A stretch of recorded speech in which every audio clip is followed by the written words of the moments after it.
to teachers for the PLE mock exams, which he subjected to them. On Monday, he released the results, and the worst performance was 27 out of 100 in a mathematics subject, and the best got 92%. Did you get a copy of those results? Madam Speaker, I haven't got the copy, but I interacted with him. And Honorable Alan, kindly also ask those people to give you a copy for your reference next time. Thank you, Madam Speaker, for your guidance. I'll do that. But my point was the Minister for Education didn't engage the administration so that it can come out with a statement before Parliament to guide the administration of Nakasike district in line of this activity. Information. Can we have the Minister of Education in the House? Thank you, Right Honourable Speaker. Just a minute. Can we have the Minister of Education? Right Honourable, let us commit to cost them at least one minister to be here. Let's first stand over that. It's important. You're giving information to Alan. Yes. I am saying we stand it over as they call the minister. Let the minister himself come and answer because he made a commitment. Yes. Yes. Foreign Affairs. Thank you, Right Honourable Speaker. And from your communication, you showed concern over the traders' plight. In a related development, as a Shadow Minister of Foreign Affairs, I want to hear from the Minister of Foreign Affairs and government on their readiness and preparedness because of the ongoing tensions between Israel and Iran, and we have so many Ugandans in the Middle East. We don't want to land into a situation where we are seeking for help of stranded or distressed Ugandans resulting from the ongoing conflict. And Madam Speaker, as we speak now, Uganda's ambassador to Iran... Can we have the Minister of Foreign Affairs?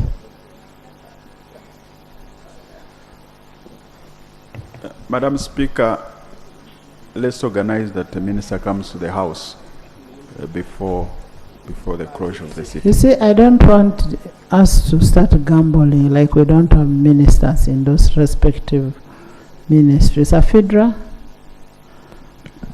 Thank you, Madam Speaker. The procedural issue I want to raise is in regard to the ongoing trade conflict we have. We have a substantial item, yes. a debate on it. It's a matter on its own. Exactly. What the guidance I really would like to get from you is, as we talk now, the trade committee you delegated, we are going to sit at 10. And the matter is here on the order paper. Would you guide us? So that what is on the order paper is not a report of the trade committee. It is a statement from government.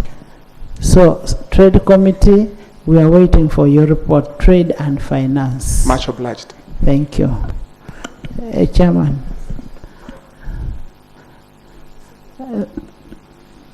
Thank you, Right Honourable Speaker.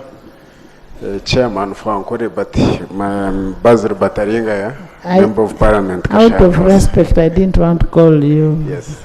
That's why I'm giving you the respect of chair. Thank you, Right Honourable Speaker. I have stood to commend you on the speed and commitment at which you are working on the RAPEX bills. It is absolutely commendable, and I have no reservations to commend you. Thank you. Isaac. Thank you, Madam Speaker. Madam Speaker, I understand you've guided well on the issue of the trade as it is on our order paper. I was just bringing another issue that when the Minister brings that report here, Could you also comment on the brutality that some of these traders have actually been facing over a very long time from the revenue authority people? Because the issue of our traders reaching to the level of a strike, they have been containing a lot, Madam Speaker.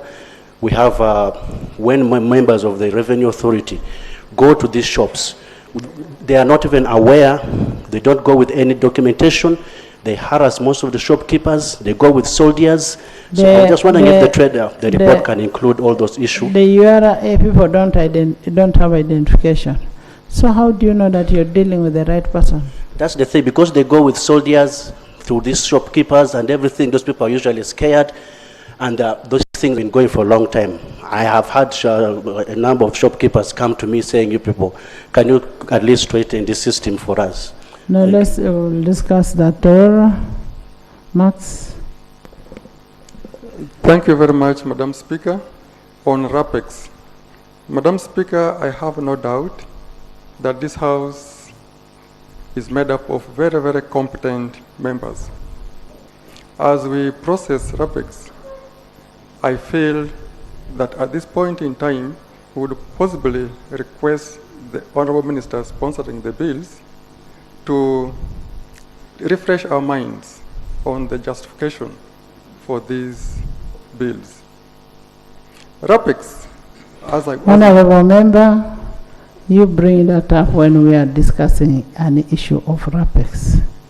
When we go to RAPEX, you bring it up.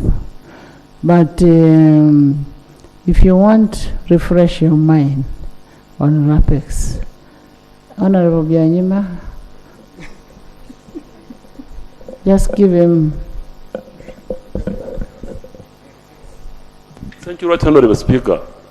We all know together here as honorable members, we went into it, and you advised properly that we should have a committee to look into it, which we did, and the committees are referring to our report.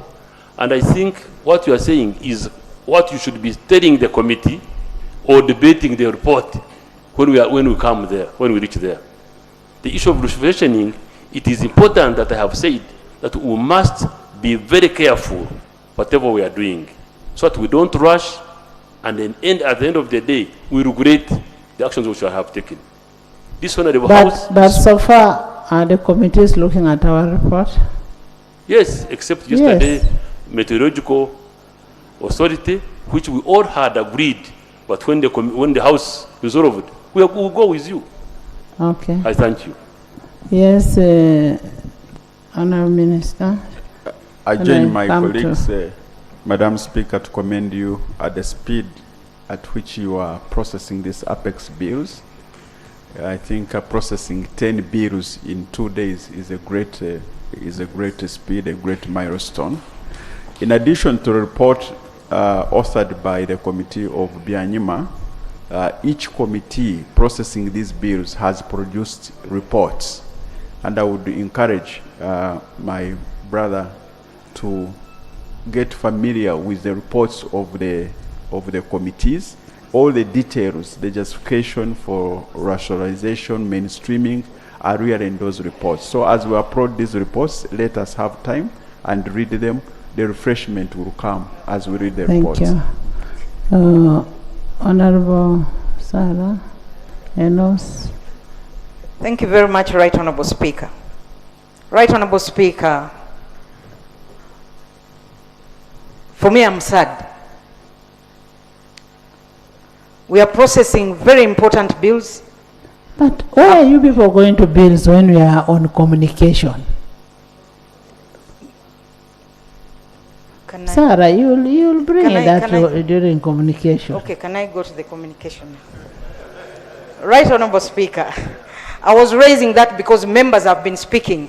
Committees are sitting, the House is sitting, so I get torn and cannot participate effectively in some of the discussions here. I gave an instruction yesterday, Honorable Sarah, that can we first finish? I don't know what is that important, because the only committee I expect to sit is only finance. Right Honorable Speaker. On tax bills, not so. Trade on traders. only finance and trade. But now when you say committees are sitting, that is defiance. Right Honorable Speaker, they are considering the guidance, the instructions you gave to complete these RAPEX bills. And while we were here in the House, I have not finished. The physical infrastructure was sitting. I was torn between the two meetings. So, Right Honorable, let me go to what I wanted to raise, Right Honorable Speaker. Right Honorable Speaker,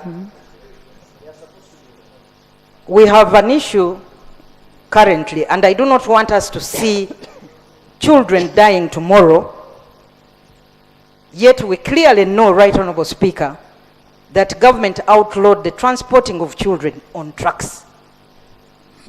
We have seen schools still transporting children on trucks, and now they are into sports competitions. The championships are soon being held at the national level. We will see children being brought here in trucks, Right Honorable Speaker. We need guidance from the Ministry of Internal Affairs and the Ministry of Education. Yes, it is a procedure matter.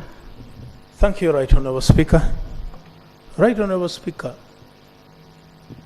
it is standard here that we respond to your communication.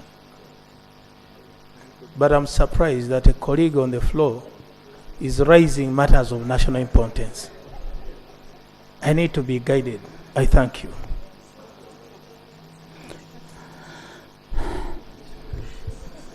Honorable members, as we said, let's respond to what has been raised in the communication. Much as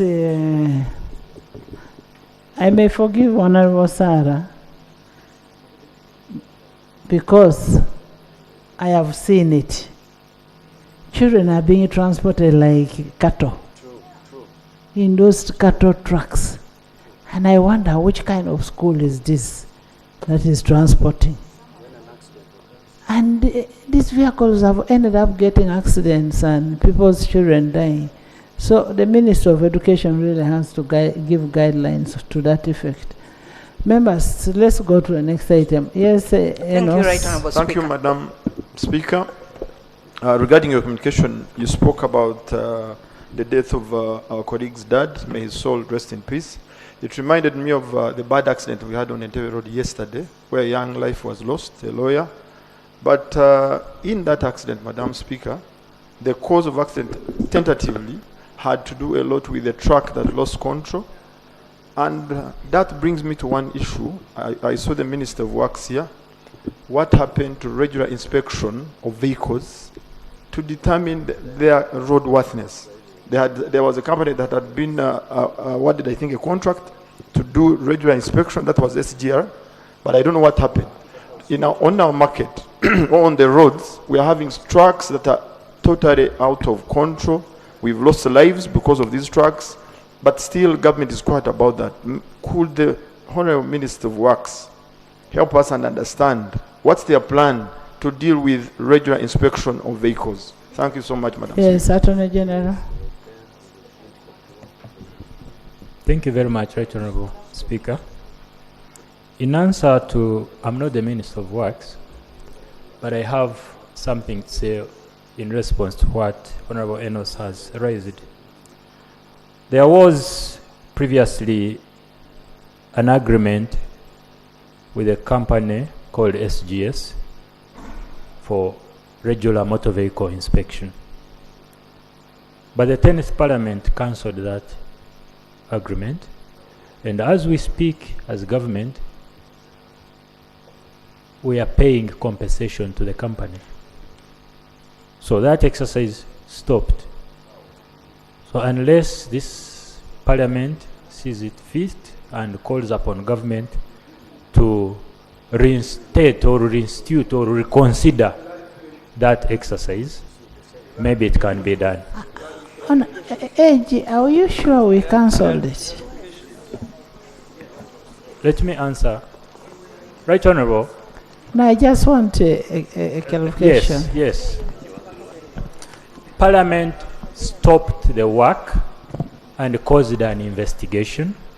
The investigation lasted 2 years, and the company rescinded. They said we have been on hold for 2 years. We have a contract of 3 years. We have not worked for 3 years. We have put up infrastructure. We are leaving the country, and we are being forced to compensate them as a result. There's a clarification here. I want to thank you, Right Honourable Speaker. Right Honourable Speaker, we were here in the 10th Parliament. There were issues with that company. Issues were raised by the public.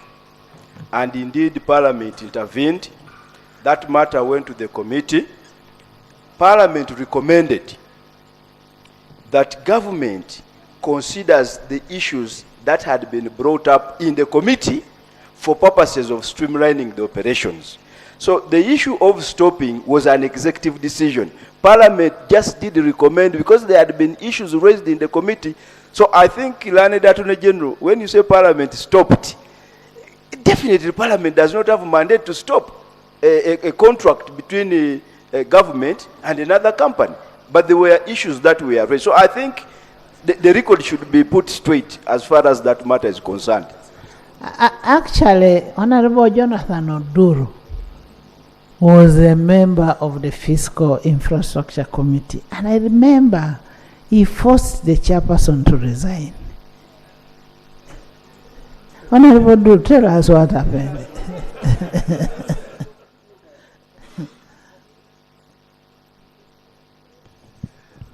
Right Honourable Speaker, before I come to the issue of how the chairperson left the committee voluntarily, there were serious issues regarding the procurement of the company to do inspections. At that time, the committee sat and found that the intentions of government to inspect vehicles was a good one for purpose of safety. What was not acceptable to the committee and Parliament is that they had ring-fenced or monopolized the inspection, yet there were several workshops and garages and companies that were ready to inspect. As a result, the pricing, the costing of the inspection regime was too high. For example, the trucks and buses were costed at 1,000 shillings to inspect. 1,000 shillings twice a year. The saloon cars were costed at 100,000 shillings. So the question then arose in terms of spending time to inspect between the two vehicles, which one would take more time? So this house advised that the government should go back and revise the rates. The border borders were supposed to be inspected twice at 60,000, the motorcycles, 60,000 shillings twice a year, every 6 months. So those were the issues that were raised. Thirdly, the company had only 4 testing centers around, one on Bombo Road. And it was within Kampala. So how would you expect a vehicle in Moroto, a vehicle in Bushenyi, a vehicle to be driven to Kampala for inspection and to pay that amount of money? So those were the recommendations that this Parliament took. Of course, there were other unethical issues that took place within the committee and also within the Ministry of Works, conflict of interest. So based upon that, the chairperson, having read the mood in the committee, offered to step back from chairing the committee. That is how we ended up there, Madam Speaker. Yes. Okay. Thank you, Right Honourable Speaker. I appreciate my colleagues' additional information. The investigation would have had no problem. The problem was that the company had a 5-year contract. They had been here for 1 year. Honorable Doug. And Honorable Doug. Yes, Right Honourable. What we need to do is to have inspection of vehicles. We are not talking about that company anymore. It happened, and that is now history. But let's now ensure that the vehicles are inspected to avoid this kind of accidents. Either you empower IOV, Works, or whichever, so that we have the vehicles inspected to reduce accidents.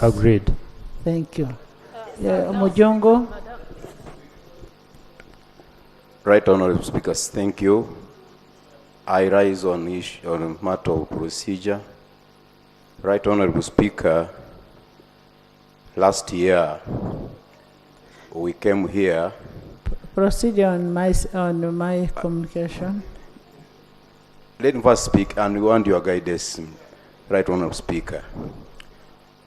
Right Honorable Speaker, the Committee on Health visited Kasese last year on the matter of Kilembe Mines Hospital. Honorable members, I don't want you to continue smuggling in things. If you have an issue, bring it as a substantial item. You people came to my office and I have told you what to do on that issue. There was a report which was adopted by this House, and I've told you write, and we write to my Minister of Finance. You don't have to bring it here again because it's not part of my communication. Next item. Item 3, laying of papers. 3.1, the supplementary expenditure schedule number 2 for the financial year 2023-2024. Honorable members, as you are aware, Section 25 of the Public Finance Management Act 2015 provides and stipulates the purpose for which supplementary budgets may arise. And based on that, the minister will tell us why the supplementary budget is arising. So I now invite him to lay his document. Thank you so much, Right Honorable Speaker. I beg to move in line with Article 156(2) of the Constitution of the Republic of Uganda, Section 25 of the Public Finance Management Act, and under Rule 153 of the Rules of Procedure of Parliament, to lay the supplementary expenditure schedule number 2 for financial year 2023-2024, amounting to shillings 1.101 trillion. I beg to lay. Please lay.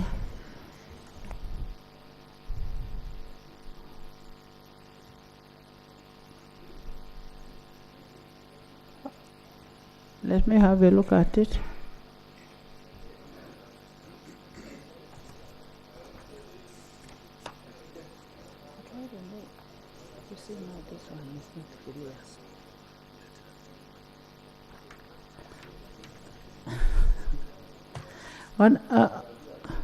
Honorable members, the request is accordingly referred to the Committee of Budget pursuant to Rule 153 of the Rules of Procedure. However, when you look at this, I don't know whether people have, young people have eyes like Odur can read these figures. I can't even know which figure is going for which vote. Is this the original copy for us? Is this the original copy? Right Honorable, that is the original copy, but we can do better in case you are not able to read the numbers. No, we can't read. You remove your specs and see if you can read them. No, you will need a clearer copy for. You see, the chairperson of budget is a very old person. All the members, so we forward it to Committee of Budget for scrutiny and report back to the House. Next. Item Thank you, Right Honorable Speaker. Item 3.2. Did I give you permission? You don't switch on a microphone before I give you permission. Please first sit.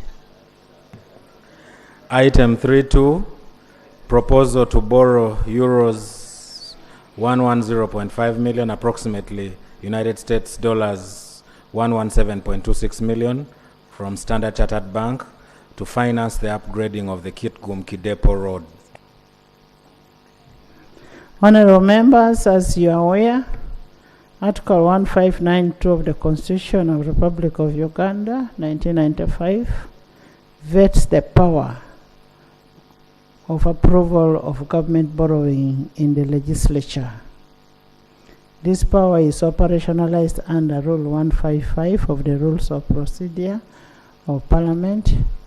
Additionally, we have previously witnessed government efforts to improve on tourism roads in various parts of this country. And as you are aware, that tourism is a very important aspect in generating income for this country, and there is need for us to be able to work on the roads, tourism roads.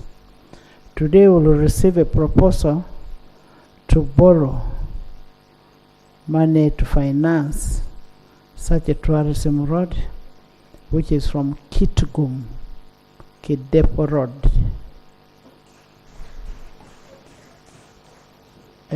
Some equity now coming in. This road, if worked on, will grossly boost tourism in northern part of this country. I now invite the Honorable Minister of Finance, Planning and Economic Development to table the proposal. And meanwhile, I don't know where the Minister of Works has gone. There is a problem. This loan has finished more than 1.5 years between Minister of Works, Finance, and Attorney General's chambers. And remember, when you go commit yourselves in this kind of loans, you pay commitment fees, you start paying such kind of monies. How can a loan finish over a year in the approval process? You've done all the feasibility study. The time value of money should be brought in place. Attorney General, you've been having this loan. Tell us. You're going to lay. We need to correct what will come next, because these are issues that the local government is raising. That we get loans, they take long in Works, Finance, and AG's office. Right, Honourable Speaker, I do understand the concern. Sometimes the delays are a result of the fact that we need some further and better particulars, that there is some kind of ping pong. We write back and forth because we request for this and that information. We need to be sure. Sometimes you are given a contract of so many pages and you have to be very thorough, or else something is embedded and you cause a problem. But most importantly, besides the time you take to negotiate the loan, the most important thing is that you have to get the right information from the necessary entities. So you write back and then they take time and then they write back to you, and that alone causes a delay. There's nothing deliberate about it. We also want to move as soon or as fast as we can. Thank you. Thank you. Works.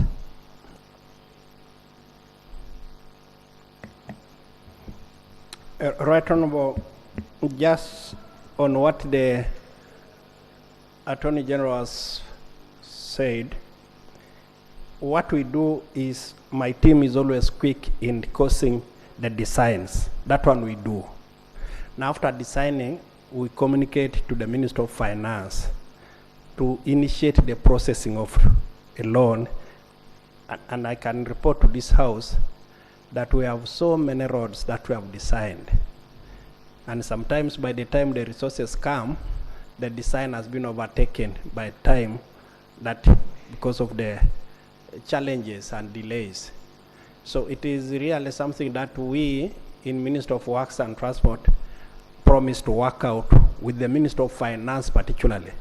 The truth is the Office of the Attorney General tries. Once it is sent there, it is sometimes easier for us to remind Attorney General's office that can you kindly, quickly, handle this with kind of urgency. But finance, I think, has some challenges. I suspect they must be technical in nature. Okay. So let him first lay, then you continue. Before I lay, Right Honorable, could I also say something on behalf of the Ministry of Finance? We have actually evaluated the process of acquisition and approval of these loans, and also the implementation. Actually, the value chain comprises all three elements of loan acquisition, the loan approval procedures and processes, and then the actual implementation, plus the evaluation of performance. And we noted that there are serious delays at each of those levels. With this particular one, we are now at the level of acquisition of the loan. And in loan acquisition, you face challenges relating to the feasibility studies which are required before a project is coded by Ministry of Finance to enter the budget and to enter the project implementation plan, the PIP. Then after that, the feasibility studies are assessed by the development committee, and after that, then the request has to go through various stages, NPA, OPM, His Excellency the President, Cabinet, and then we have to finalize the processes with the lending agencies before coming to Parliament. So you realize that even the very initial process of acquisition is involves a lot of detail that we have to accomplish. But one of the biggest problems then comes during the execution of this, the right of way. Honorable Musa Echeru should have mentioned it. The right of way, acquiring right of way causes a lot of delays in implementing projects, partly because of our land laws in this country, that land belongs to the people. Before government gains access, a lot of issues happen, between the individual occupants in the right of way and the government. So those things take a long time before a project is implemented. And there are real issues that border around legislative issues, which I think we need to bring here and discuss very seriously before we can actually successfully implement a project in the shortest time possible. With those remarks, Right Honorable, can I go ahead now and move a motion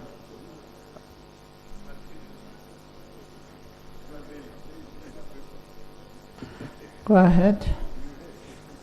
Right Honorable, this is a motion for Parliament to authorize government to borrow up to euros 110,543,947.52, which is equivalent to US dollars 117.26 million from the Standard Chartered Bank to finance the Chitigum-Kidepo Road upgrading project.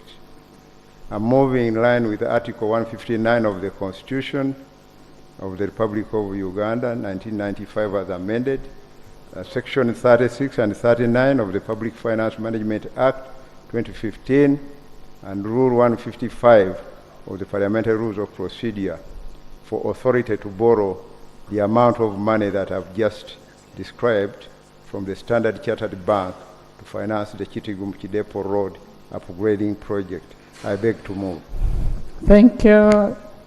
Pursuant to Rule 1551 of the Rules of Procedure, the proposal of borrowing stands referred to Committee of National Economy. Thank you.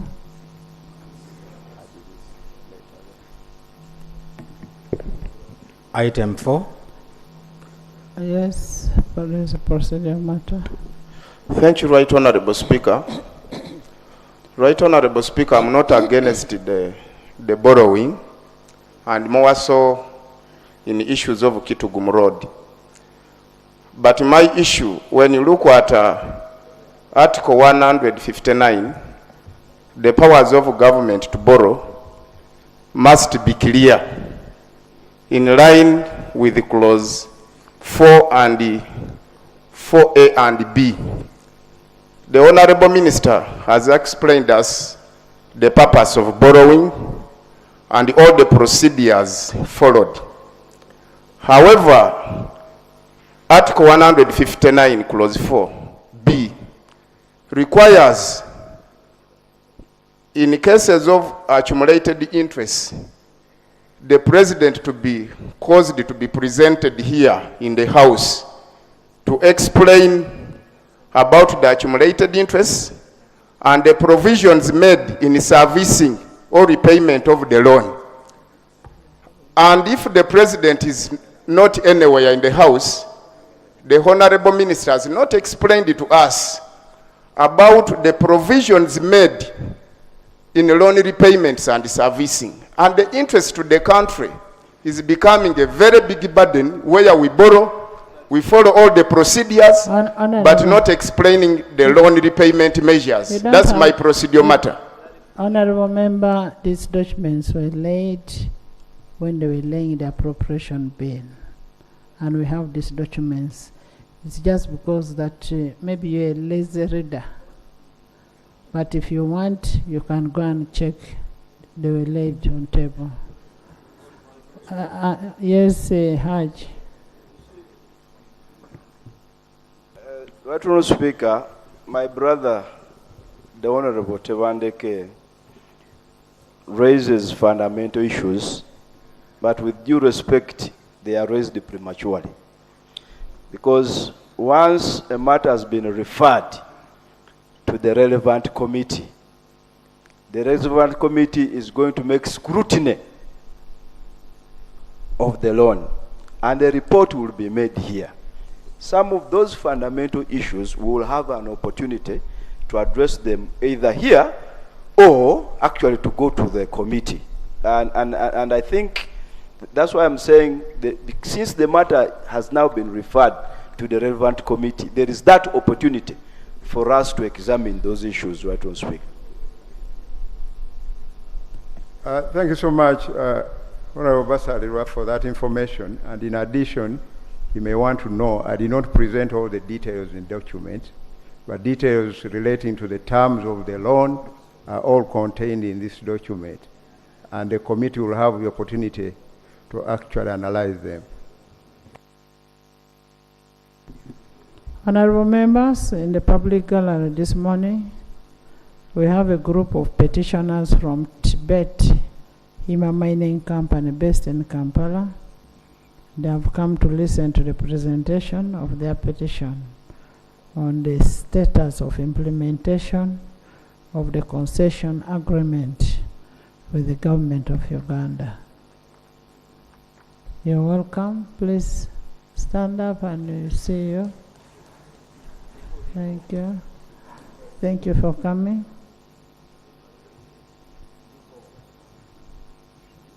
Next.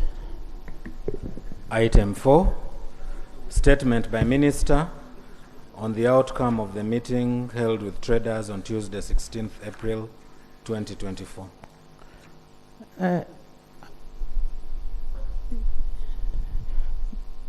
Just a minute, Honorable Minister.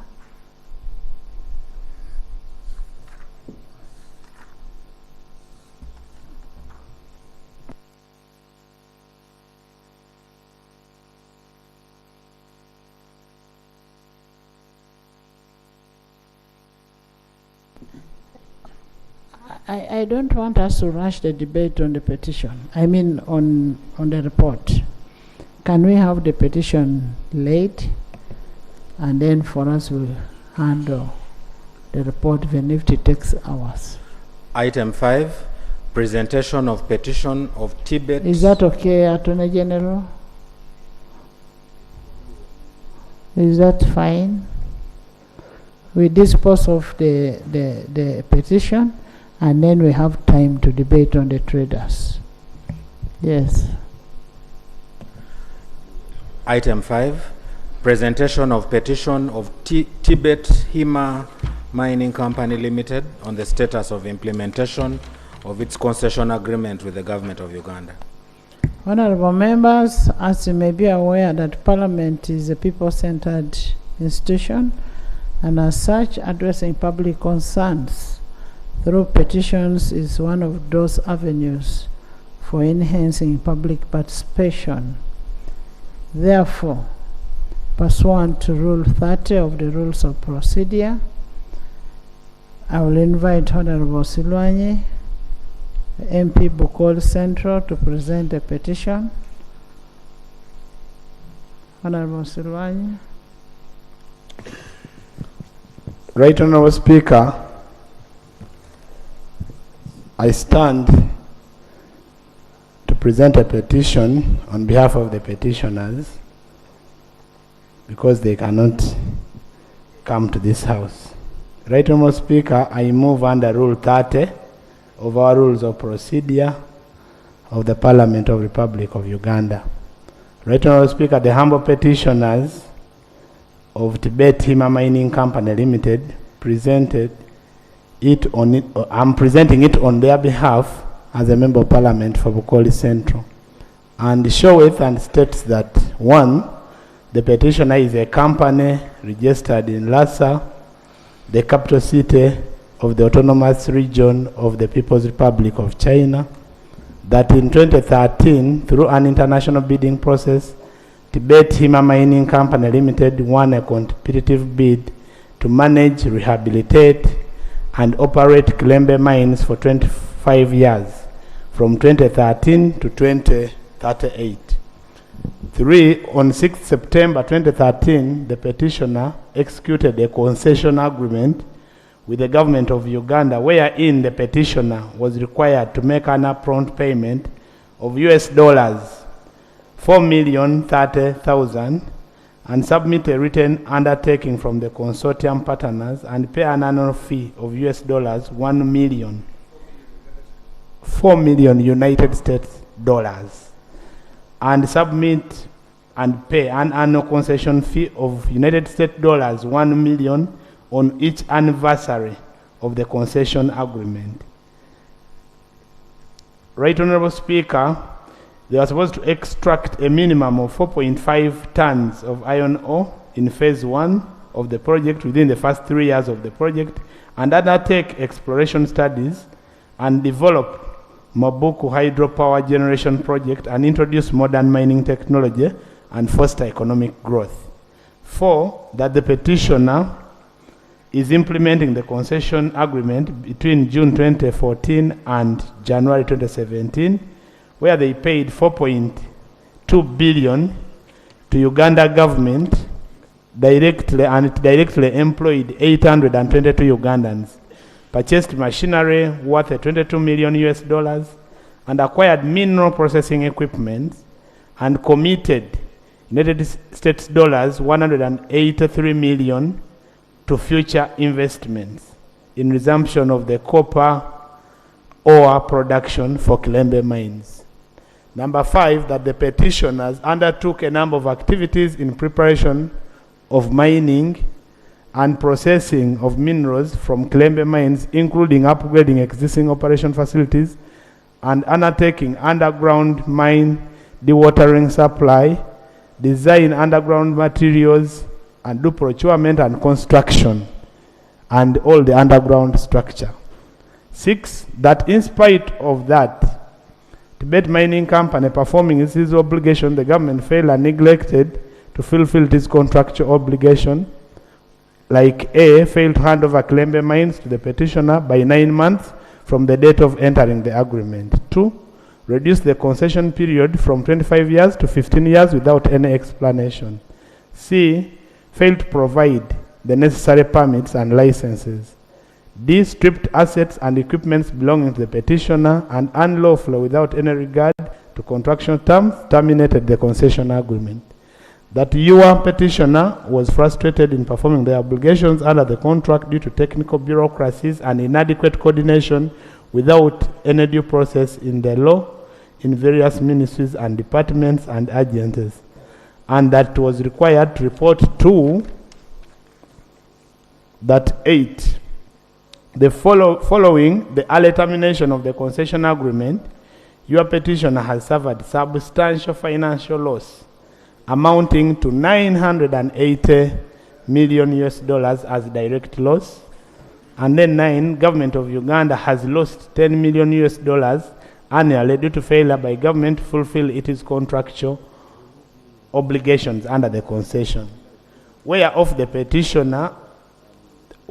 by this petition, the petitioner prays as below.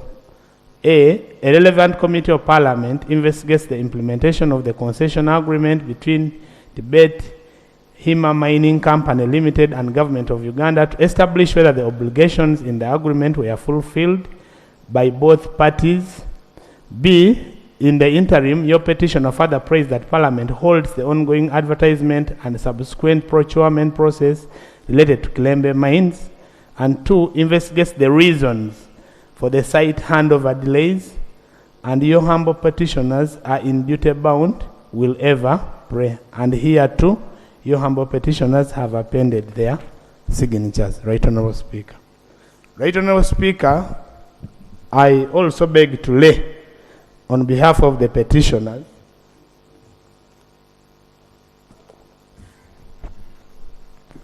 Thank you so much, Honorable Silwanyi. Right Honourable Speaker, I wanted to lay the documents. I beg to lay the different certificates and payment obligations by the company to the ministry. Thank you. Right Honourable Speaker, I also beg to lay the unjust termination of concessional agreement and decisions made by government and all its documents addressed to the Speaker of Parliament. I beg to lay. Thank you, Honourable Silwanyi. Right Honourable Speaker, I also beg to lay the Tibet Hima Mining Company feasibility study for Mobuku Phase 1 HPP upgrade. I beg to lay. Thank you. Thank you, Right Honourable Speaker. Pursuant to Rule 36 of the Rules of Procedure, the petition stands referred to the Committee of Environment and Natural Resources and report back within the 45 days as prescribed under Rule 3010 of the Rules of Procedure. Next. Item 4, statement by Minister on the outcome of the meeting held with traders on Tuesday, 16th April 2024.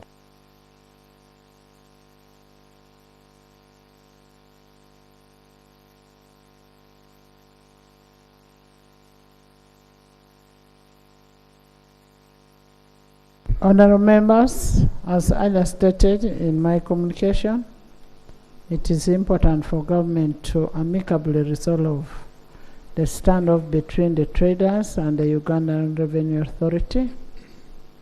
And pursuant to Rule 52(1) of the Rules of Procedure, I will invite the Minister of Finance, Planning and Economic Development to update this House on the outcome of the government's engagement with the traders, because today is day 4. And I keep seeing them reminding other traders that from the minister on what they've resolved. Thank you so much, Right Honourable Speaker. This is a statement by the Minister of Finance, Planning and Economic Development, updating this House on the outcome of the meeting held with the traders yesterday, Tuesday, 16th April 2024. On the 16th April 2024, Right Honourable, the Honourable Minister of Finance, Planning and Economic Development, together with his colleague, the Honorable Minister of Trade, Industry and Cooperatives, and the Honorable Minister of State for Trade, held a meeting with the representatives of the traders to discuss and resolve a number of issues affecting the traders. The following issues were raised by the traders. Issue number 1 relates to the VAT threshold. The traders requested that the government should consider increasing the VAT threshold from shillings 150 million to shillings 1 billion, and a reduction of the VAT rate from 18% to 16%. Issue number 2, which they raised, is the electronic fiscal receipting and invoicing system, commonly called IFRIS. The traders expressed concerns that the electronic fiscal receipting and invoicing system presents several challenges. Notably, it imposes a high cost of compliance. Most traders don't understand the system and applies to all traders irrespective of whether they are VAT registered or not. Issue number 3 relates to the import duty on fabrics and garments. The traders argued that import duty of $3 and the $3.5 per kilogram, or 35%, whichever is higher, for textile fabrics and garments, respectively, is very high. Issue number 4 relates to the non-standardized valuation guidelines for goods. The traders argue that URA gives different values to different importers at different times for the same imported items. They noted the need for certainty and uniformity about the tax liability on imports. They further recommended that URA should, as much as possible, use valuation methods consistent with the WTO customs valuation, and in special circumstances where values cannot be determined, URA should provide value guidelines on an annual basis. Issue number 5 relates to the anti-competition practices by manufacturers. The traders argued that some manufacturers, notably foreign investors, are participating in distribution, wholesale, retail, and hawking of their products. This results in undercutting prices and thus low sales for the Ugandan traders, which goes against the principles of fair competition. Issue number 6 relates to the loss of Uganda's competitiveness as a trade hub for the region. The traders argued that Uganda has lost its competitiveness as a trade hub for the region. They noted that traders from Congo, Rwanda, Sudan, South Sudan, Burundi now prefer to buy from Kenya and Tanzania because the prices in those countries are much lower than prices in Uganda on account of differences in taxation of imported products. So those were the 6 issues that were raised by the traders. Now, following a long discussion with the traders, it was agreed as follows. Number 1, that the Ministry of Finance, Planning and Economic Development shall within the next 2 weeks study and consult on the proposal to increase the current VAT threshold and the VAT rates and communicate the Ministry's position on the matter, taking into account the findings from the study and relevant consultations, because really we have to consult. The traders also undertook to provide their input on the matter. That was what was agreed. Number 2, URA shall continue to implement the IFRIS. However, emphasis shall be placed on sensitization and hand-holding of taxpayers to appreciate the IFRIS, and also ensuring that it is demystified among all taxpayers, because it's part of tax administration. And to that end, URA shall do the following. Number one, with immediate effect, establish an office in Chikubo that is solely dedicated to providing IFRIS support services to all traders and other taxpayers. Number two, exercise more sensitivity in the enforcement of IFRIS and shall accordingly exercise restraint with regard to the issuance and enforcement of penalties for the non-compliance to IFRIS, so as to give all taxpayers time to appreciate the IFRIS system. Number three, the Commissioner General URA shall submit the list of traders currently having outstanding IFRIS penalties for Honorable Minister's consideration for possible waiver in accordance with the law. Regarding the anti-competition competitive trade practices by manufacturers, the Ministry of Trade, Industry and Cooperatives is finalizing the regulations to implement the competition law that was recently assented to by His Excellency, the President. The Ministry of Trade, Industry and Cooperatives has also issued a circular to Kampala City Authority and all chief administrative officers and town clerks, directing them to ensure compliance with the provisions of the Trade Licensing Act, which prohibits the licensing of non-citizens as hawkers. It was agreed that traders shall immediately resume normal business as government concludes internal consultations and further engagement with the leadership of the traders.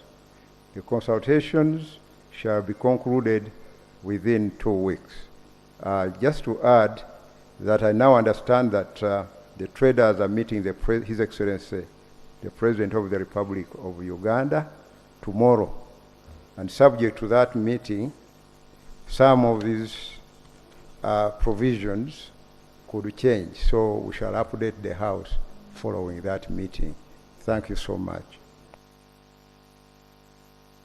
This statement is signed by Honorable Matia Kasaija, the Minister of Finance, Planning and Economic Development.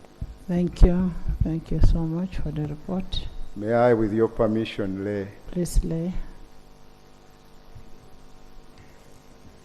Honourable members, you've heard the report from the Minister of Finance, and the issue is on the revenues that the country expects.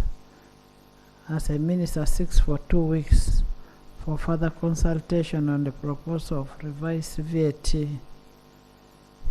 threshold, you should also ensure that the proposals contained in the tax and revenue bills that are currently before the committees of finance adequately address the sticky issues that are being raised, so that we don't have a repetitive kind of action by the traders. There is also need for regular consultation and communication between URA and the taxpayers, so that they improve on their understanding, because there is a lot of uncertainty on the kind of taxes that are being paid. And for instance, this week we've had several stories on the press about the proposed tax hikes. So these people need to know, you need to educate the taxpayers on what they expect, on how it should be paid. And then there's need for deliberate effort by government to make it simpler for a taxpayer to comply with obligations, improve on enforcement without harassment. You don't have to beat anybody to collect money. You don't need to brutalize people. Trust in the government will be lost. And yet at the same time, we expect to get money from these people. So we need to be able to handle these people very well. So as government, you really need to do a lot. First of all, some people even don't know what they are paying for. And secondly, they don't know the tax, how much they are paying. And then you want me to pay taxes? You also want me to buy a machine to install in my shop. The machine is 2.5. I install it there. And then I am the same person paying taxes. Or even there are places which have no network. You even want me, most of us have capabilities. You're telling me I should have a smartphone. It's like telling Panadol to pay using a smartphone. Panadol uses a capability. So there are some very serious issues that we need to handle as government. Yes, Tony?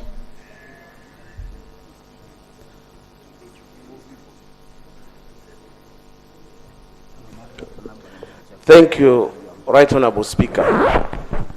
Right Honorable Speaker, the Minister has listed about 5 issues that they handled in the meeting with the traders yesterday. But Honorable Seriko, the MP for Kampala Central, had raised additional issue that I have not heard the Minister speak about, that the traders were also complaining of high interest rate charged by the money lenders. And the law requires the Minister of Finance to put the maximum lending rate at which money lenders are supposed to lend money to anybody who wishes to borrow money. Now, I want to know from the Minister if this was just left out or if it is not necessary for you also, among other issues, to respond to the traders on issues of you, the ministry, fixing the maximum lending rate, because this issue will still come out if we don't include them, Right Honorable Speaker. Thank you. Thank you. If I can recall very well, we have one of the amendments that we have in the bills is on the money lenders. Yes, Honorable Workers. Thank you, Right Honorable Speaker. I want to thank the Minister for the presentation of the report and your action therein. However, we wanted to know, as the technical minister responsible for finance, what would be their input into this? Because, Right Honorable Speaker, we are looking at flexibility. You know, when we overtax and bring in a lot of details into taxation, it means we are sending out people out of business. And at the end of the day, we are losing employment. So what's their guidance in this respect, Right Honorable Speaker? I beg to submit.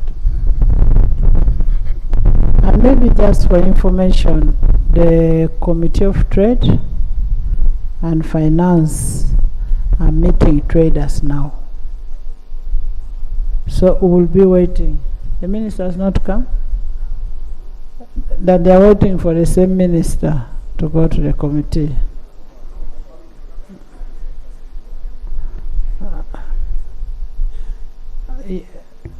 Abed, you have something? Yeah, don't say let him go. No. Right Honorable, I think he should stay for a moment. Right Honorable Speaker, the traders, among the things, the issues they raised were the non-standardized valuation. Different people pay different tax rates. We want to hear from the Minister of Finance. How are you curing this? Because it is killing business. Secondly, we all agree that people must pay taxes, and we have no problem with that. And even the traders, they don't have problem to pay tax. But our tax rates are prohibitive. They are killing business. You are telling us that you are going to study this in 2 weeks, and we are considering the tax bills. Now, if you consider it after within 2 weeks, and the tax bills are already ongoing, how are we going to include that in the tax bills? We want to hear your proposals, for instance, on the VAT. Our VAT is one of the highest in the whole world. we must revise this VAT so that it is affordable for our people and they can be able to do business. And lastly, on the competition law, we passed the law and the traders are waiting for these regulations. We want to hear commitment from corporate, from trade. When are you bringing these regulations so that the people of Uganda, the traders, can be saved? I see Chinese, many people in the villages, they are selling goods. Everywhere they are walking in villages, knocking house to house. They came to Uganda as manufacturers. Now they are everywhere, everywhere doing information. Hey, commissioners, all the commissioners, can I have members in the house? Get out, and I want members. I want. Thank you, Right Honourable Speaker. I need them for only 2 hours. Thank you, Right Honourable Speaker. Right Honourable Speaker, the Honourable Abedi Wanika has talked about a very critical issue. Having foreign investors entering into the local business is very dangerous. These people come here as investors, as manufacturers, but they are going into retail business. If we don't protect our local citizens, it is dangerous for the economy. Right Honourable Speaker, the Honourable Abedi Wanika emphasized on the issue of competition in business. Ideally, Uganda, we are losing business, Honourable Minister. Manufacturers are paying taxes. You want also to go down, also to the wholesalers, also to pay taxes for the same good that has already attracted taxes. Ideally, before Uganda was a business hub, as we speak today, in the region, we are losing out. So, I want to say that, Honourable Minister, if you want Uganda to remain in business,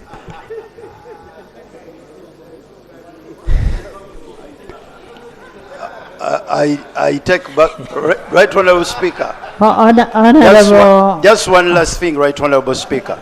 Right Honourable Speaker, the Minister said that they are going to put up offices in Chikubo to educate the public on IFRIS. I want to remind you that even in Masaka City, in Mbale City, in Soloti, the entire nation, we need these offices, not only in Chikubo. Traders are not only in Chikubo, the strike is everywhere, countrywide. Ensure that you put offices everywhere. But that's why we have always said, when we pass a law, make people know what is expected of them. We have all these radios here.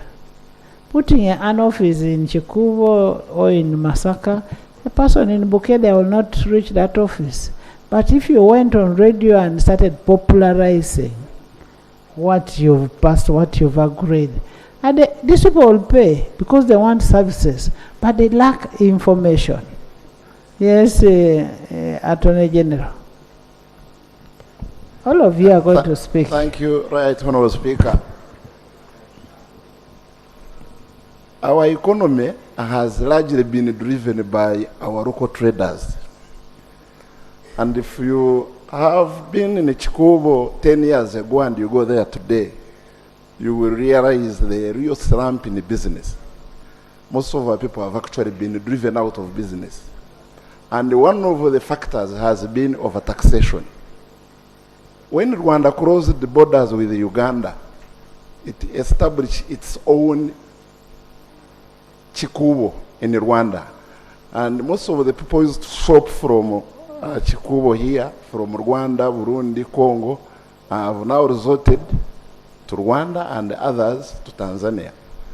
Now, if the minister, especially the Minister of Finance, is interested in resolving this issue and bring back our economy on track, there is a group of traders, the middle ones, called the Tusachimu.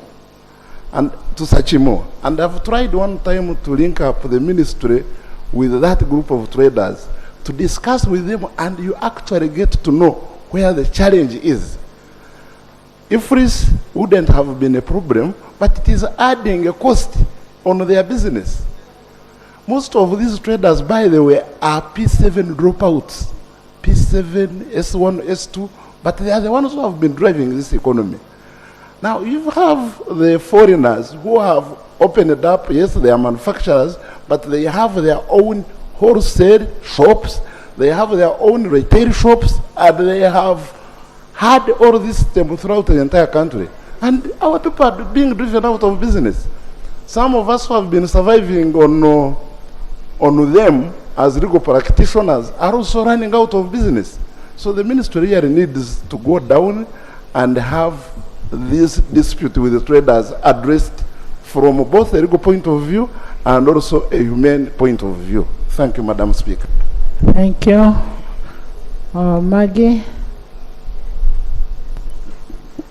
Thank you, Right Honorable Speaker, and I want to thank the Minister for having held the meeting with the traders. As Honorable Bwanika has said, this strike in Kampala is representative of the whole country. Everyone else up country has been looking at the resolution that is coming out of this meeting to find solutions for their respective areas. My issue is still with, if they have opened up an office in Ichkubo, what is happening with my traders in Wizwera, down in Imbarara, who are facing the same issue? I also want to say that there is also something within the citizens of this country. People are saying, and I want to bring it to this house, honorable colleagues, people are not refusing to pay taxes, but there is also what they are asking.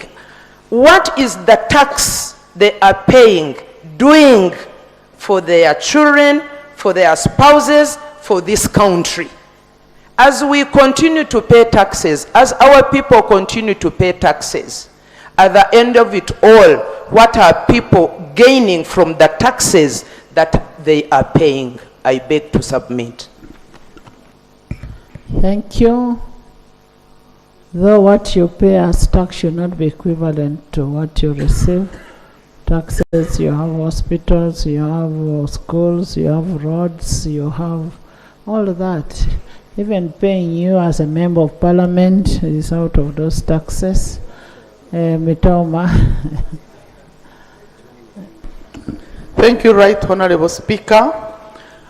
Last week, I'm not a business person, but I fell a victim when I got a donation from the US of reusable pant pads. The 6% was paid at the airport. But when they saw those pant pads, they said that they are knickers.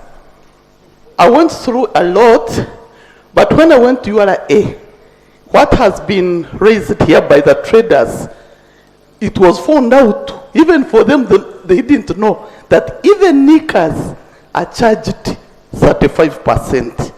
Imagine women knickers, they are so given at sometimes 2,000 up to 10,000.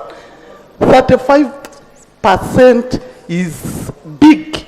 So I request that the garments should not be generalized. They should just know which garment and which use. Because 35 is so big on female knickers, and the donations.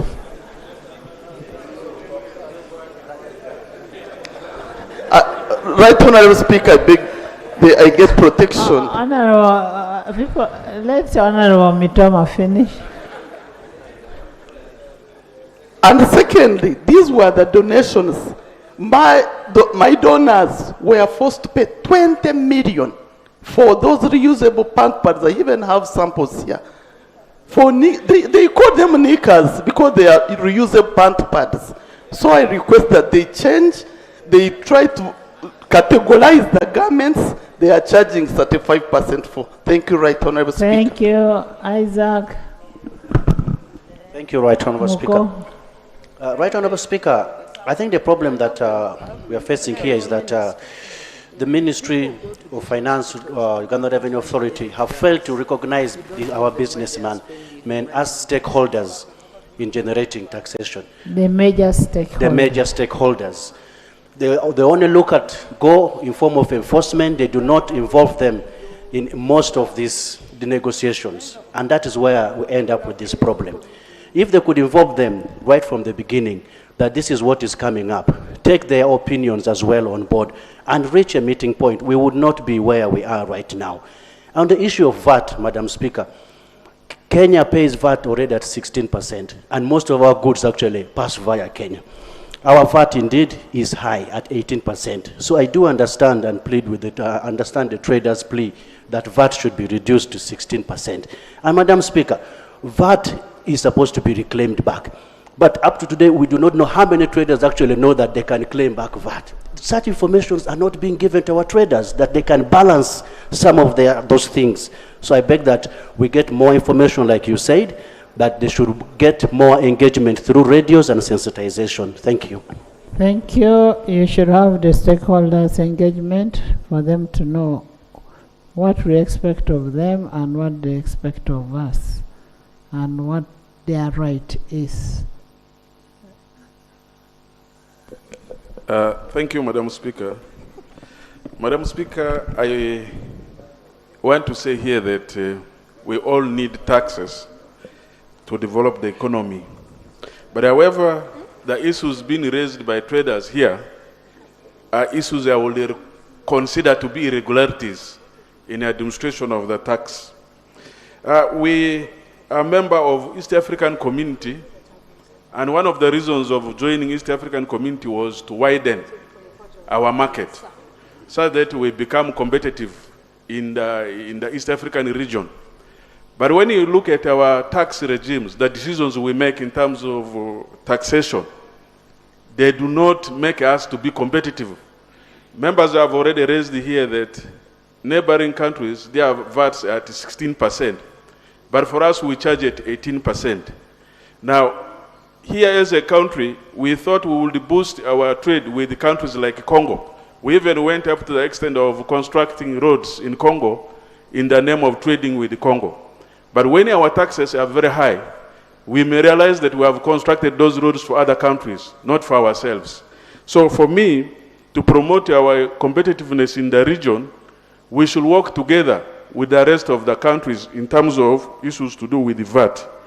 On manufacturers, Madam Speaker, most of these manufacturers, when you look at them, they're treated as investors. Many of them don't pay taxes. Sometimes they have tax incentives. But the real people who pay taxes are the local ones. You find that in deep villages, some of those up-country towns like Koboko, Yumbe, Moyo, and the rest, we had our local traders who were agents of these manufacturers. When these items are manufactured, they will take them, they become wholesalers and distributors. But you find up to the lowest, the remote village, these so-called investors, they go there. They don't pay taxes. It is these same people we expect taxes from who are struggling with this. So I think some of these issues are very valid. We need really to address them if we are to promote our competitiveness. Thank you, Madam Speaker. Thank you, Harriet. Thank you, Right Honourable Speaker. Right Honourable Speaker and members, I just want us to interest ourselves in the number of businesses that are closing to date. You realize as leaders, if you went through your constituency, you would actually realize that a shop that was there a year ago is no longer there. It is not out of the goodwill of these people that they've gotten better or better things to do.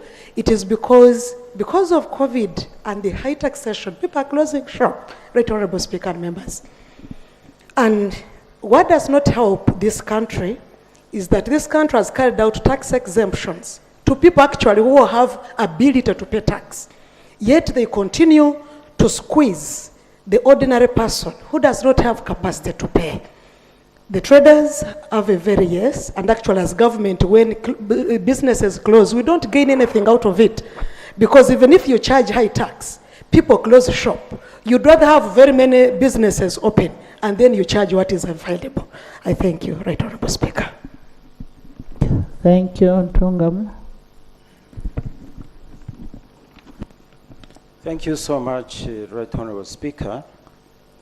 At the moment, what Uganda is passing through is failure for URA to consider one of the principles of taxation, which is concerned with certainty and simplicity. For example, a good number of traders do not understand how VAT operates. They don't understand this new way of taxation which has been introduced recently. If for so many years they could not understand VAT, how do we expect them to understand this new methodology? So we find it very difficult to deal with those people when they do not understand the taxes they are paying. Secondly, this tax on imported garments and textiles is too high.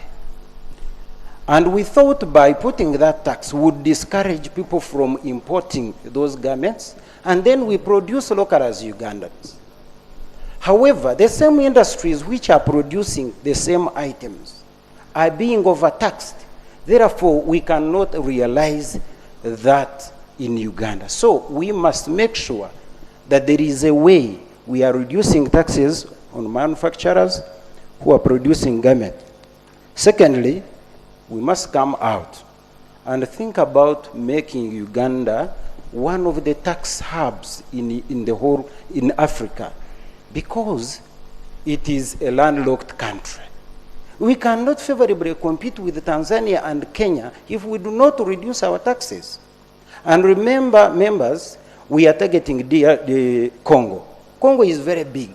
If we do not bring our taxes down, attract manufacturers, we shall not be able to sell our products to Congo and South Sudan, and we shall lose out.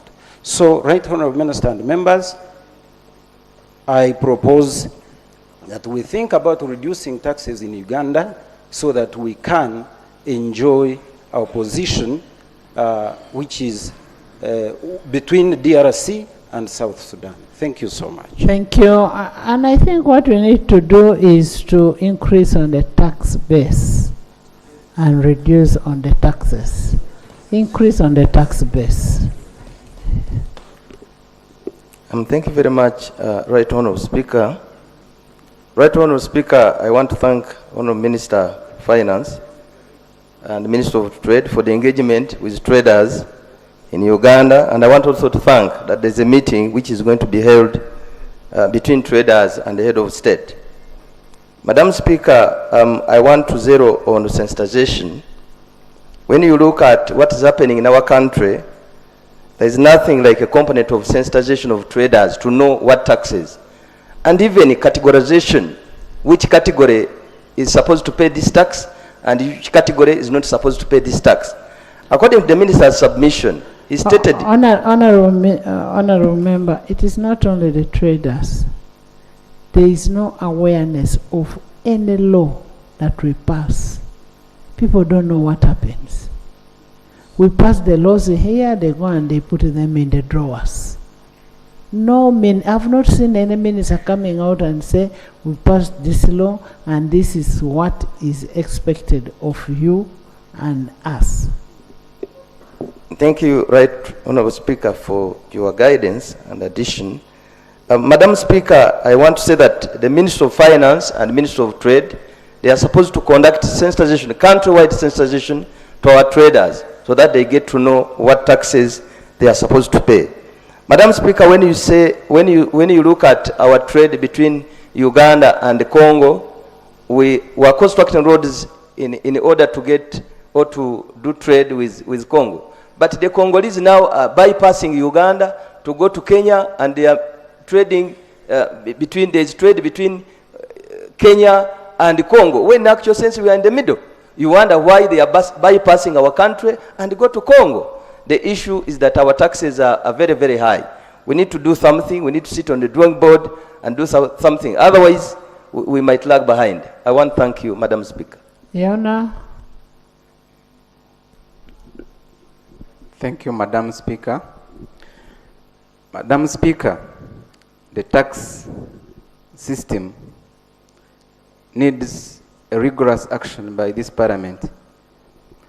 Madam Speaker, we appreciate that we need to collect revenue for this country, but I want to assure members that today, if you open a company today, by tomorrow, my namesake Msingu's Registrar General, URA, by tomorrow you'll find yourself with debts of Commissioner General, debts of VAT close to 20 million, you don't know where it has come from. You'll find areas of which tax, of how much, you don't know where it has come from. We are talking of people trading down. But even people upstream with companies are also closing down. They are also dying. You go you open your portal of URA, you find them demanding you 500 million. You have never touched even 200. You wonder where that money has come from. So sensitization is important. And on garments, Madam Speaker, I know one company, I don't want to mention the name. It is a Chinese company. They import a sheet of a garment. When they reach here, they own the cut and fold the sheet and make a bed sheet and put in the market and sell. They are given tax incentives by Ministry of Finance. They don't pay any tax because they disguise as if it is a raw material. Me, if I am in Chikubo, I go to China and import bed sheets ready for sale. I will pay tax, I will pay VAT, I will not have any tax incentive, and I'm competing with this same Chinese who has come with a big roll of sheet and just cut, put on a sewing machine, and just folded. And these people have given him a tax holiday. It is very absurd that us, we are going to be enslaved by these people whom we have given tax holidays. We want a tax base, but can the Minister of Finance table to us the people they have given tax holidays? Who are they? Those are the people who should be contributing to our tax in Uganda today. And we have stopped, they are not paying. We have run a person in Chikubo, we are squeezing him to the bone marrow and left this company, these big companies, which I don't want to mention names, like telecommunication companies. Madam Speaker, we need to revisit the contract we have with telecommunication companies. We need to charge them on the interest, on the money that they get from here. What is their investment vis-a-vis the profit that they are repatriating without building even a single school of 5 classrooms? Madam Speaker, we appreciate you with the mega salary you have. You have built a serious school in your village. What has MTN built to Uganda? It has only taken all the profit back to South Africa. Thank you. Madam Speaker, I beg to submit. Thank you for your information. I put up a mega school before I became a speaker in the 10th Parliament, including the hospital. Thank you. JB, traders, bus owners. I want to thank you, Right Honourable Speaker. Members, I'm coming this side. Right Honourable Speaker, the topic of tax, I would have perhaps a very divergent view. We have, over time, thought that the solution to some of these issues is widening the tax base. Looks very attractive. We can widen the tax base. But there is one important aspect. Even the meager, the monies that we collect from these taxes, there's a lot of hemorrhage. There's a bigger problem, Right Honourable Speaker, that we have got to deal with as a country, and that is the issue of corruption.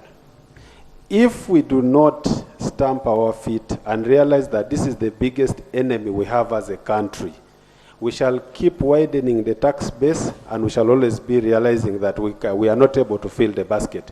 But importantly, It is very interesting, and I want to associate myself with the submission of my colleague Yona. When you give tax incentives to the people who are supposed to be able to give taxes, to pay taxes, and you go and tax the poor person, and is the one carrying that big basket of these people, I think we are not having a proper plan.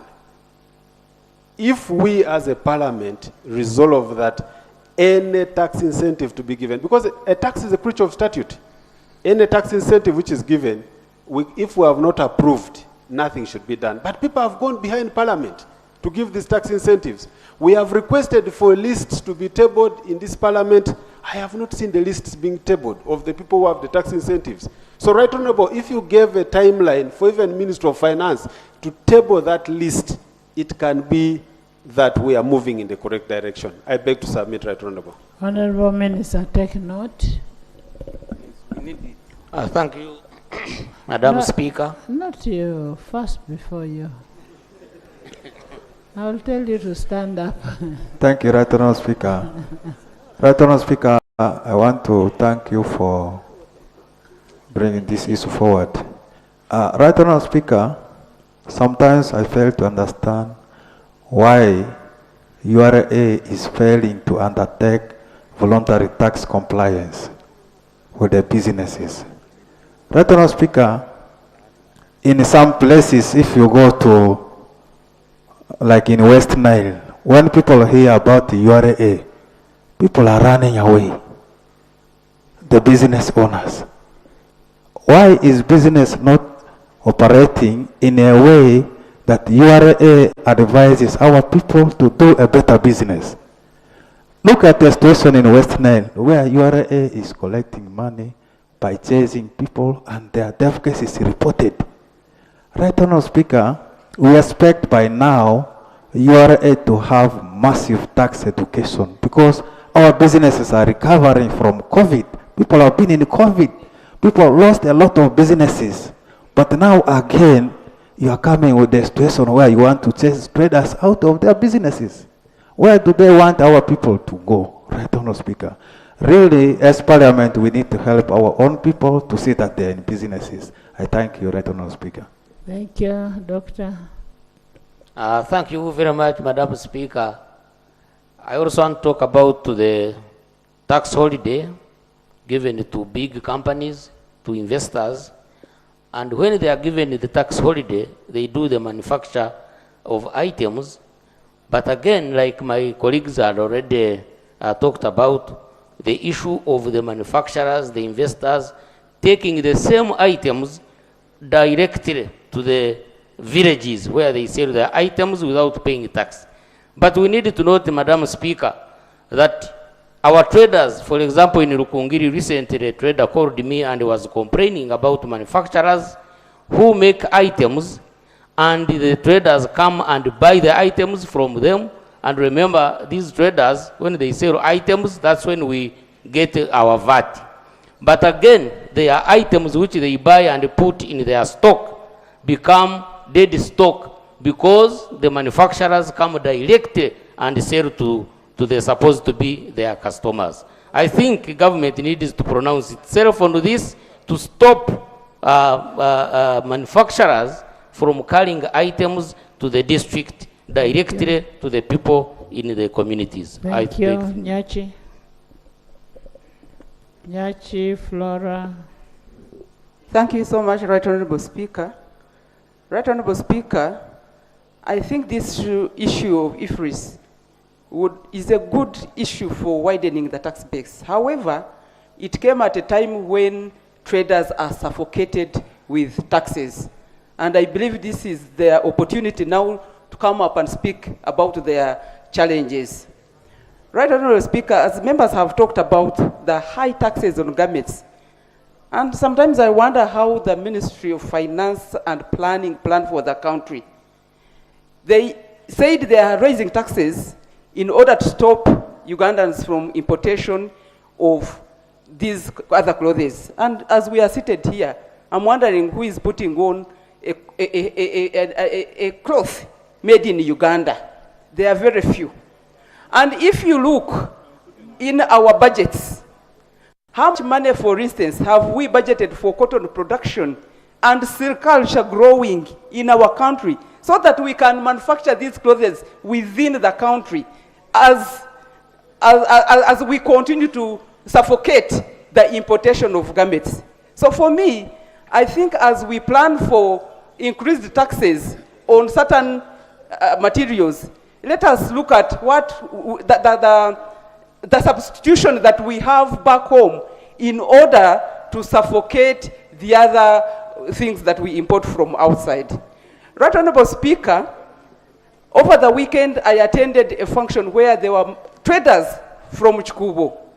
When they invited me to talk, they almost said, shut up, because I think they are tired of the taxes. They said, members of parliament, you are not helping us. What are you going to talk about? The same things members are talking about. They are complaining about those manufacturers that are given tax holidays for a very long period of time. And yet they focus on very few, traders. And that's why they are squeezing this one, that one, and at the end of the day, they are running out of business. Madam Speaker, I think the Ministry of Finance needs to revise the taxes that they're imposing on our people, but also looking at those manufacturers that are given tax holidays for so long, putting our members out of business.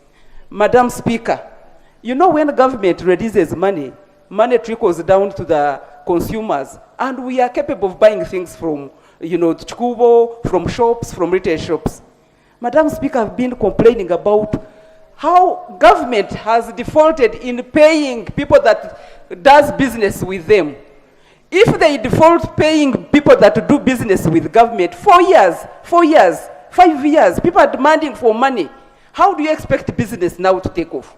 People are suffocated. That's why they're even crying. IFRIS is not bad because it is supposed to bring many people on board. But people are suffocated. They are complaining. They've run out of business. Government has defaulted. They are not paying people.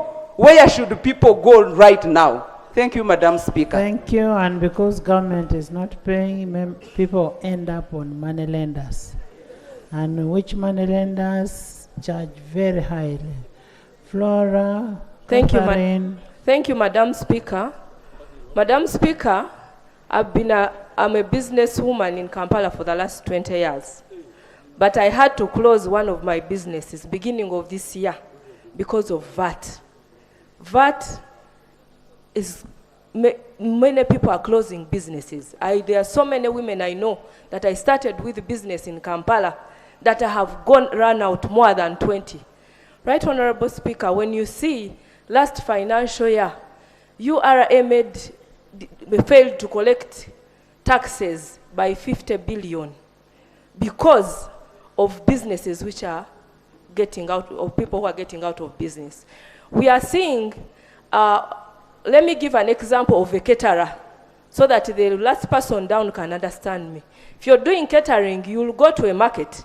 You're buying a sweet potato, you're buying Irish, you're buying matoke, all those you're buying them without any tax on them, without any receipt on them.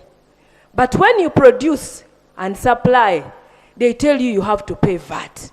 Now you're paying VAT, yet when you were buying things and purchasing, there's nothing which was charged on those things. So you find that people are running out of business because of this. We are seeing investors who are coming, going to districts like Noya, buying square miles of land.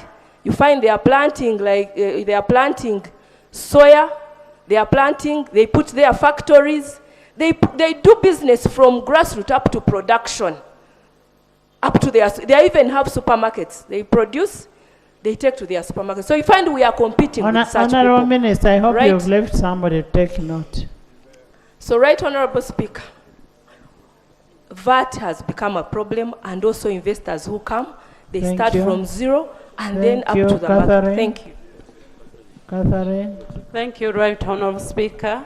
Felix. Catherine Right Felix. Honourable Speaker, allow me to thank the Minister for trying to come up with a solution.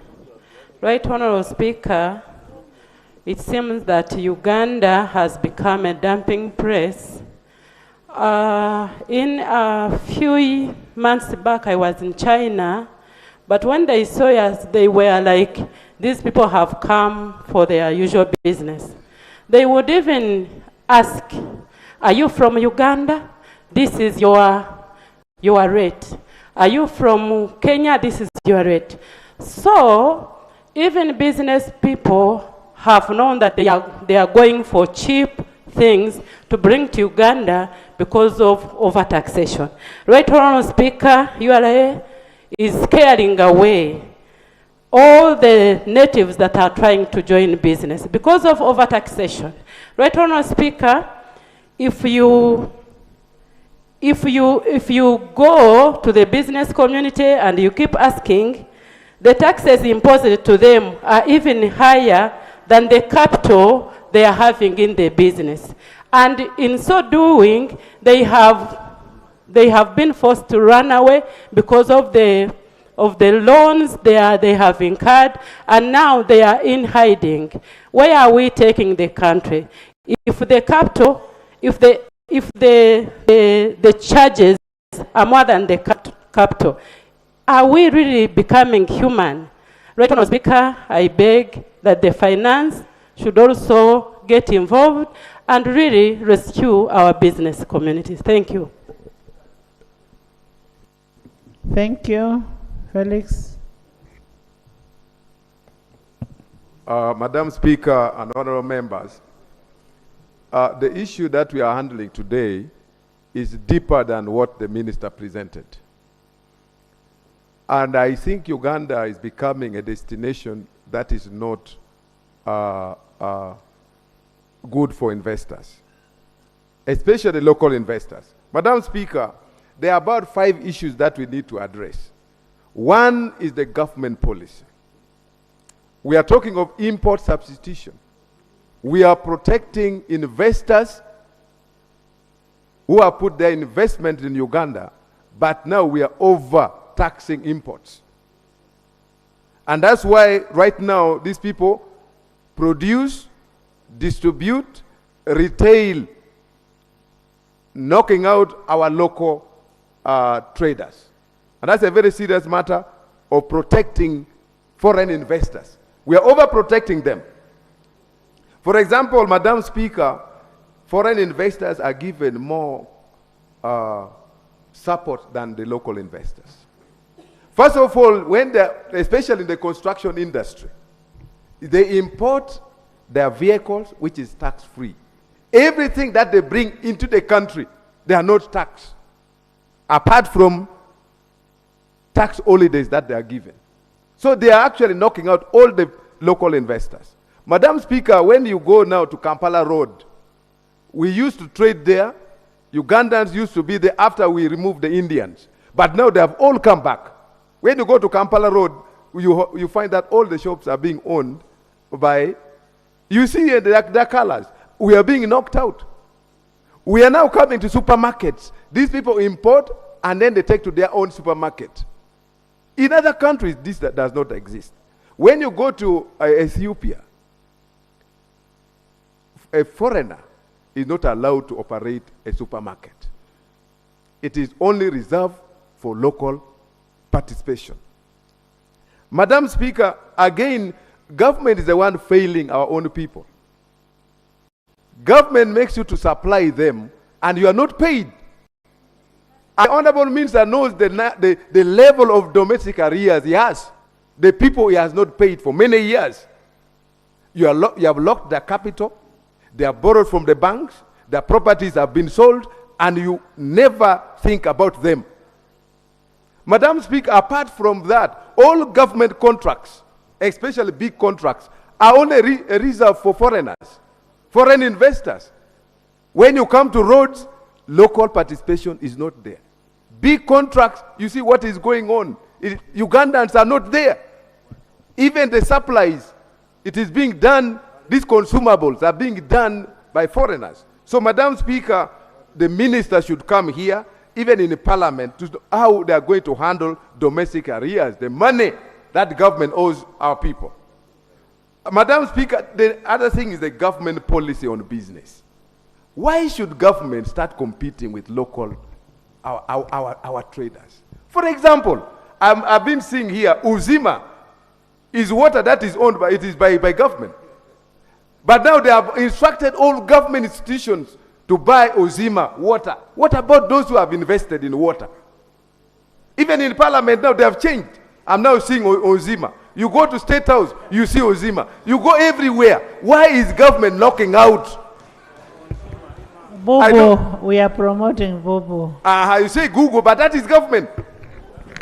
It's a government company. Why, if you are promoting, let local people participate and compete.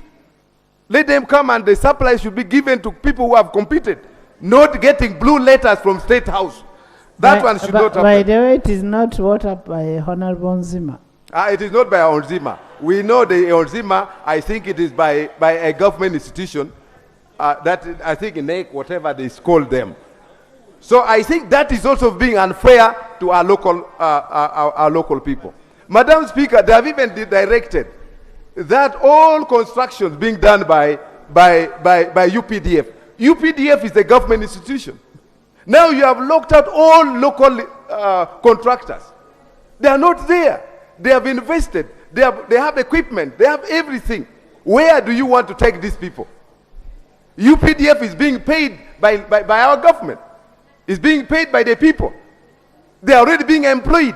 We have increased their salaries. They are surviving. What about those that our local people are employing? Now you are throwing them out of business. This is wrong. I don't think this is the country that deserves to be in government. We must think about our people. Not about thinking about ourselves, knocking people so that we are slaves. Honorable Felix. Anyway. Honorable Felix. I'm sorry. No, Honorable Felix. No, you don't have to be sorry. Okay. Is the UPDF a local company?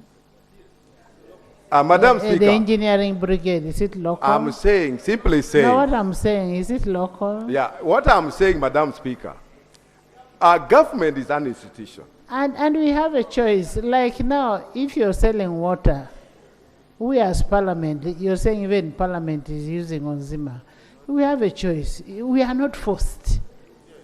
We are not forced. If we can go and buy from Renzori. Madam, with due respect to you, we are in a free market economy. Madam Speaker, with due respect to you, I think I'm all talking what about... we need to do, all what we need to do is to support our local contractors. Not just saying, we can't start attacking our own. We should be talking about external people who are coming here, hawking in the streets. You are all the way from China and you're hawking in the streets. Madam Speaker, and you find somebody all the way from China roasting maize. I would be happy if I got a UPDF person roasting because he's a Ugandan. I respect your opinion, and with due respect, UPDF has even built for us a stadium. What I'm saying, Madam Speaker, what I'm saying, if UPDF is operating as a company, doing business, let it be a fair competition.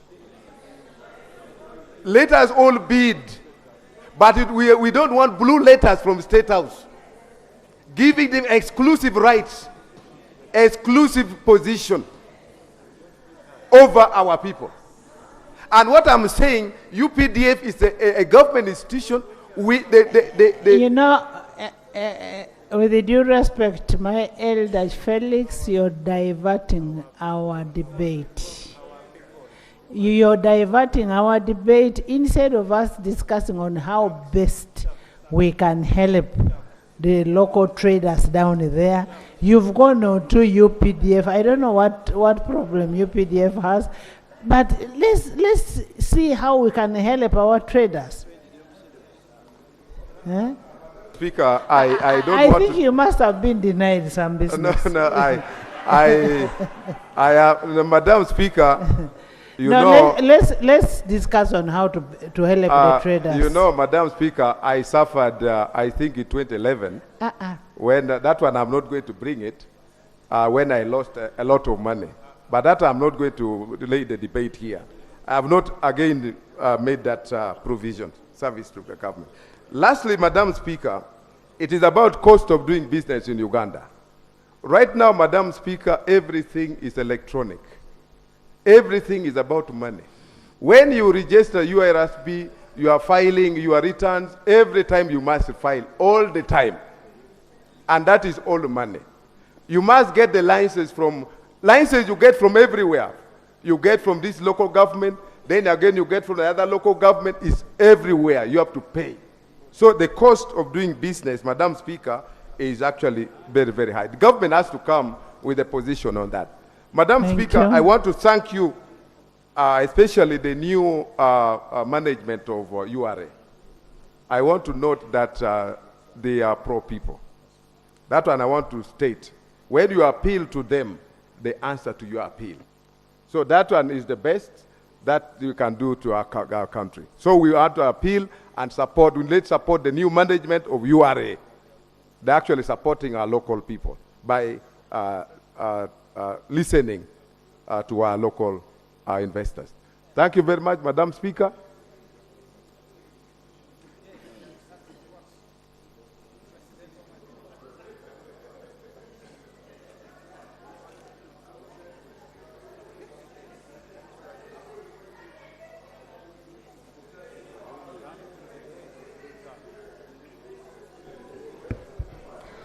Honorable Aol Dog Commissioner. Now I'm on Honorable Aol Former Lob. Yes. Honorable Commissioner Former Lob. I am coming now to the current. Hey, I'm first sorting out the former. Yes. Yes. Yes. Thank you. Thank you, Right Honorable Speaker.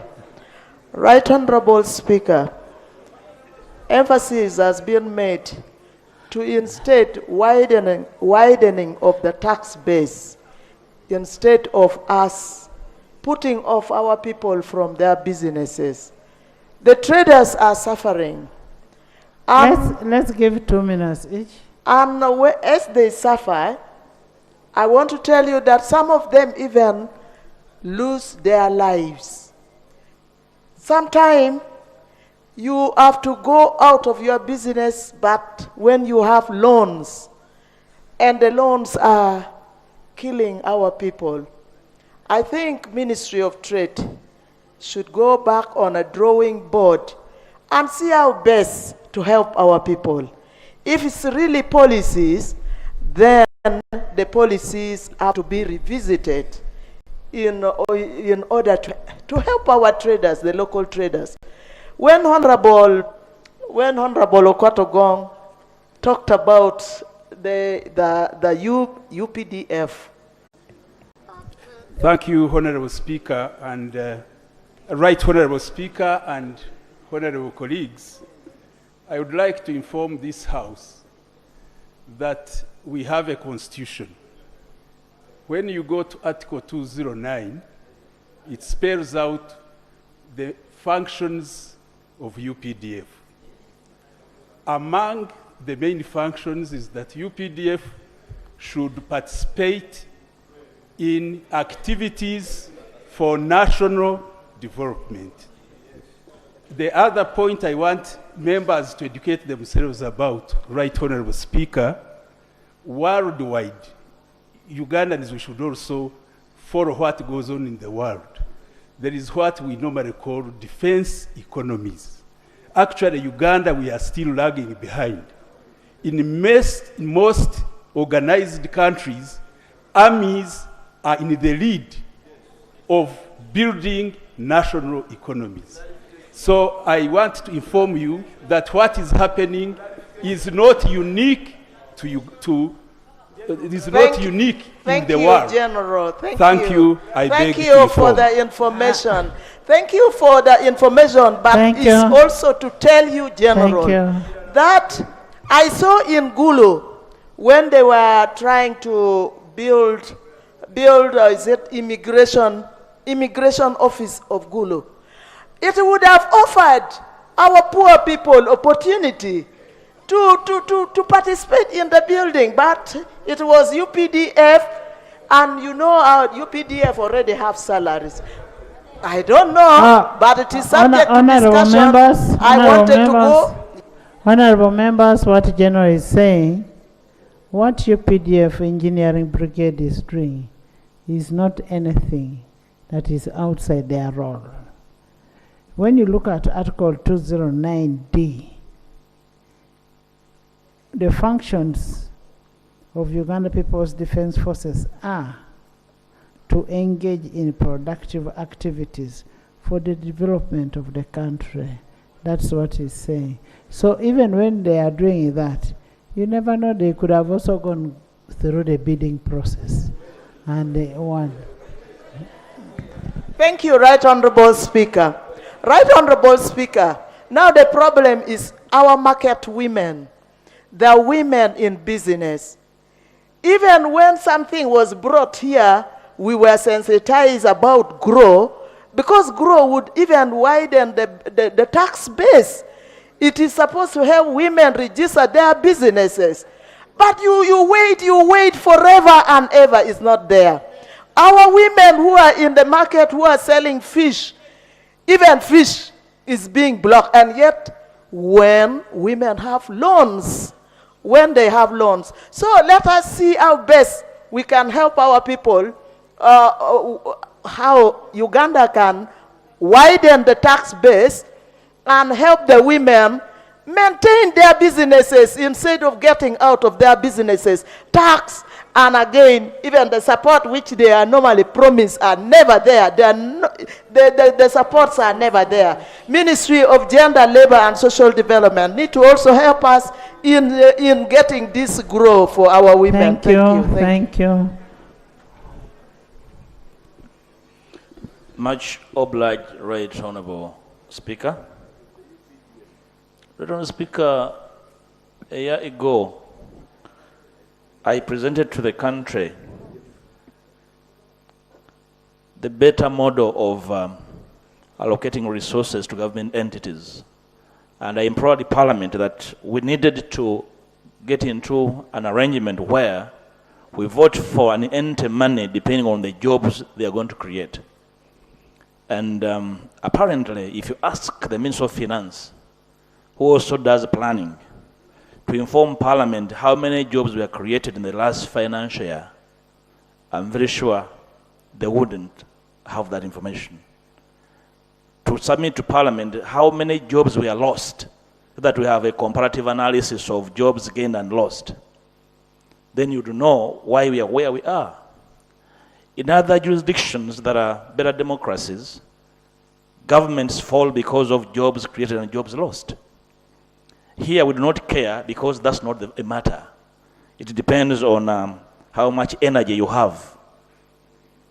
Right Honourable Speaker, URA submitted to Parliament in this budget process its policy statement.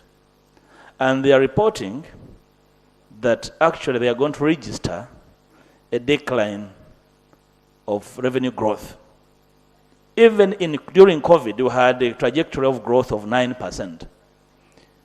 They are projecting a decline of almost 4% in this period. And when you follow what's happening in that entity, there's a huge job turnover. So many senior employees are leaving, and nobody explains why. I beg your pardon, Right Honourable Speaker. And then we are seeing that URA has turned into a target entity. They are preoccupied with their targets, not a facilitator of stability, of growth of the country. You see, when you are preoccupied with the target, you lose sight of who are you targeting? They don't care as long as they collect money from you and you close and they get their target. Where they'll get money next year, it's not a matter. Right, Honourable Speaker, we need to interest ourselves in how URA operates. And right now, Right, Honourable Speaker, the Finance Committee is considering tax bills. The Minister of Finance is reporting to Parliament that they will give their views on the view that the threshold of VAT should change and the percentage in 2 weeks' time. Is Parliament going to work backwards? When we are beginning the debate on the reports of committees, I advised that we needed the Finance Committee to report urgently on the revenue side of their report, so that we are able to do the final budget aware of the resource envelope. So now what will happen to the reports from the Finance Committee on the tax bills if the Minister or the Minister of Finance is thinking about revisiting VAT threshold and the percentage? There are issues, Honourable Speaker, and I think the supervision of URA is a bit lax. The planning is not consistent, because in the medium term, what did the Minister of Finance plan to achieve in terms of tax revenue growth? Second, Honourable Speaker, as Uganda, are we a manufacturing country or a net importer? If we are really net importers, that I know,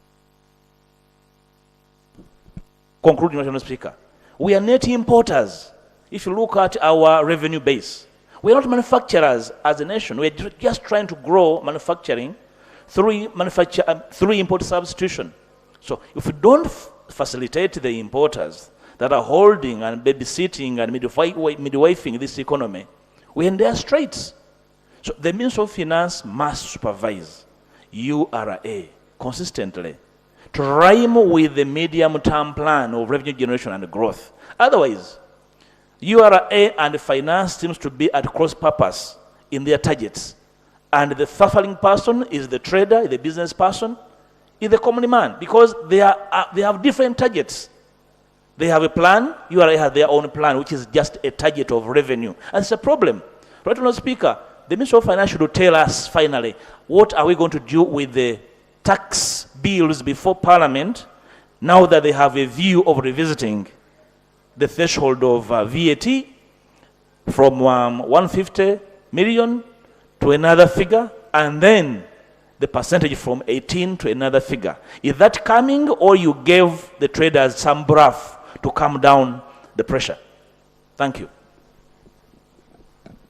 Thank you. Aguti.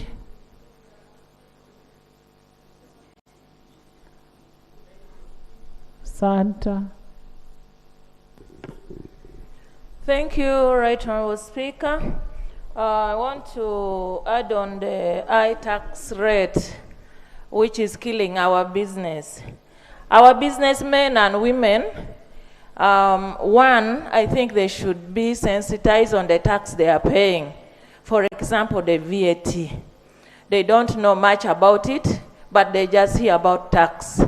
Then two, high interest rate charged by the money lenders. Here I think the government should come with the policies that protects our businessmen and women, so that when they borrow, they pay with low interest, or when it's protected by the policies of the government. Three, I want to talk about over-taxation on goods. If it can be reduced, this will help our businessmen and women to get something, so that they also help themselves with the income they are getting. You have talked about widening the tax base, but I think this one will also fall on us. For example, which areas are we going to widen the tax base? Maybe they will also begin taxing our nails when we paint. I don't know, but you know, you need to know what is taxable. And once you know what is taxable, then you can be able to see, instead of you taxing land, triple taxing land, then you should tax, like what Honorable Yona Musinguse said, that you have the telecom companies. You're not taxing them. Now you're taxing money mobile, but you're not taxing agent banking. That is a tax bill. Unless if you want to tell me that they tax nails, that's not a taxable item. It's not a taxable item. So you need to be aware of what is taxable in tax laws. Yes.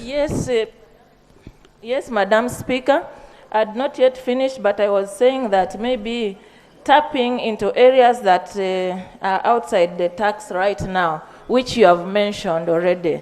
So with this, I want to include that we don't need to only look at Chikubo, but we have businessmen and women outside. For example, my business people in Dokolo, they're also crying about these taxes, and also they are crying about the money lenders. Thank you. Santa Okot Kiwanuka Grania. Thank you so much, Right Honorable Speaker. Right Honorable Speaker, let me thank the Minister for these endeavors of sitting down with the traders. But Madam Speaker, the plight of the traders have really been disregarded for quite a long time. There are a lot of challenges, there are a lot of problems that the traders are facing. And Madam Speaker, I think this time round, we are going to use this opportunity to solve the problem. To Madam Speaker, when the Minister was presenting, there were issues that the traders raised. One of them that I didn't see it coming up clearly was about non-standardization of value guidelines for goods. Madam Speaker, the principle of good taxation is well known to the ministry and to the minister himself. I wonder how some importers are charged highly, then others are charged less.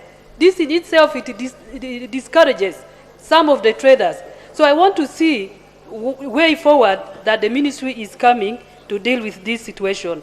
Then three, Madam Speaker, our local businesses, what are the policies? You have said in your submission that the regulation is coming soon. How soon is soon?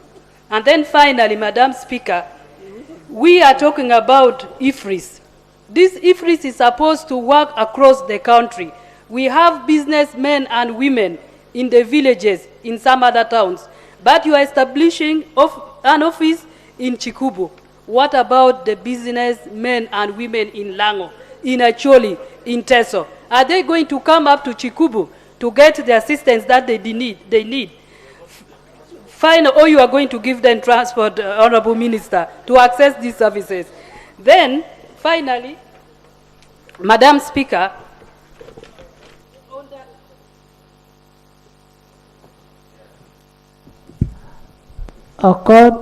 Thank you very much, Right Honorable Speaker. Right Honorable Speaker, from the submission of the Minister, it appears that the ministry is shooting and then aiming later. This is what I've got from the presentation. But Right Honorable Speaker, currently URA projects that there are about 4,000 or about 4 million or about their taxpayers. But there's a potential of growing this to about 12 million taxpayers. But with the inclusion of all these tax increment, they are scaring the inclusion of about 8 million taxpayers. Right Honorable Speaker, on the issue of tax holidays given to the manufacturers, we have also discovered that some of these manufacturers, if they are given tax holidays, by the time they are clocking the years for which they have been given tax holidays, they switch businesses. They move from one business to another and then regain another fresh tax holidays. So their government is losing. If we are doing that to foreign manufacturers, to foreign investors, and we are not doing to our local investors, our local traders, then automatically we expect what we are seeing the traders in Chikubu doing. You are being fair to the foreign manufacturers, to the foreign investors, and unfair to them. So I think this discussion you had with the traders. We only hope it bears fruit and an amicable solution is got so that we are fair to every Ugandan traders. Thank you, Right Honourable Speaker. Thank you.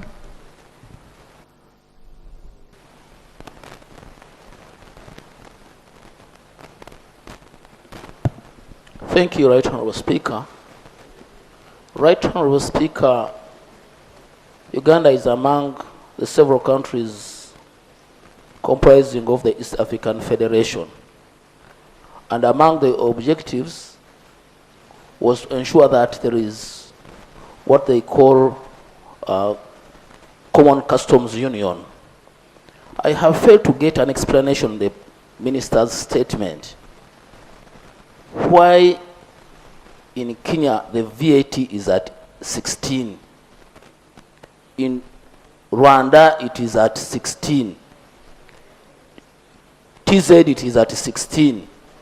Did you really have to first wait for these people to protest to know that at least we have to get a uniform VAT rate? Thank you, Right Honourable Speaker. Thank you, Grania Maggie. Thank you very much, Right Honourable Speaker. Right Honourable Speaker, we appreciate the ministers that sat with the traders and agreed on a few aspects that will be looked at to sort the issues of trading, Right Honourable Speaker. However, Right Honourable Speaker, there are a number of issues that were agreed upon, but they are not nationalistic. One, Right Honourable Speaker, they agreed to set up, let me call it an office that is going to help the traders in Chikubo concerning the IFRI system. But Right Honourable Speaker, the Honourable Ministers need to know that we have traders all over Uganda.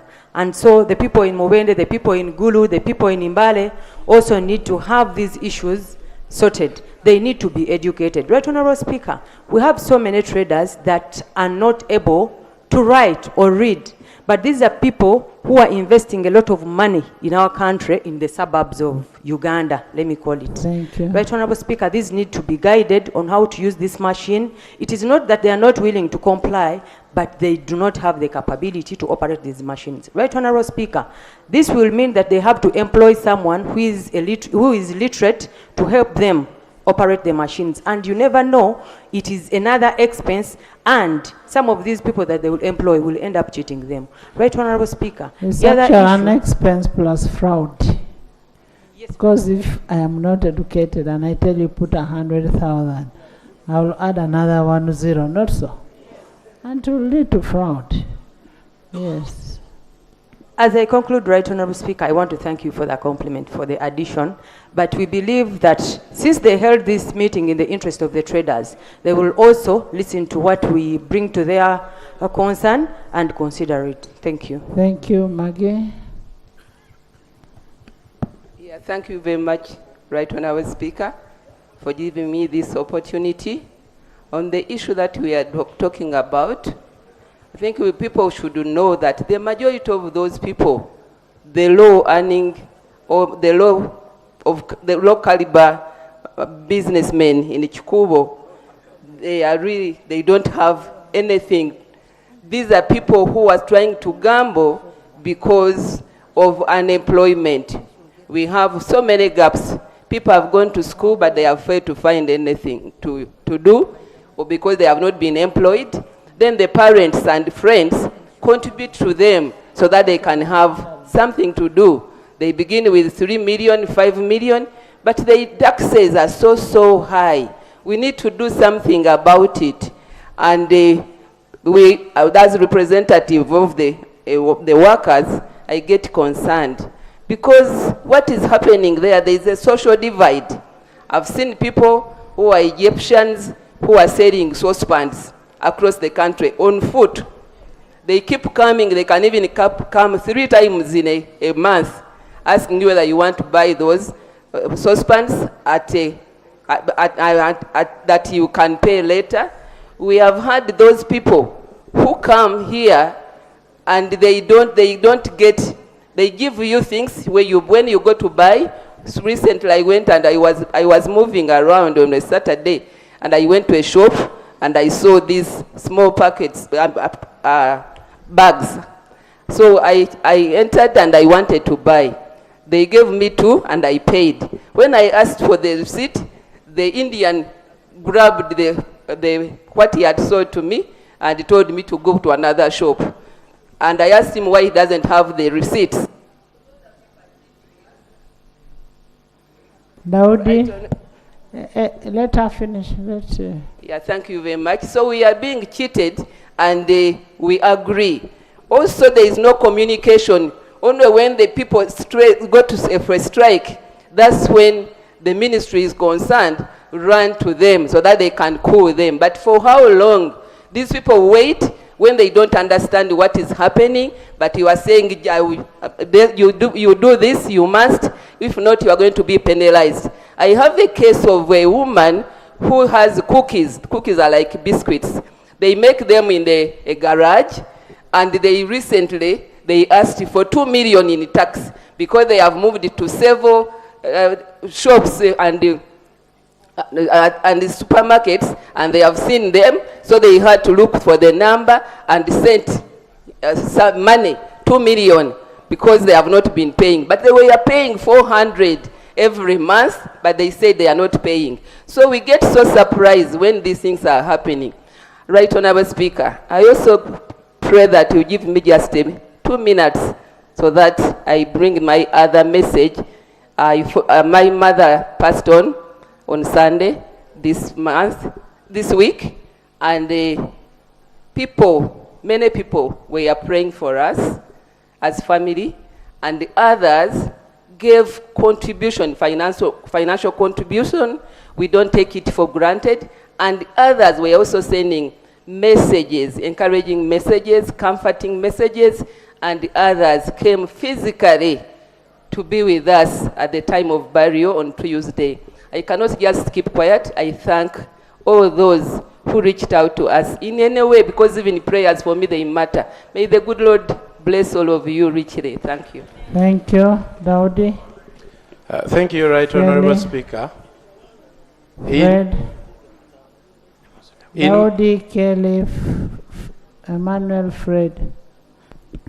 In my view, URA is tightening the tax noose on the small tax base of the formal sector in order to meet the taxation deficiencies that they have. But we have a large informal sector that consumes services but hardly contributes to the tax basket. The unregistered businesses in agriculture, for example, I think agriculture accounts for over 80% of the informal sector. It's largely unregulated and largely untaxed. I think what needs to be done is for URA to find a way of regularizing the informal sector and therefore widening the tax base so that the informal sector also contributes fairly to the tax basket, so that all Ugandans share the tax burden across board, as opposed to squeezing the little formal sector that is contributing unfairly to the tax base. I thank you. Just an example, Daudi. Cows, the number of cows that one has, are cows taxed? No, we are talking about increasing the tax. Yes, base. part of the informal sector, right? Yes, it is an informal sector. Yes. When you ask of how do we increase the tax base, that is, go for the cows. Me, I have over 2,000 cows. Nobody charges me. Yes. I have over 2,000 cows. Nobody taxes. Nobody even wants to know how much I get out of it. You will come. Let's increase the tax base instead of making the traders suffer. People have cows. Enos there. Where is Enos? He has so many cows. Kelly. Thank you so much, Madam Speaker. Thank you so much, Right Honorable Speaker. Right Honorable Speaker, I want to thank the Minister for the submission that he made.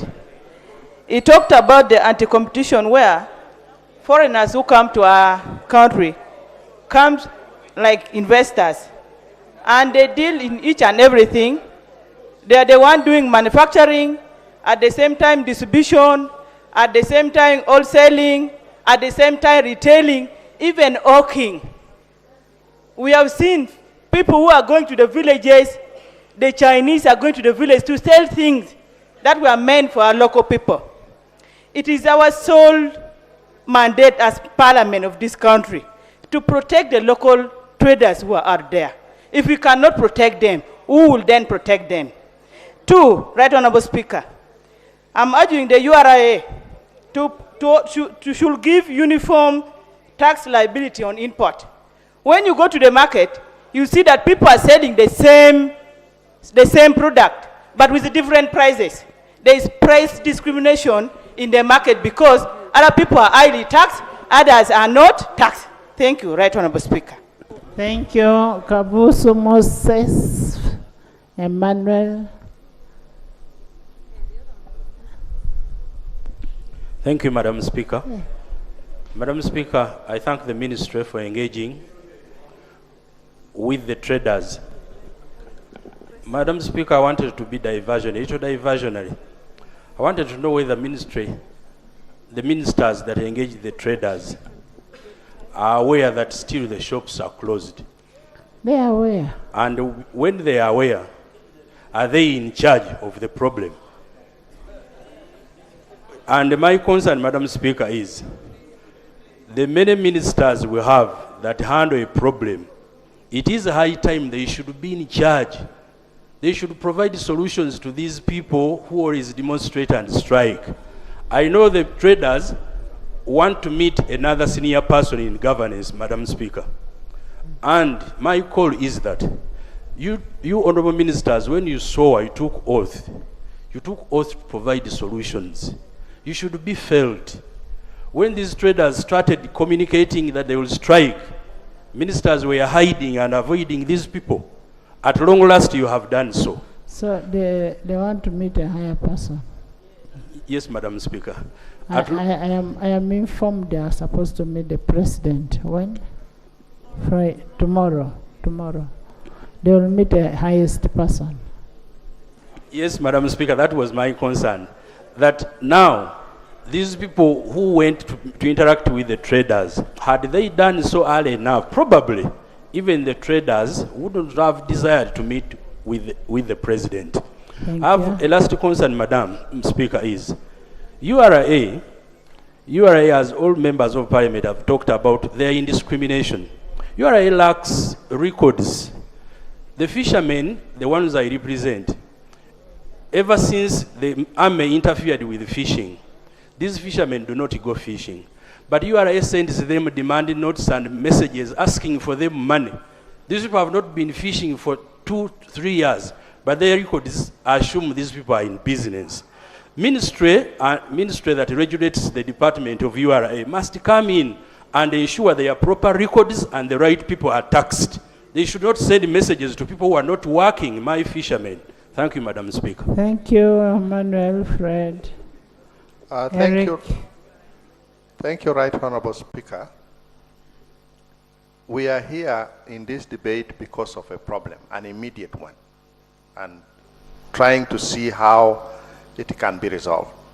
But from the debate, I've realized there are so many other problems that people are going through, and particularly our business people. And I want to go back a little bit to what my brother here has said. Now, the process that is used to resolve this immediate problem. Now, the minister has presented a report of their meeting, and we can state clearly that the meeting has not resolved anything because the strike is on. As we speak, the Committee of Trade is having a meeting. I don't know now to resolve what. Since eventually these traders are supposed to meet the president tomorrow, which means... Emmanuel, the meeting between the ministers and the traders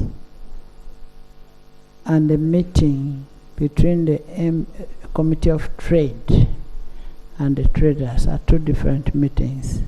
This House is doing its oversight role.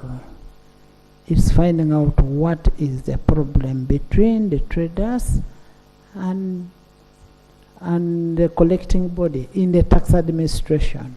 So what our committee is doing on behalf of legislature. What the ministers did was executive. We do the oversight role. Right Honorable Speaker, why I am bringing this angle to this discussion is because I am worried about the process of resolving issues. If eventually the traders think it's only after meeting the president then they can respond and open, then there is a problem. For me, I also want to appeal to them. They also should start trusting the other systems in government. We shouldn't be waiting only for the head of state to be resolving. There are so many other things that the president has to look at, and there are so many other complaints in different sectors. So if all that has to lay before the president for them to be resolved, then there is a problem. Finally, Madam Speaker, when we talked about the traders, particularly in Congo, Uganda, and Kenya, I want to bring one example of what used to happen in the whole of West Nile. We used to have traders in Congo. Actually, what you're talking about, the traders meeting the president, I think they're using their last bullet. Assuming they don't get what they want, what they expect of the president, what happens? Where will they go next? To God? Because we needed to resolve this thing before going to the president, because that's the last person they should really go. And I think also our people need to have trust in us. That is how we resolve the issue of KCCA. KCCA did not go to the president, the sweepers. We had to resolve, we agreed this is how it should be done. Now, if you, they have paid some. If you go now to the president and you don't get what you ought to, what you want to get, not what you ought to get, what you want to get, what happens? Will you open or not open? Emmanuel, continue. Thank you, Right Honorable Speaker. I was giving an example of the trade between Uganda and Congo, particularly in West Nile. We used to have a time when businesses and businessmen from Congo would come and buy their products from wholesalers in West Nile. Eventually, they left the wholesalers in West Nile, and they came to Kampala. And as we speak, now they are moving beyond Kampala, now to Kenya or Tanzania. When you look at that trend, you realize there is an issue. There is a problem that needs to be solved. And I want to believe it will be. Thank you. Finally, Right Honorable Speaker, just like you allowed my colleague, Honorable Margaret, I want to take this opportunity, colleagues, to thank you, Right Honorable Speaker, the deputy, and my colleagues here, and every other person for standing with me when you know I lost my wife. And colleagues, if it wasn't for you, I don't know how I would have handled myself. And I'm so grateful. And I want to make one appeal. Members, I know that there are issues here that sometimes divide us. But I'm so proud of you. I'm so proud to be part of you. Thank you. Because at that point, you could see clearly that we are one. And we need to look at that as being more important than the issues that divide us. Thank you, Right Honorable Speaker. Thank you, thank you. Politics aside, we remain one people and one family. We are one family. We are one family, and we should be there. We should be able to help each other when, whether in times of good or bad. We can disagree here, but when we reach that door, we should be able to hug. our disagreement can be within here. But you reach there, we forget about this. Life is too short, very short. You see, the other day we lost a clerk from nowhere. He was communicating, even come for a meeting. From nowhere he died. Assuming he had somebody, and then the person said it is even good that one died. So let's live a free life. Let's not have that life of hatred. Let's have that life of life is too short, live it to the fullest. Fred. Thank you. Fred, Eric. Thank you very much, Madam Speaker. You don't need to stand. Don't waste your Madam energy. Speaker, one of the hardest things in life is walking the talk. I thank you for the walking the talk of unity. You have talked about it and you have done it. It is the hardest thing you can find in life. Thank you very much for that. It is only you have had say so. Yeah. Madam Speaker, I'm sorry I might be divert like my brother Honorable Kabusu did. My Honorable Speaker, I pity the taxpayers. We, the members here, when we are voted members of parliament, there's a level we are put at. But when you look at the utterances we make outside there, it discourages the taxpayers, Madam Speaker. Taxpayers, we depict a picture as if parliament is there to misuse taxpayers' money.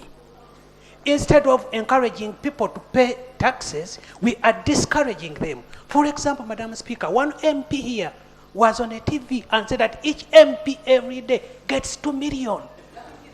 And is an MP from here. So imagine a taxpayer on that level.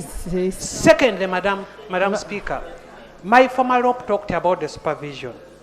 Madam Speaker, if you can go to at URSB, you can see the number of companies that are registering.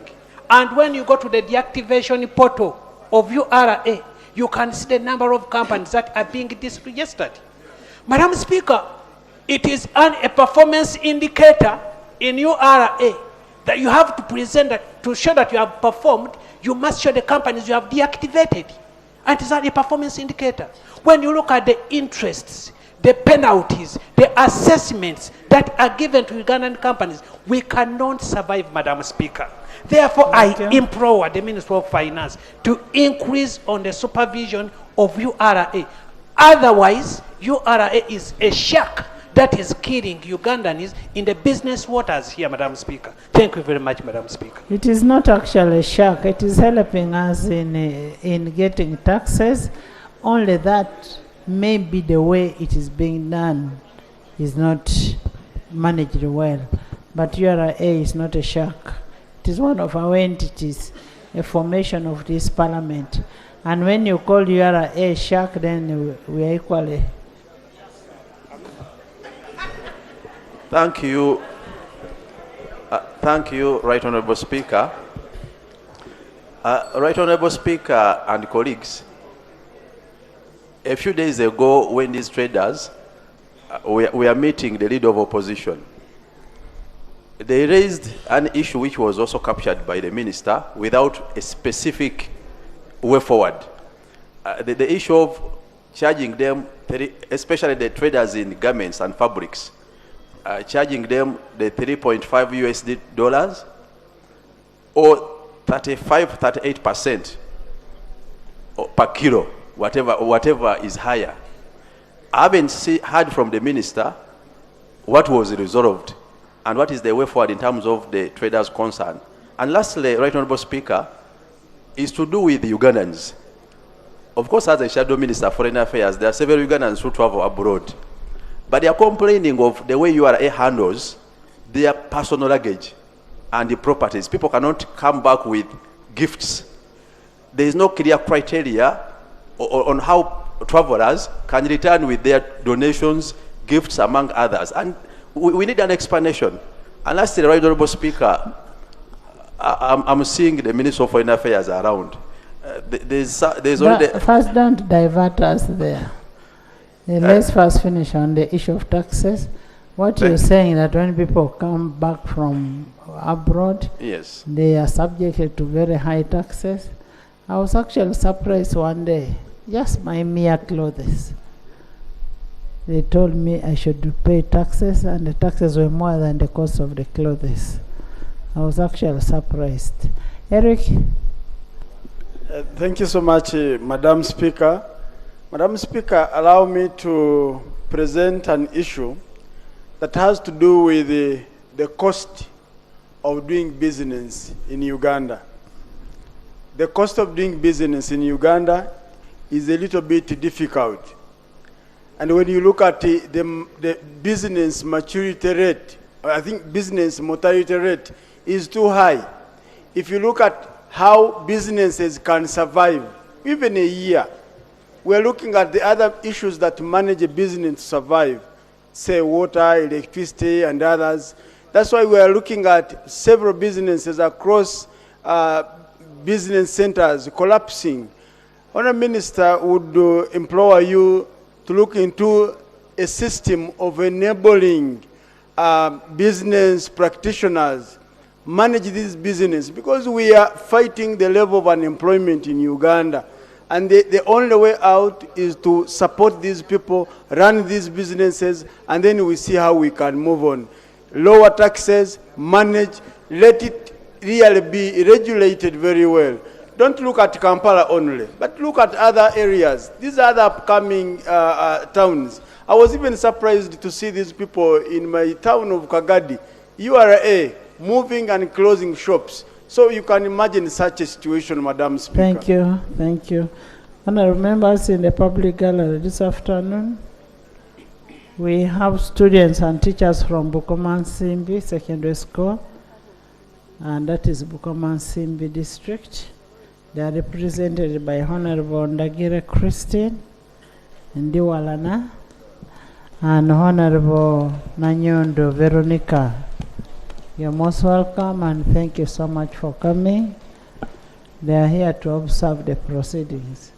Honorable Nanyondo, Christine, on that note, therefore. Thank you, Right Honorable Speaker. I'm so grateful to be with you, my dear students. Thank you for coming. And my voters.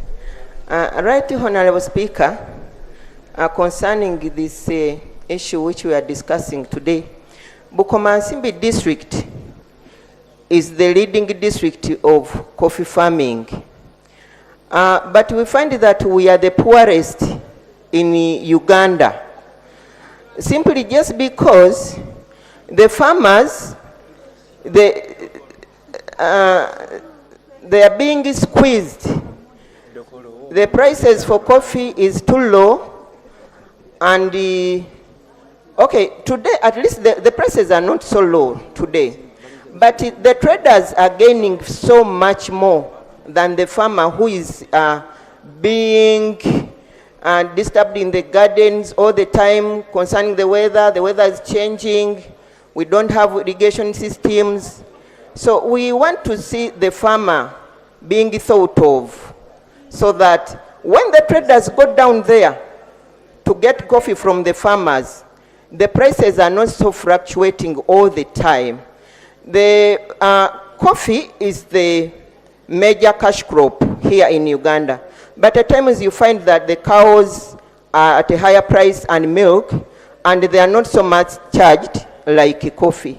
I thank you so much, Right Honorable Speaker. So we should charge the price, the cow at the time of sale. Dr. Lulme. Thank you very much. Honorable members, for you talked. When you talked, now when it is coming this side, you're saying motion. Yes. Let's Right be Honorable fair to each Speaker. other. Right Honorable Speaker, I have just been having a communication with one of the traders, and I was asking the cost of implementing the EFRIS, and he said that you need an EFRIS machine which is at 1.9, then a computer at 1.8, Then you must employ somebody who operates it at a certain cost, software. Then you also need internet, you need stable power supply, and so on. Therefore, it makes it difficult to implement this, and I believe that government should listen to our traders. The second thing that I wanted to bring to the attention of this House is the implementation of the Trade Licensing Act. When we are talking about trade licenses, we are not talking about here in the capital city alone. We are also talking about our small towns in rural constituencies. The implementation of the Trading Licensing Act usually does not discriminate whether you are in a municipality or you are in a city or you are in a small town like in Kokonjeru, where our in-law Haruna knows. So when the URA comes and engages, they simply put charges to the various businesses, regardless of whether they have found them in the rural towns such as in Kokonjeru or they are in the city, and therefore it makes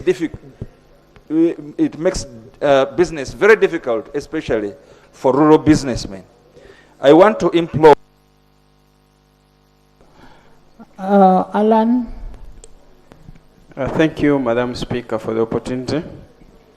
Madam Speaker, unfortunately, I can't see the minister because when you read the statement, you say that it was agreed. The ministers are all here. But what is reporting is not sincere. The minister, what is reporting... Did you attend the meeting? Madam Speaker, let me finish this. In the morning, I have talked to Mr. Isa Sechito, the spokesperson for Kasita. He said even he left the meeting before it was concluded. But according to the statement, the minister is sanitizing the situation. That's the problem with these ministers. They sanitize the condition. Because even right now, what is reporting said that we agreed. But it's not sincerely speaking that they failed to agree on these matters. The traders, they are saying that increase should be stopped for some time so that the ministry rearrange itself. And secondly, the traders are saying ministry should stop charging taxes in kilograms on garments and textile. But the ministry, what is reporting, saying that they are... What law did you make? Madam Speaker... I'm just asking, what did the law say, the one you made? Madam Speaker, that is the ability of this House to consider what the traders are facing, what they are passing through, or the harassment when they are charging these taxes. You know, there is a difference between making a law and tax administration. So that's why I was asking, what did you agree in this House? Are they doing exactly what was agreed in this House? So, Madam Speaker, what I'm reporting is from the traders. It is upon... You know, if these traders thought it wise to meet you as a solution, then they should have only met you other than reporting that what they discussed with the minister was not... What the minister is reporting is not correct. That is unfair to our colleagues. Speaker, thank you for the guidance, but what I'm because about... it is this House that sent those ministers to meet the traders. Madam Speaker, it could have been fair if the minister stated it in the statement that we didn't agree. We shall That's hear what from we the wanted. minister. Correct?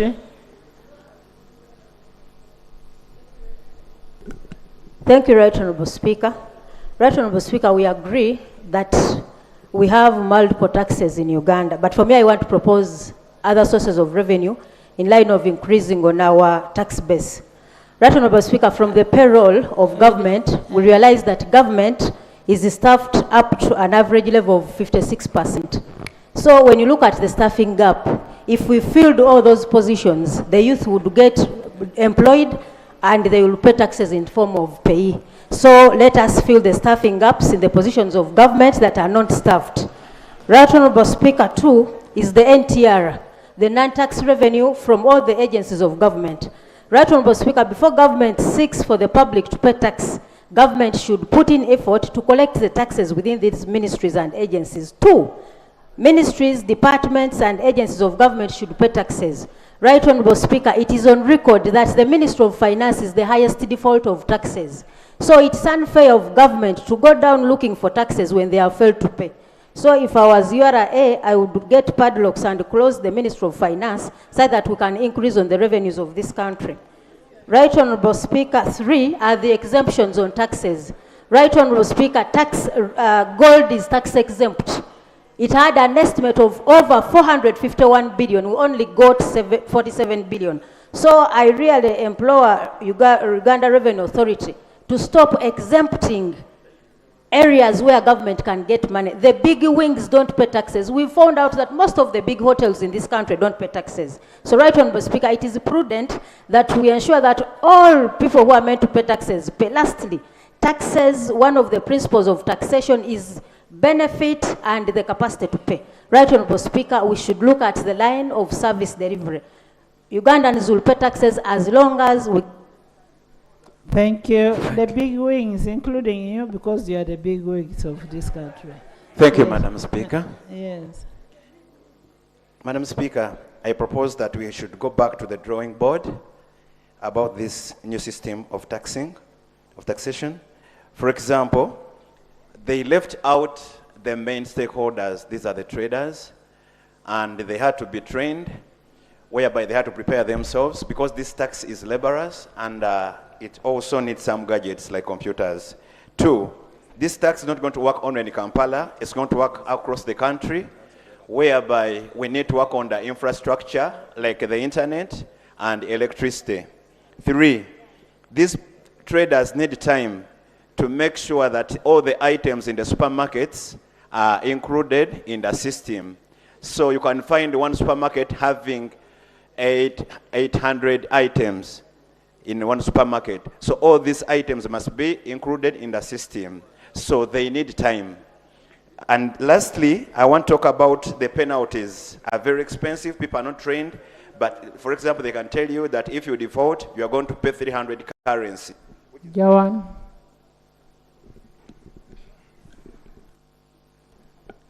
Thank you so much, Madam Speaker.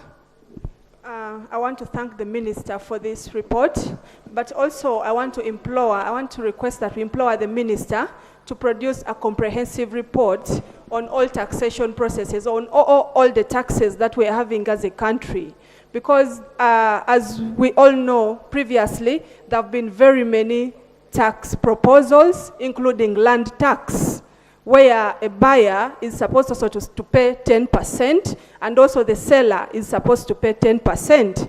All this is not being brought on board. So if we would have a comprehensive report so that the issue of taxes is debated and concluded at once. Look at the property tax. Many of the schools are suffering. The more buildings you have, the more taxes you're paying. So how do we come as a house to ensure that we help our people who are helping the country to produce future leaders? We also have a proposal on building taxes. All these taxes are underway by the ministers to bring them into work. You realize that even on the building tax, we have grass-thatched houses have been proposed to be paying 30,000 per year. All these taxes, to me, I feel, should be able to come on the floor so that we debate them as a whole, other than having piecemeal debates on one activity. And Madam Speaker, allow me bring an example from where I represent. Honorable Minister for RAPEX, we are going to your item now. We are going to your item. We need a justification from you, a brief justification. So don't go very far. Thank you, Madam Speaker. And I am told there is some demobilization because they don't want to have quorum. We shall have quorum. This business of demobilizing that people should not come, we shall have members. I have them. Thank you. I was requesting to bring an example of where I represent. To me, I think the tax base is already good enough, but the collection of these taxes is where we are having a challenge. Look at where I come from. I landed on 3 different people. And for the last 3 years, these 3 people have been paying their taxes every year, every month. When I looked into the revenue portal, when I went there and tried to get the details, I realized that in the system, these 3 people, one has only paid for 4 months in the last 3 years. The other has paid for 3 months in the last 3 years.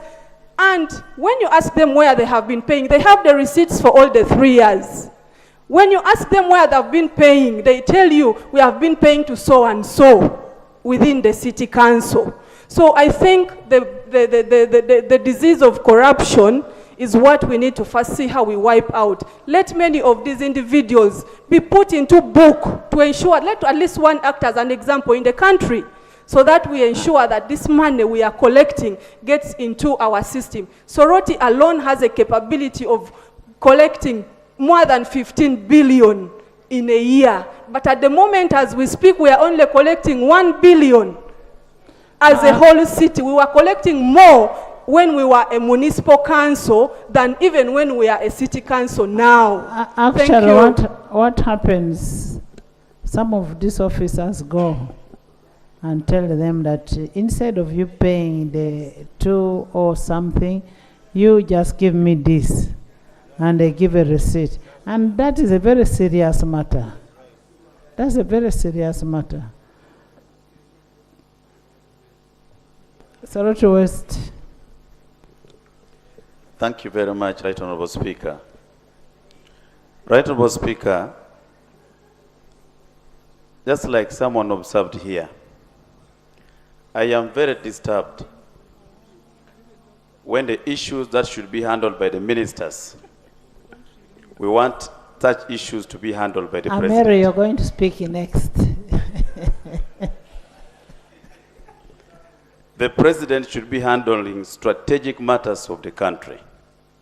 This issue of negotiating with the traders should solely be the Minister of Finance. And if we cannot handle the issue and sort out with the traders, then the best would be for you to resign and then leave. Because we are not going everything the President think of strategic issues of the country. Now you want to kill the President with the pressure. Because if you are the minister, there are 4 or 3 ministers in the ministry, and you cannot handle this issue. Honorable so why are you members, ministers? Please, whoever is out, we come in. We need you in. Now, there is a matter I'm coming to. Madam Speaker, this country collects a lot of money. We have money. We would even survive without donor funding. We would even survive without loans. We collect a lot of money. But Madam Speaker, what pains me in most cases, the poor people collect money, and then we go and give money to the rich companies and the rich people in terms of bailouts. Madam Speaker, not long ago, we collected money from the poor people in Chikubo, in Soroti, in Kagadi, and then go and bail out Roofings Limited with the 200 billion. The poor people collect money, and then we go and pay Rocco 200 billion. The poor people collect money from Nakasero, and then we go and pay Simba 200 billion. Madam Speaker, not long ago, this government used money, 26 billion, to give Abubakar and then something services. Madam Speaker, not long ago, this government gave money to a private company, a private pharmacy in Tungamo. and then the poor people are suffering in Chikubo. The ministers cannot go and help them. Madam Speaker, let me ask this question. No. Let me ask this question, then I come for information. What criteria does the Ministry of Finance or government use to bail out particular people in Uganda or companies, yet the poor people are suffering? Madam Speaker, I would request this Parliament to task the Ministry of Finance to bring a list here of the people that we have paid money with our taxpayers' money in terms of grants and loans. I am aware Basaja Balaba has not paid money to government up to now. He took money and has not paid. I am aware the number of companies. Which money did Basaja Balaba take? He was given a bailout in his hides and skin company. You know, up to now, he has not paid. You know, we don't speak about people who are not in the house. I am talking about a company, Madam Speaker. And now these companies can be traced. And this money was paid. This is government money, taxpayers' money. That's why I'm asking, Madam Speaker. Even as we are continuing. Matter. Thank you so much, Madam Speaker. Now, those are the companies. Yes, these are the Madam Speaker, I'm wondering whether my honorable colleague is proceeding right, because he knows very well that all the monies he's talking about, all incentives or tax exemptions, are approved by this Parliament.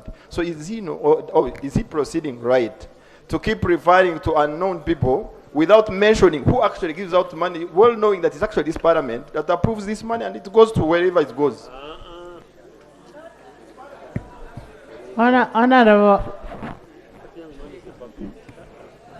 Honorable members,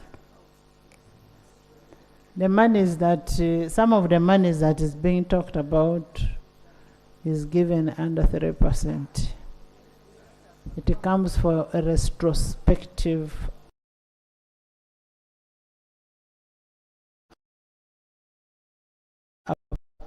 approval. It comes for retrospective approval. So we can say, I don't mind people being bailed out, local people being bailed out. When I hear Abu Bakr, I don't know who he is, but I don't mind him being bailed out. But we only need to define the criteria of who should be bailed out and what benefit is it going to give to this country. That the impact that it will have to the country. How many people are they going to employ? How much taxes are they going to collect once they are bailed out and they're in business? I mean, a bailout as a country, that's the only way you can sustain your people. But there are people who should not really. Thank you very much, Madam Speaker. I am not against the bailout, Madam Speaker. But what we are asking is a clear criteria must be known by the people who pay taxes. If you're going to pay so and so, are you going to pay even the other person? Not particular people. What we are asking is a criteria. I want to thank you. My brother, Enos, you're driving a duty-free car. You're not, excuse me. Don't address Enos. If you also want to drive a duty-free car, you'll do it. Please. Please. Let's not go personal. Let's not go personal. In conclusion, Madam Speaker, we are talking about empowering the local people. I have seen our roads being made by Chinese. Our roads are being made by the Arabs. Yet we have Makerere University producing well-qualified engineers. We have engineers in this country, but Madam Speaker, I would want to know how does government come and award contracts to these foreign companies, to the Chinese and the Arabs, yet we have our local companies here in the country. This is how we would plow back the money into our economy. Honorable, yes. You see now the contradiction we are having. When the local company called the engineering brigade comes, you complain. When Abu Bakr comes, who is a local company, you again complain. Now you're talking about the Chinese. Madam Speaker, I am not contradicting at all. What I am saying is if we are going to give money to the local people, it must be uniform. Let there be a clear criteria. not at the wisdom of the minister. It must be known. That's what I'm saying. Thank you, Elijah.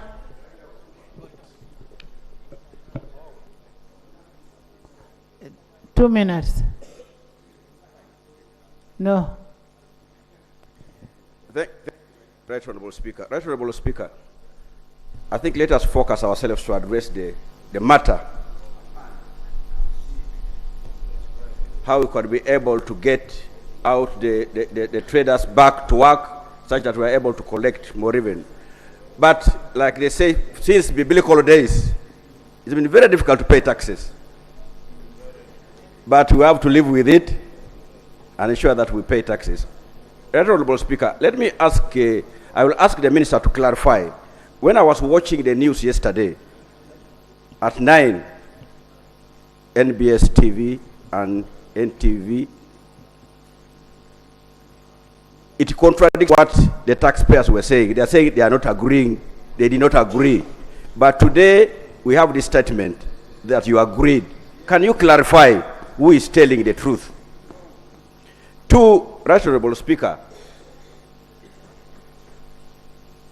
I think people need to understand, because I've seen people mixing invoicing, e-receipting as tax. It's not a tax. It's an administrative system of collecting taxes. So we must be able to know the difference and who qualifies and who does not qualify. That's why I agree with the taxpayers that a lot of sensitization needs to be done, such to enable them understand how this can be done. Madam Speaker, I was part of the team when VAT was introduced. It was not an easy thing, but it was slowly educating and encouraging the taxpayers to understand, and that way they embraced VAT. So the same should apply to this system. Let us not use because the financial year is coming to an end, because you want money, URA needs to meet the target. Please let us sensitize our local traders to understand how they should be able to do this. And I also agree with them on the issue of raising the threshold, the VAT threshold, because it's a long time since we set the threshold. We started with 50 million, went to 150 million. I think it's a high time, because the value has deteriorated. We should be able to raise it such that we are able to know who are those who should qualify for the e-receipting and invoicing. That way, we would have been able to solve some of these problems that we are seeing today. Finally, Right Honorable Speaker, Honorable Sireko here has been year in, year out talking about the taxing of the 3% or the 35% on the fabrics. And I thought the Minister of Trade, Finance has taken it seriously. There is an anomaly in the taxation on the fabrics, and which must be addressed. Thank you, Right Honorable.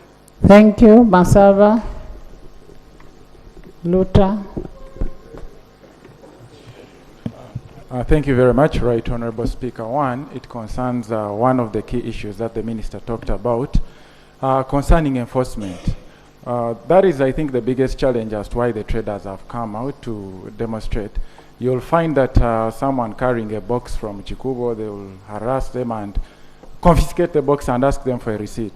Yet when you go maybe to a supermarket, because it's optional for you to either go with your receipt or not. By law, you cannot force me as a seller, as a final consumer, to have a receipt, so I can decide to have it or not. So I think that is wrong. URA should stop the way they are implementing, the way they are enforcing, harassing people. Let them target the goods that are coming into Chikubo. Perhaps that will help solve some of these issues, because they can track the commodities, these vehicles that bring in goods. Then they can compute the input VAT and they can determine how much these people have sold. So I think this should be handled. Secondly, Right Honorable Speaker, the former law raised an issue that I think we need to take very seriously. We have statutory deadlines as to when we are making budgets. And one of the key things that determine our budget... Gorete, I'm joking. Right Honorable Speaker, one of the key issues that we use while determining the budget is the revenues. And 2 weeks from now, we will have processed and finished the tax bills as a finance committee. So it will be very hard. It will be very hard to come back to it. So I beg with your indulgence that we do handle this issue simultaneously, the revision of the amendment to this. But we don't do revision in the House before we are given a bill. Right, Honorable we need Speaker. a proposal. Right, Honorable Speaker, we are dealing with the income tax and there are clauses that we are amending. And when you look at cap, Now that is against the rule. You don't come and discuss what is before the committee.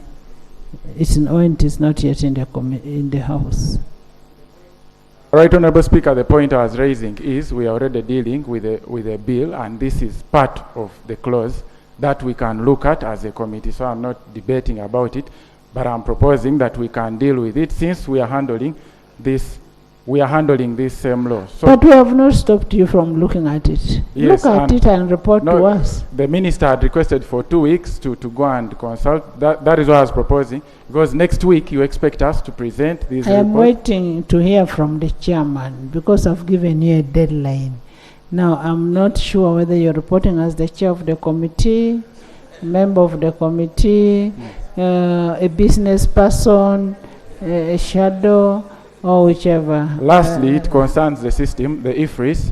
Right, Honorable Speaker, IFRIS as a system, it does have its own challenges, and we've tried to raise several concerns. Unfortunately, many of them have not been picked up.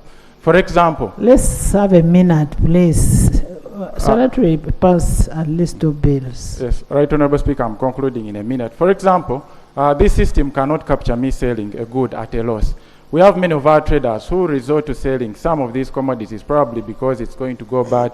Probably this trader needs money to go and clear a loan somewhere, but URA will want you to declare a profit. Once you try to input that you're selling it below the cost price, they will not allow, and they will want you to sell, to input in a system a price that you're not receiving. And in the end, they will want VAT on that. They will come, they will assess your... Thank you very much, Right Honorable Speaker.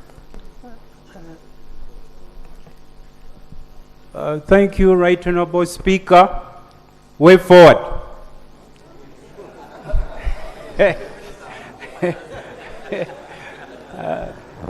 Every new tax policy in any government is sensitized to the population gradually, which is not happening in our country.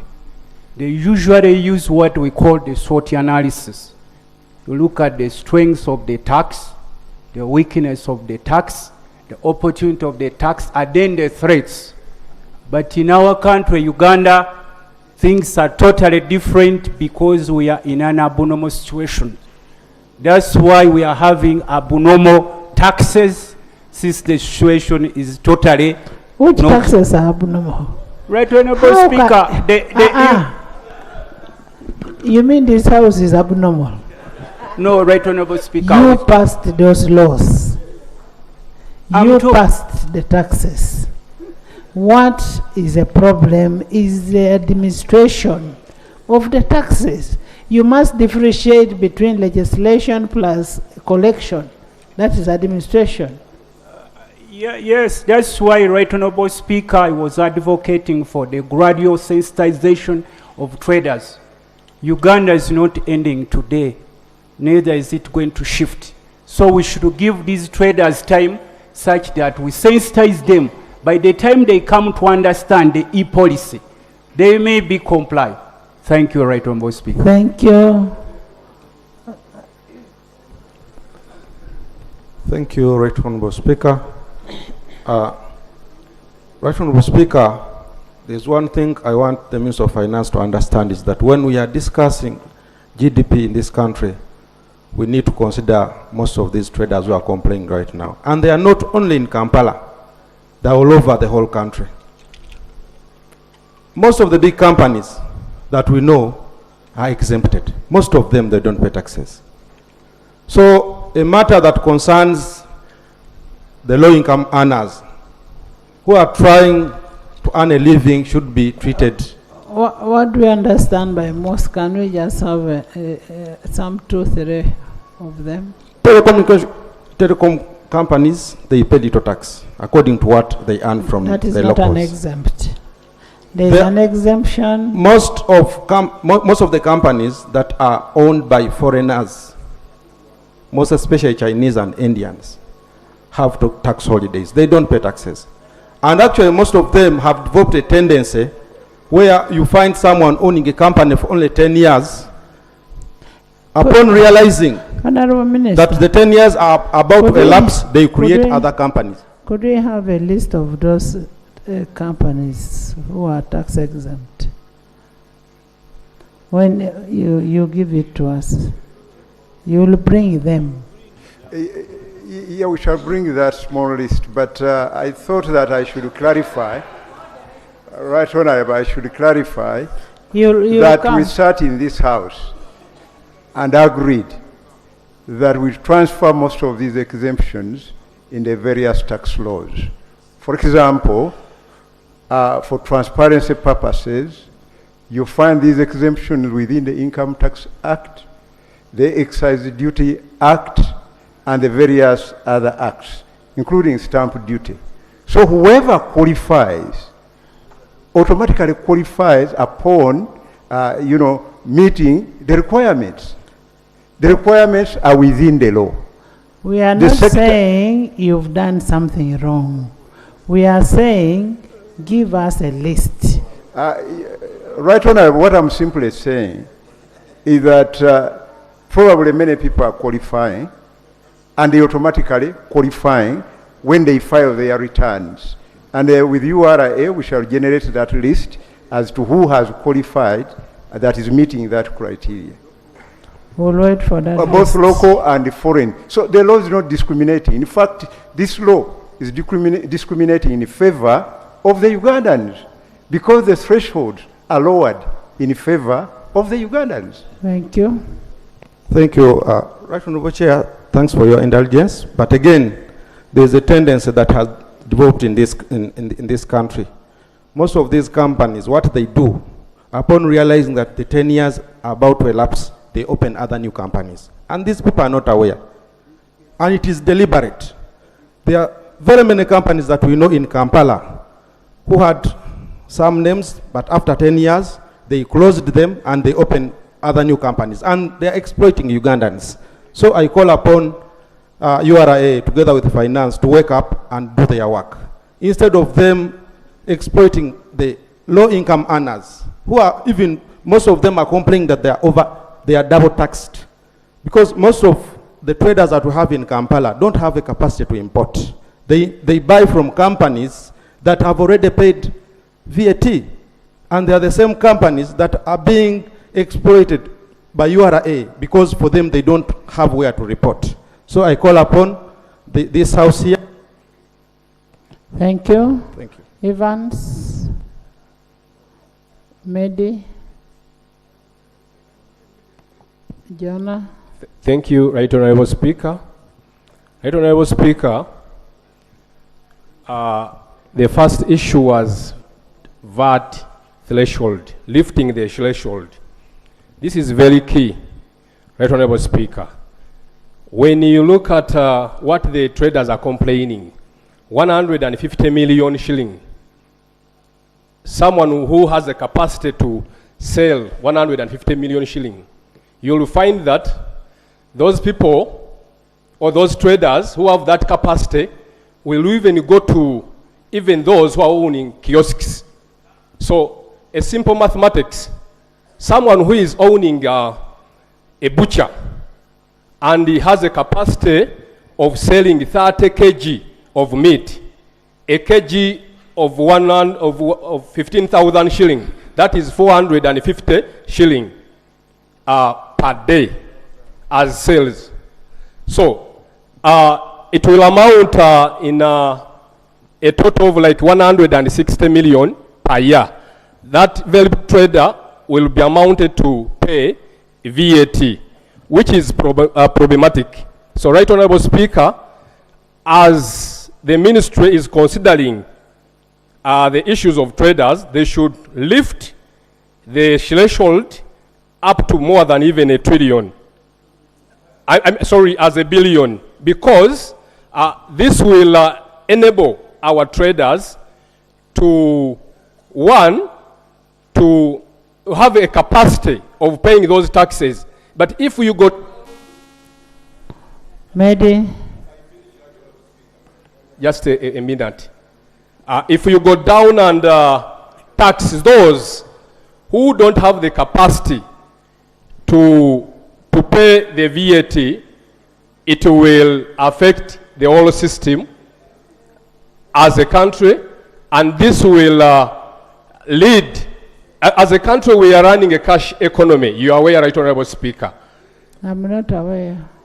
We are running a cash economy, and if traders are closing shops and they are not able to raise the taxes, you'll find that ministers will come here complaining that they don't have money to pay the teachers, the health workers, and this will lead to more strikes going forward. I beg to submit, Right Honorable Speaker. Thank you, Mehdi.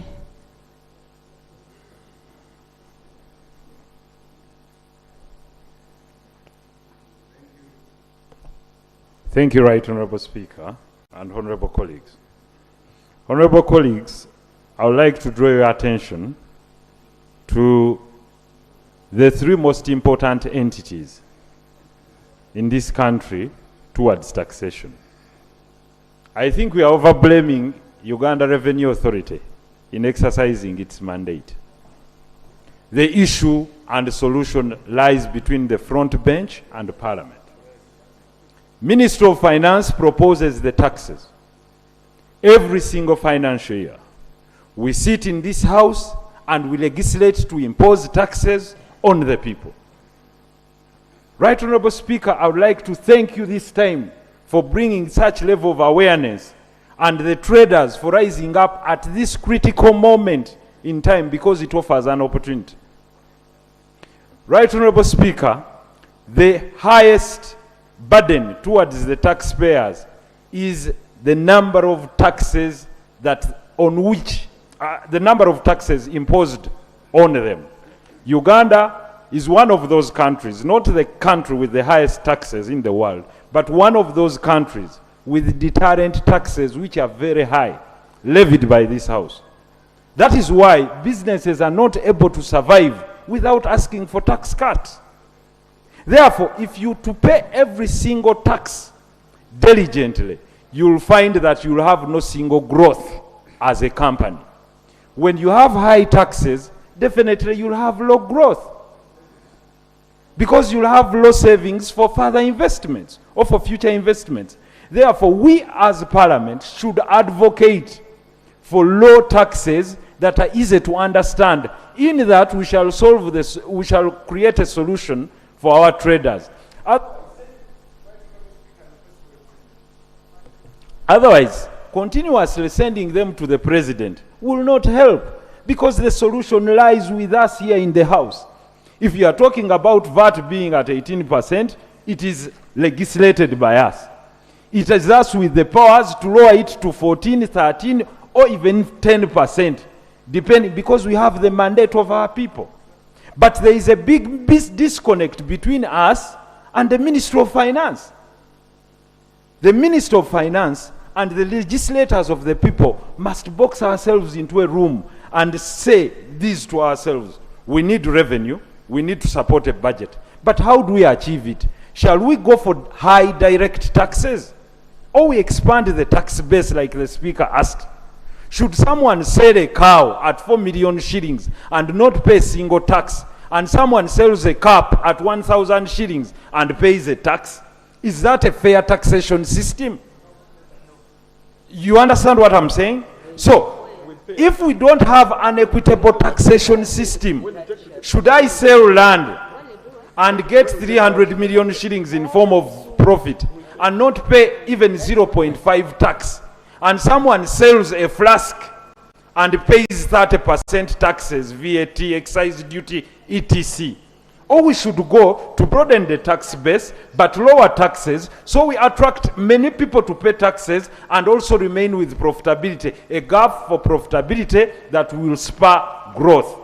Therefore, I would like to thank you, the House, that for the first time we are now seated in the House discussing the real economics, where politics meets economics, and this is a taxation and appropriation. Therefore, I would like to request, Right Honourable Speaker, that today might not be the time to debate conclusively the matter of tax. Finally, as I conclude, Right Honourable Speaker, Since today is not the time to talk fully about taxation, I request that we constitute ourselves into a committee of the whole House. Not leave it to only the Committee of Finance, so that we talk about taxes, we talk about values, we talk about everything, even subsidiary legislation that we've delegated. Subsidiary legislation is what will involve the gateman, the gatekeeper, URA. Because URA only works on your rate and goes to farm taxes. It's like if you tell a gatekeeper that tell the people that I'm not inside, they'll definitely turn them away.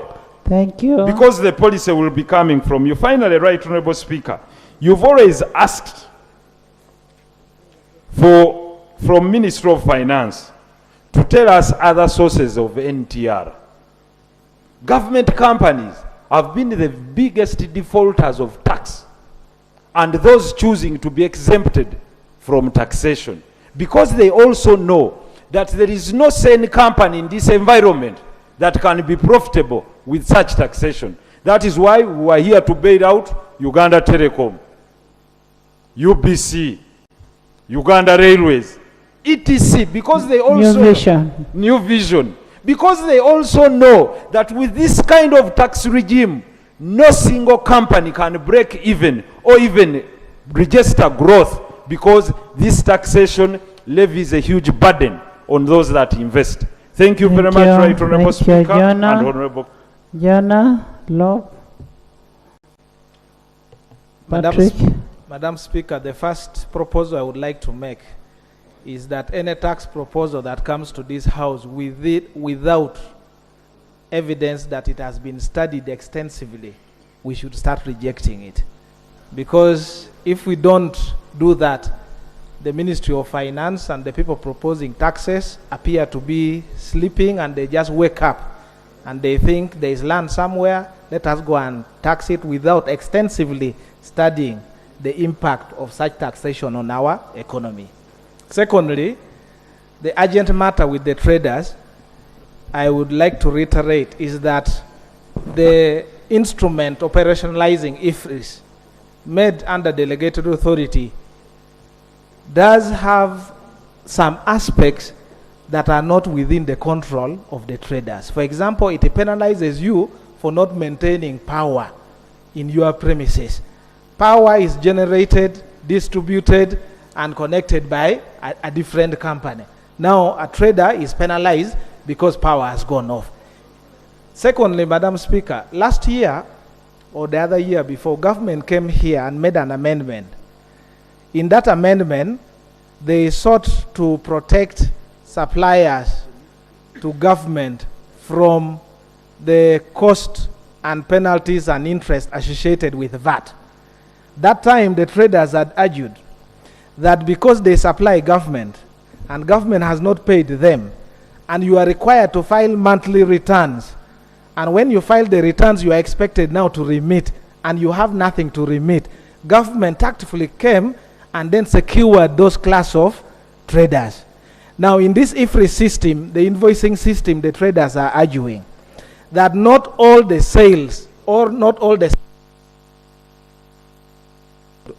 the supplies that they make are actually received in cash. So when you file your returns, URA does not recognize that you have not yet collected the money. The moment the monthly deadline for filing passes, penalties and interest accrues. Now, last year, a law was brought here, and we agreed that people who have not paid, companies and individuals who have not paid income tax and the rest, they would waive. The most immediate and relieving remedy for the traders would be for government right now to say we are going to waive, or we are going to stop pursuing the penalties and interest and concentrate in recovering the tax until you resolve with the traders on this issue of IFRIS. The second one is on the issue of weighing. Madam Speaker, I listened to arguments of the traders that instead of assessing the quality of the garment I have brought and attaching the value to the quality of the garment, we are using the weighing system. This weighing system also extended to motor vehicle parts, that at URA, they bring the motor vehicles parts, the spares, and the weigh, they charge you according to the weight. Not knowing there are some smaller items like a computer of a motor vehicle may actually be weighing less, but actually costing much more. And then now the part like a rim of a vehicle, it can weigh much and attract more taxes, and when you go to the market, you fail to sell. This has made people who are importing containers, like 10 containers of motor vehicle spare parts, if you go, you find now they cannot even bring one container. So this is something that can be handled administratively. And I implore that the people at URA should take this in good faith. Madam Speaker, I want to end on Article 152. No tax is imposed unless it's under the authority of an Act of Parliament. Sub-Article 2 says, where we have delegated that authority must report to this Parliament periodically as required. I want to go back and implore you, Madam Speaker, that we cannot run away from interrogating this instrument that is now causing a problem downtown. This House should therefore sit and look critically at that instrument, and where we can intervene as a House, we should intervene, because we have the original version and the powers for us to levy taxes. I want to implore you that the ministry, if you are honest, bring that instrument here, and then we can discuss and then also advise you as the executive, so that you have a regulation that is efficient, that is acceptable, that the traders can find themselves paying taxes willingly. Thank you. Honorable Jonathan, are you suspicious that what could be charged is not what we approved?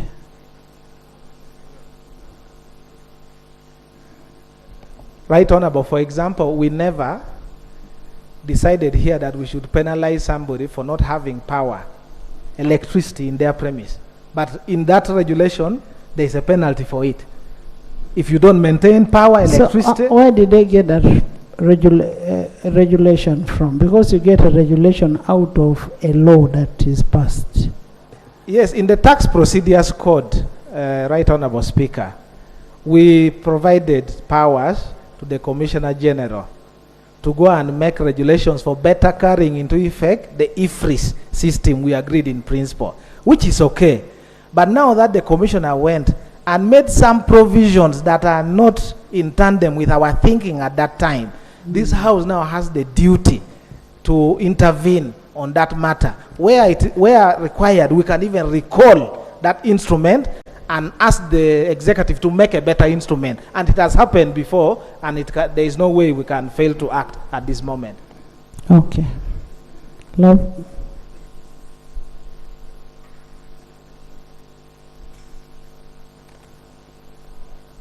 Thank you, Right Honourable Speaker. Right Honourable, I'm glad you talked about the issue of brutalizing the traders.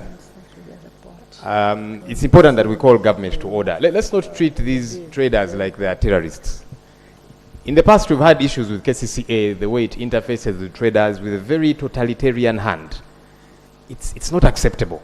Yeah, you have a duty, that's important. The traders have got a duty, but they're still citizens. Let's treat them as such. When we mete out a lot of violence against them, then there gets to be a pushback, which is unnecessary, and I'm glad you addressed that matter. Right Honourable, as I did inform you last week, traders came to interact with myself and a couple of members of Parliament, and they had critical concerns. And I want to appreciate the Minister. Not many people have appreciated you for your statement. I want to appreciate you because for starters, you took time to meet the traders. They have been looking for you people in vain. I'm glad that meeting did happen. Never mind that you're not agreeing. At least there's a start, and hopefully you'll have several engagements so that you get to a meeting of minds, because that has not yet happened as far as the traders are concerned. One of the concerns the traders did have was the question of service delivery, and they put it to us, and I have colleagues who I was with, and they were saying, for starters, we pay heavy taxes, but there is poor service delivery. They told us when they go to hospital, there's no medicine. When they're sick, they've got to go to private hospitals. Their children, they take them to private schools. The roads on which their trucks, operate to supply commodities, and then they have to keep going to the garages because the roads are terrible. And so the traders are saying, wait a minute, can we have value for this tax money? And that's not a clarion call for just the traders, but the people of Uganda generally. They're saying they want to pay taxes, but let there be value for this tax money. Two, again raised by these traders, they told us they are bothered when they see how their tax money is used or misused. And they told us if we can be serious about fighting corruption, there will be a lot more money available for service delivery. That way we will not be pressing them so hard.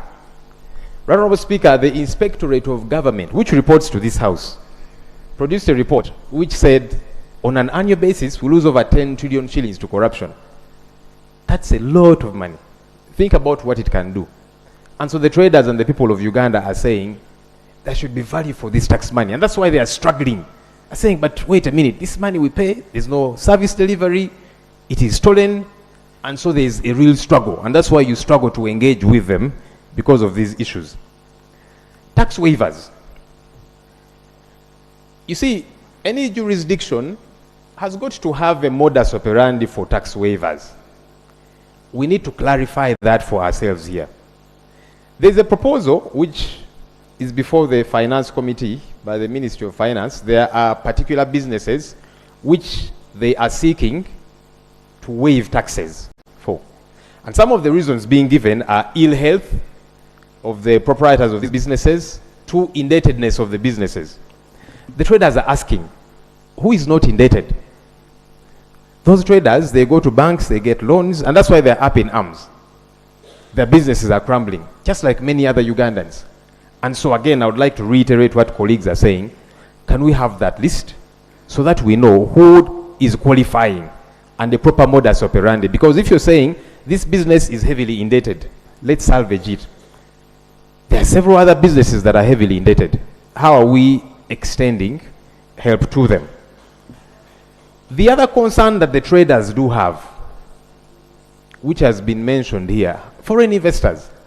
We do need foreign investors as a country, and we should be able to welcome them. But you see, as we are welcoming them, we are granting them tax holidays, we give them free land, of late we are even guaranteeing them money. So all of these incentives, they get. But then they are engaging in retail trade. So traders are saying, wait a minute, these guys have already been cushioned with all these incentives. Why are they now playing in the same league with us? It's a problem which government needs to address. We need the investors. We have availed some incentives to them, but can they play in their league? Because you cannot come from your league based on the incentives we've given you, and now you're engaging in retail, scrambling for the same pennies as the traders. It's not acceptable. Finally, Right Honorable Speaker and colleagues, EFRIS, electronic fiscal receipting and invoicing solutions. I don't want us to attempt to do a census here, but even colleagues here, and I've had some anyway. Yesterday, one of them was saying, I need to understand these things, so that I explain it to my voters. Even here, it's a challenge. The traders are saying it is convoluted for them, and that's why they see it as double taxation, triple taxation. What is so hard about government suspending this EFRIS? Because you've given time, 2 weeks, and I don't think 2 weeks is going to be adequate time, but that's what you're proposing. What's hard about suspending it, putting it on hold for even a month? There's nothing you lose as government. So that you do engage properly with the traders, hear out their concerns, and then we find a modus operandi that works. Because you're saying in your statement you agreed with them, but they are still on strike, not just here downtown Kampala, across the country. So what did you agree with them about? Government, we can put EFRIS to a hold, engage with the traders, come to a meeting of minds, come to a common ground, even on the modus operandi, because they're finding this modus operandi problematic. And that's why they're up in arms. They're not saying we don't want to pay taxes, but they're saying, listen to us. But are we listening? Thank you, Right Honorable Speaker. Patrick? Thank you so much, Right Honorable Speaker. Right Honorable Speaker, I associate myself with the submissions of my colleagues, but additionally, I want to state that the problem we are discussing is actually bigger than we are seeing it. In my view, Right Honorable Speaker, the higher taxes are translating into high commodity prices. The high commodity prices definitely will be accompanied by low purchasing power. The low purchasing power will mean low sales. And of course, if we have low sales, that means we shall have less tax collections. So I want to put it to the Honorable Minister. How about having a fairer tax system so that the cost of commodities is affordable, people will buy more commodities, so we shall be able to get tax from a majority of the public, and that means that our tax base will definitely broaden. But I'm not an economist, but in my view, it doesn't make sense to buy a single commodity where the tax is perhaps 8,000, just stating. And then I also compare with a system where 10 people have bought, but then they are paying tax of 2,000. Where is the net collection higher? I put it to you, Right Honorable. Thank you. Thank you so much, Right Honorable Prime Minister. Actually, when you refer what Honorable was saying, we need to build, on top of the taxes, we need to build capacity for our local traders, our local contractors, to be able to do the work. The companies that Uganda owns should be able to do its work.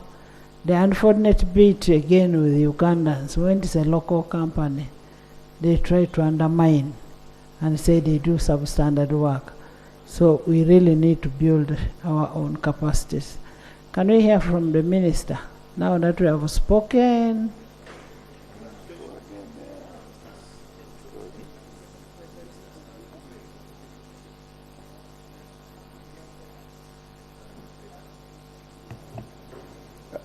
Thank you so much, Right Honorable Speaker. And I want to first of all thank you for availing this time to discuss issues pertaining to the revenues of this country. More than often, we've been discussing expenditure. My road, my this, my school, my that.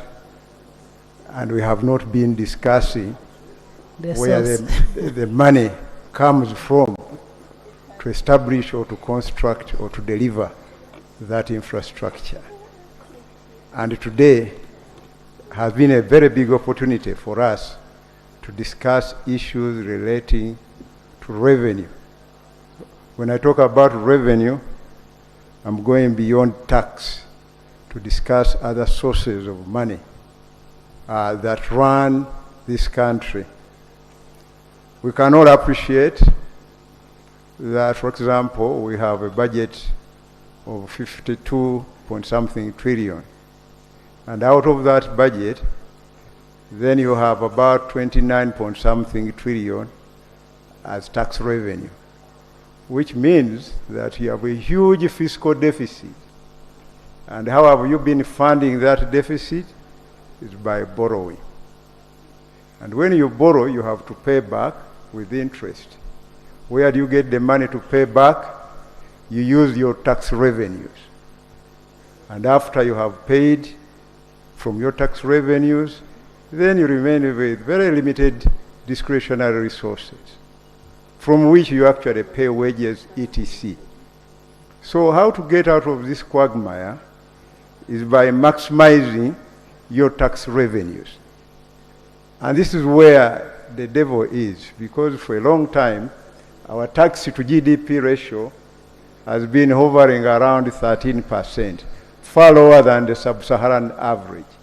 So in fact, on the continent, we are performing poorer than many, many other countries. You feel that we are overtaxed, but we are not yet able to mobilize the resources almost equivalent to the sub-Saharan average. And it's a challenge for us because the tax effort is still very low.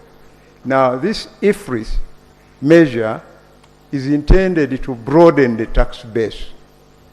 People who have been running away from paying tax, this is when we get them to actually pay tax. And the advantages to this, when you pay VAT, because VAT, unlike other taxes, has got the input and output component, and it's about the value added. It's not that the entire 18%, as stated, affects you. It depends on how you operate your input versus output VAT, and so on the value that is added. So the more you file, the more you take advantages of the VAT system. And the people are running away from this huge opportunity, you know, for them to be able to claim the refunds. They are not claiming these refunds because they have failed to comply with the system. So this IFRIS is there for very good reasons. You know, first to benefit these people themselves, but also to benefit the entire country, our economy, you know, to be able to mobilize resources so that we limit the level of borrowing. Because here we are, in each budget we present here, we say that we want to borrow more than 50% of the budget. But for how long can we go borrowing?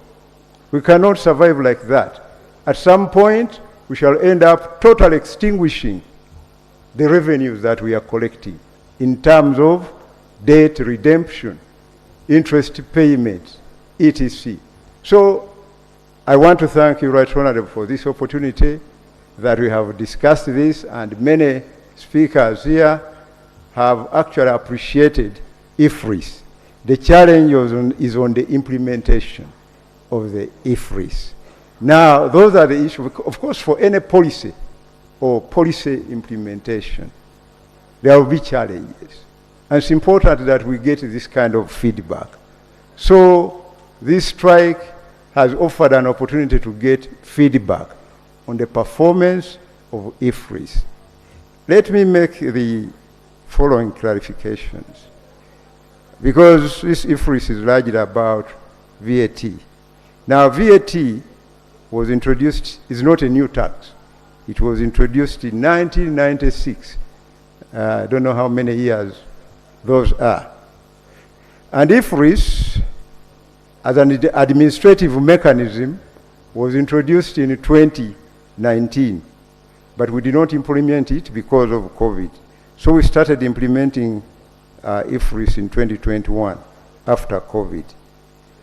And this IFRIS, for the benefit of Ugandans who don't know about IFRIS, is simply a system. It is not a tax.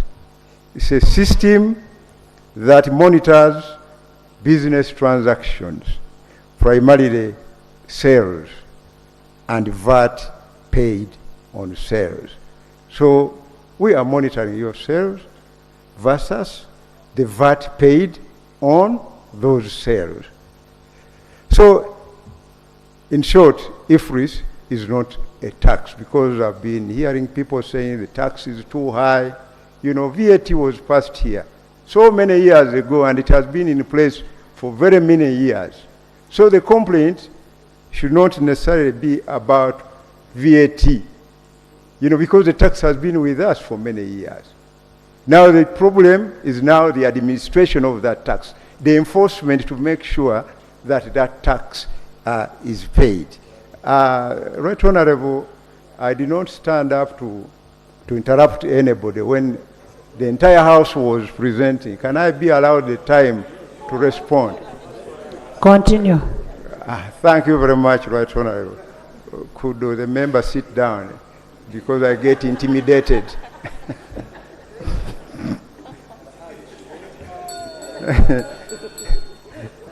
Right Honorable, I want to submit that there are several IFRIS channels, including the EFDs, that's a short acronym for electronic fiscal devices, which we are using to implement IFRIS. And that device costs 1.1 million shillings. I had people putting it at 1.9. If you are getting it at 1.9, don't go to those sources. The other one is a mobile app that are very user-friendly to the traders. In fact, you can use your phone to conduct this IFRIS. So URA rolled out IFRIS in a phased manner. It is not just starting today. Starting with manufacturers. The manufacturers, actually most of them are already using IFRIS. Then we used it on importers and large distributors and wholesalers. So it has been implemented. And now we are down there in Chikubo. So it has been a phased process. We're only hitting a slight snag with the traders in Chikubo. And you will not hear complaints in other areas where we have applied it. And people are really appreciating it. You have not heard the manufacturers complain. In fact, they are appreciating us for implementing this system because they are able to pay their input VAT and collect their output VAT. You know, they are enjoying the benefits, and I will come to the benefits. So we have sensitized the taxpayers for over 2 years, including popular campaigns, which you have also been seeing on TV, like Receipt Yang. You know, you have been seeing that, those jingles on TV, you have been hearing them, Receipt. You know, it has been there, and it has been, you know, popularizing IFRIS. Maybe some people have not seen it yet. We have to continue, you know, popularizing it. And we believe that over time, people will get to appreciate IFRIS. You know, there's a lot of teaching about Jesus. For the last 2,000 years, we are teaching, people are teaching about Jesus. And up to now, people are teaching about Jesus, Nabi Muhammad, you know, Swala Lewatanama, you know, they have been, I withdraw that one. I have withdrawn. Yeah, it's withdrawn. So, summarize, Honourable Minister.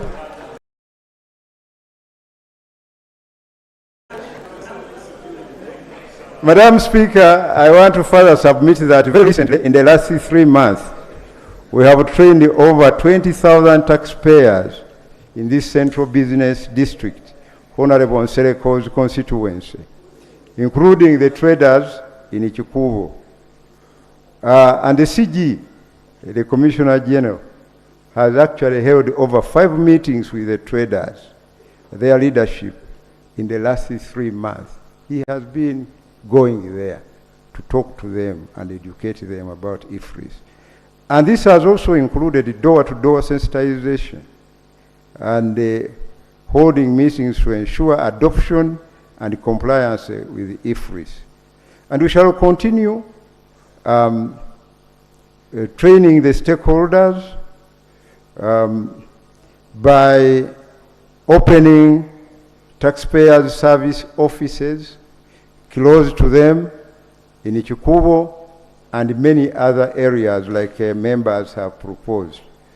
We have service offices all over the country where taxpayers can get taxpayer services and information on URA systems and taxes. So it is not true that this is going to be only in Chikubo, like some members were indicating.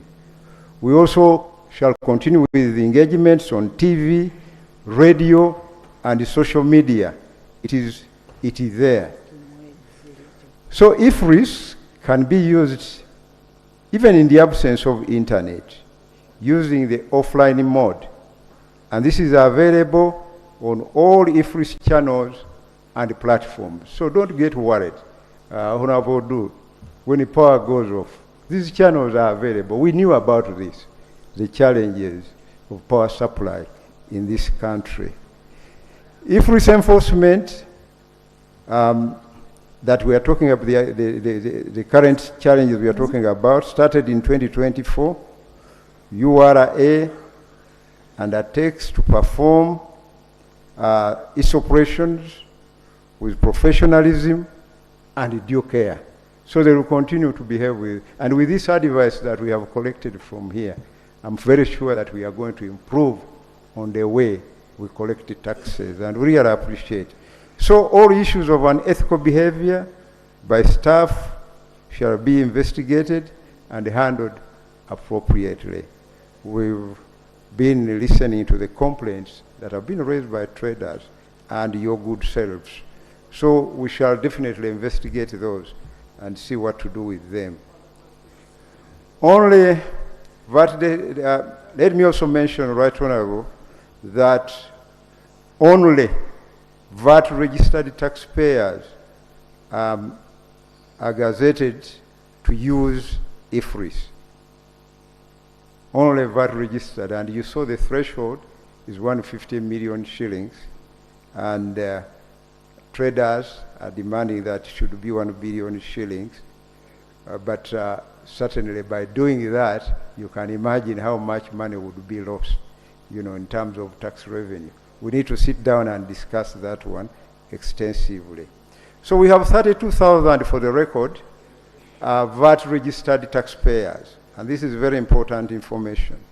However, the IFRIS register has 56,000 taxpayers. 24,000 taxpayers have voluntarily adopted IFRIS because of the benefits of IFRIS, which include 24,000 voluntarily adopted the IFRIS without being pushed because of the advantages, and I'll mention them. The simplified record keeping, very simple. You don't even need auditors. Accountants waste money with accountants. Simplification of tax filing. People have been struggling with tax filing, employing tax experts, etc. In this case, you do not need those tax experts. Since it allows for pre-population of the return forms. The third one is accurate tax assessment. Since URA has visibility of the business transactions, URA is monitoring those transactions, so you get accurate tax assessment. URA does not get back to you to do all these detailed audits, where they end up penalizing you very heavily. And then finally, the expedited refunds. We make a lot of refunds, especially on the VAT. Once you have this system, you can be assured that within a very short period of time, you'll get your refunds. Because sometimes you end up paying more VAT than the VAT you are collecting. So in that case, you get refunds. If we are to generate the list for you of people who are benefiting from these refunds, the list is really long, and the people are taking advantage of that. So taxpayers not registered for VAT are not required to use IFRIS.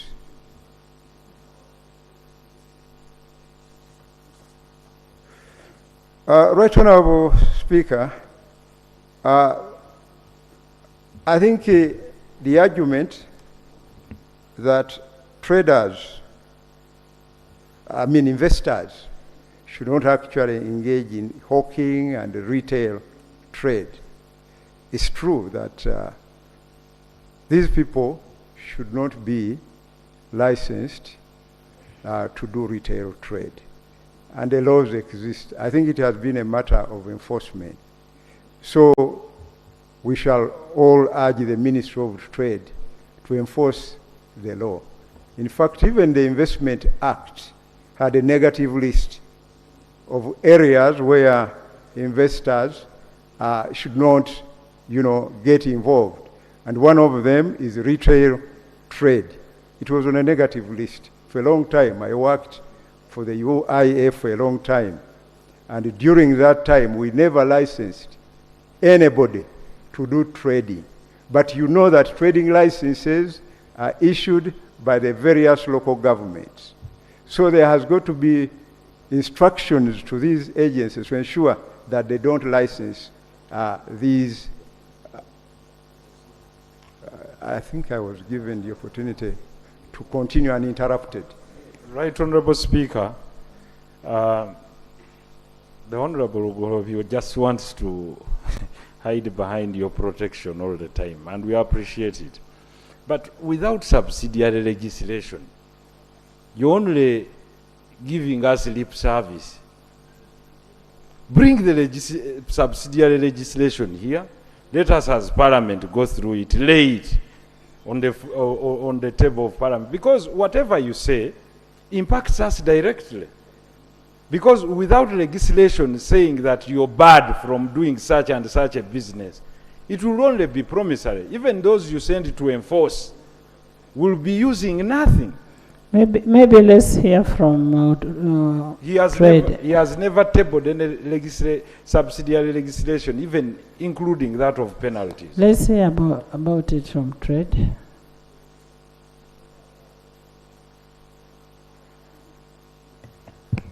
Thank you, Madam Speaker, and thank you, colleagues, for your input in the way we can find the solution to the current strike, but also in a way to facilitate the businessmen and women of our country.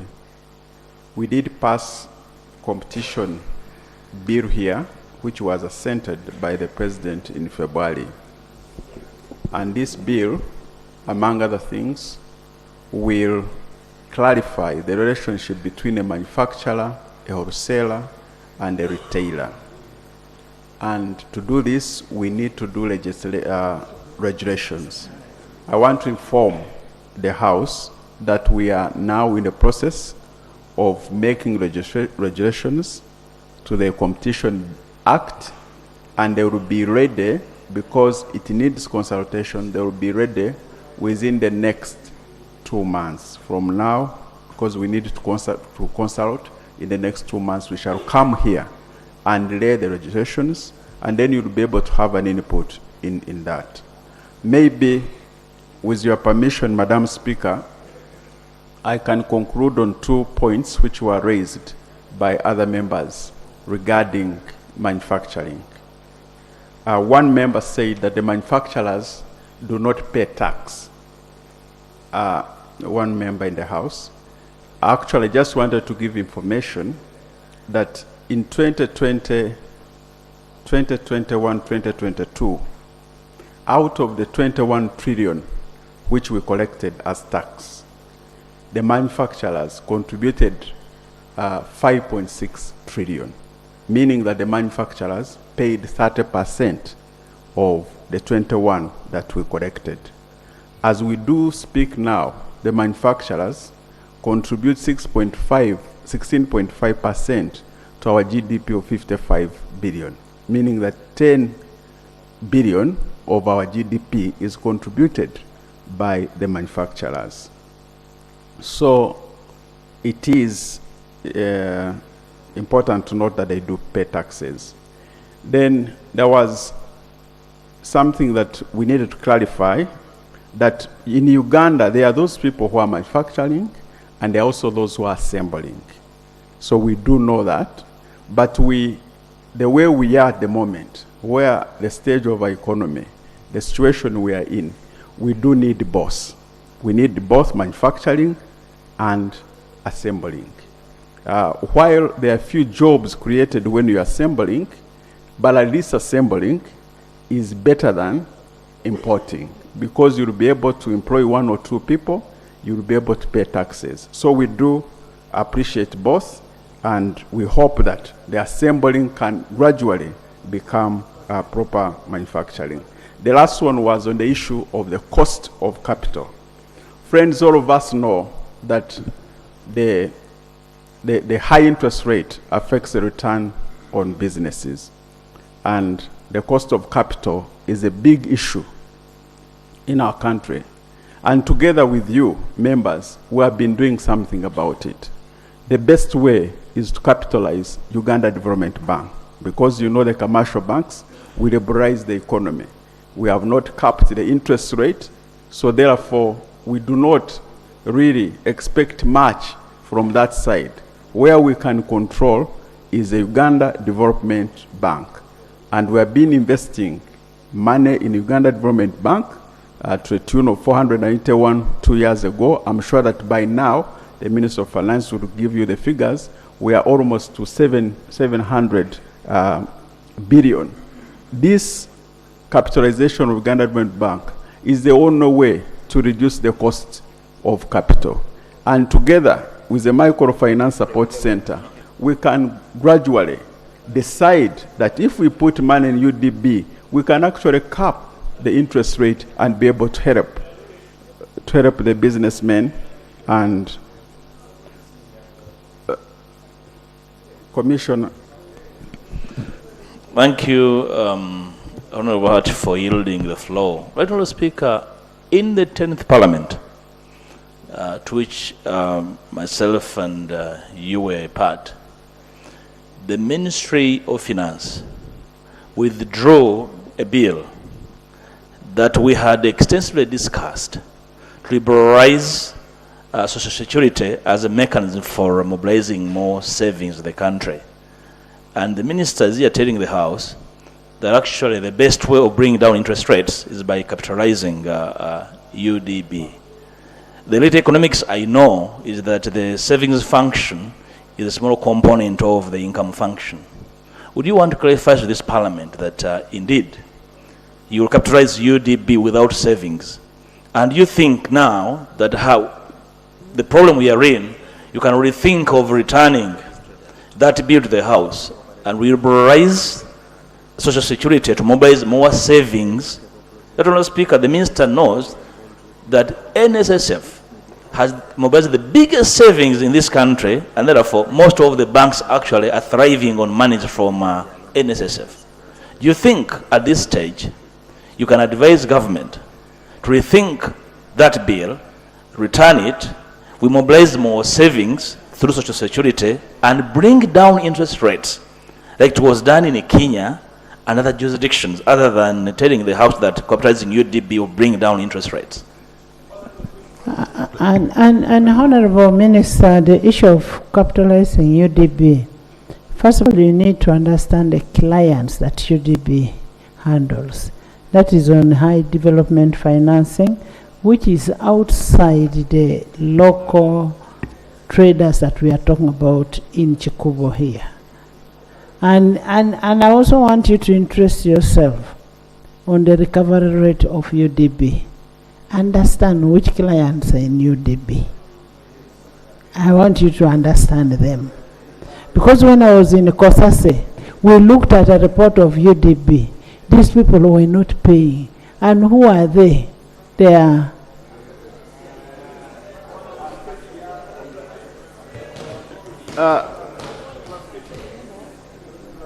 Madam Speaker, on the issue of mobilizing savings as a means of reducing the interest rate, it is true when we increase our national savings, we increase the liquidity within the market, and therefore a lot of liquidity can lead towards reduction in interest rate.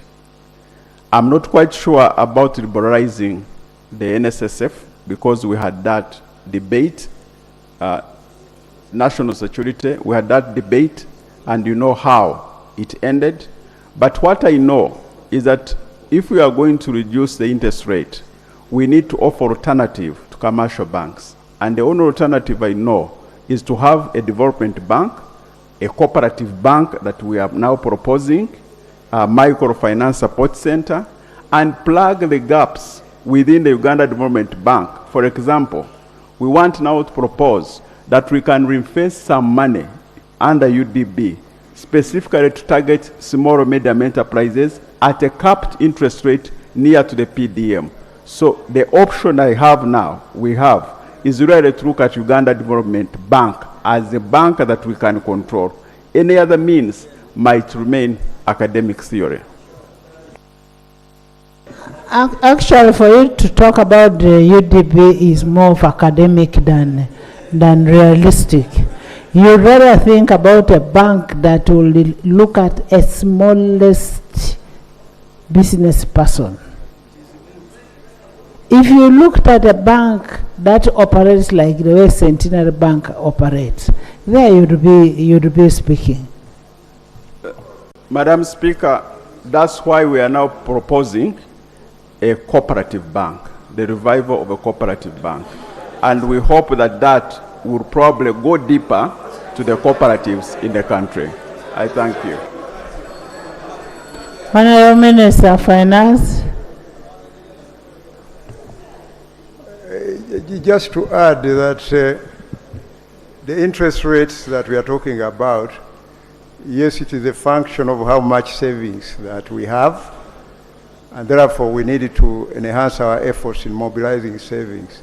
And indeed, this House amended the NSSF Act to ensure that even people below the threshold of 5 employees, people in that category, the informal sector, can now voluntarily contribute to NSSF. And they are now tapping into that opportunity, and we have recently seen a rise in terms of savings on that front. But additionally, we have the Uganda Retirement Benefits Regulatory Authority. In other words, we have a regulator that can actually license more retirement benefit schemes, including we have a parliamentary scheme and a couple of other. I don't know why Honorable was laughing. Because they have raised an issue. Anyway, let me go. Can you finalize? Let me finalize, Right Honorable, with the issue of the 35% tax on garments and fabric, etc. One of the issues that I included in the statement and which has been discussed here. In introducing this tax of $3.5 per kilo, we are trying to implement one policy. Honorable Minister, how do you determine, for instance, they've been talking about the high interest rate. Sorry? How do you determine the high interest rates charged to these traders? How do you determine the interest rate under Tier 4, which is not regulated by the central bank? Well, by and large, the interest rates, apart from those under the Tier 4, the mobile, I mean, these money lenders, etc., because those are difficult, but by and large, interest rates are market driven. Now, can I complete this statement? Do you know why I stopped money lenders from coming to Parliament here? You can't say market driven.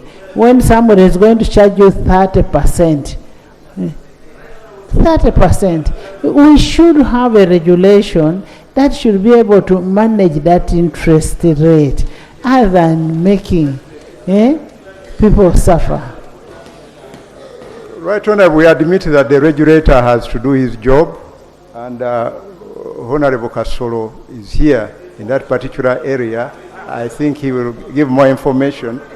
But talking about general on interest rates, you know that the private sector and the government borrow from the same source. We borrow from the same resource, the same savings. And more than... Honorable? I was giving the economic argument. Right, Honorable, allow me complete this statement so that whoever reads the answer, you finish the economic argument. Yeah, the economic argument is that the government and the private sector are borrowing from the same source. Now, we as government, each time we talk about domestic borrowing, we actually going to that source. Therefore, we end up taking away the limited savings that are available, leaving a vacuum, for the private investors. So that's what creates these high interest rates, that we are competing with the private sector. So largely that is the economic argument. But on the other one, it's the issue of regulation, the one of money lenders. Yes, so... We need a regulation. Yes, once we have the regulations, then I think that problem will be dealt with. We need a regulation on money lenders. Right, Honorable, I should be allowed to talk about the garments. because this problem has been severally raised. And it's one of the main reasons why some of the shops, especially people in the textile industry, are on strike. Right Honorable, we have been struggling to get a balance between importing finished goods versus manufacturing these same products locally. And our policy has been to impose higher taxes in order to create an opportunity for production in the local economy. And indeed, this is why we have been promoting these integrated textile mills that utilize our cotton to produce fabric, which fabric would want the local producers, like the tailors, to utilize. So we want to move the economy into the area of value addition to the extent that we minimize imports into this economy, because we require dollars to import these goods. You already know that our imports far exceed what we are capable of exporting. And this creates a very big problem in Bank of Uganda, especially in terms of our reserves. When we get to debt servicing, the foreign exchange is very limited.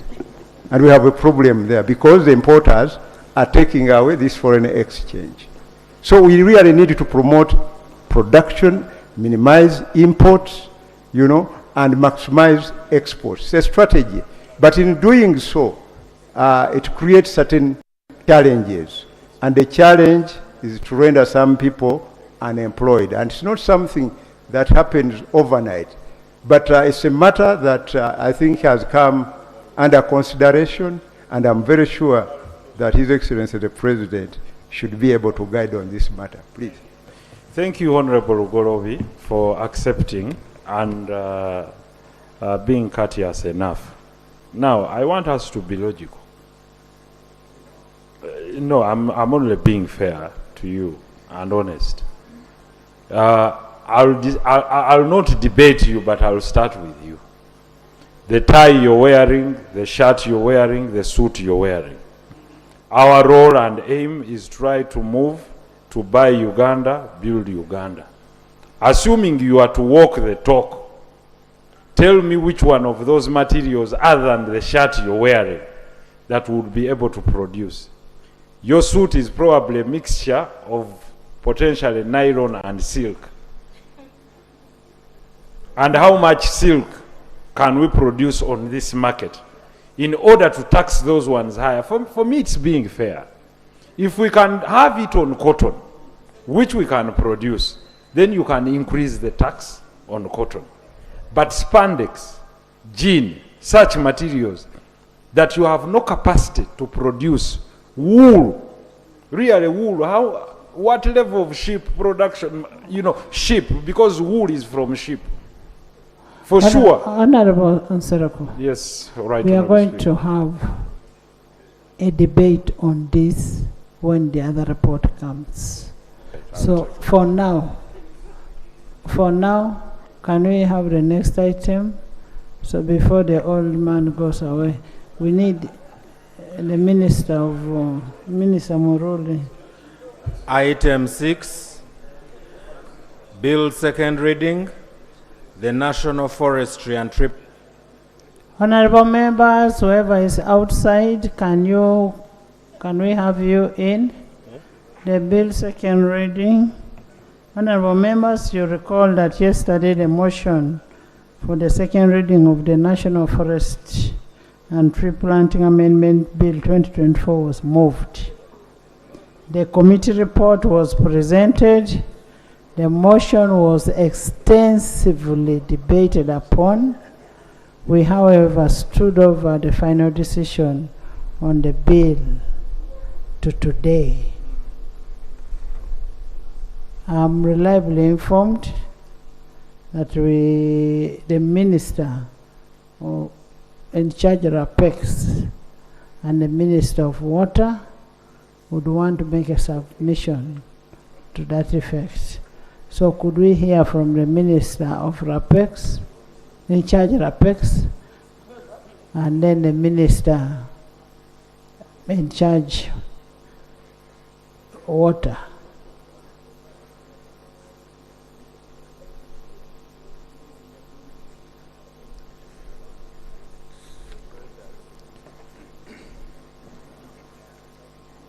He's actually making a rejoinder to his bill. Thank you very much, Right Honorable Speaker and honorable members.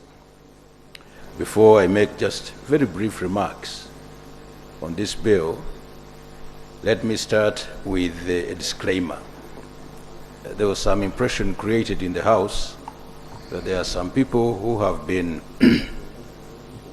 lobbying members of Parliament not to come in order to deny Parliament the requisite quorum.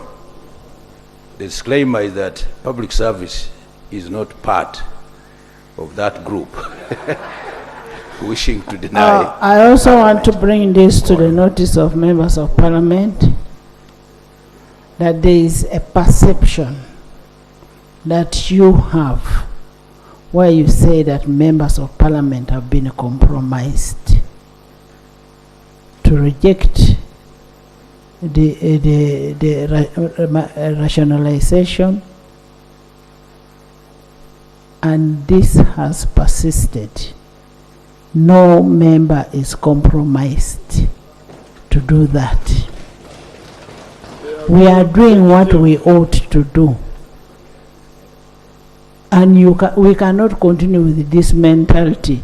Members are compromised. Compromised on what? We are here to legislate for our people.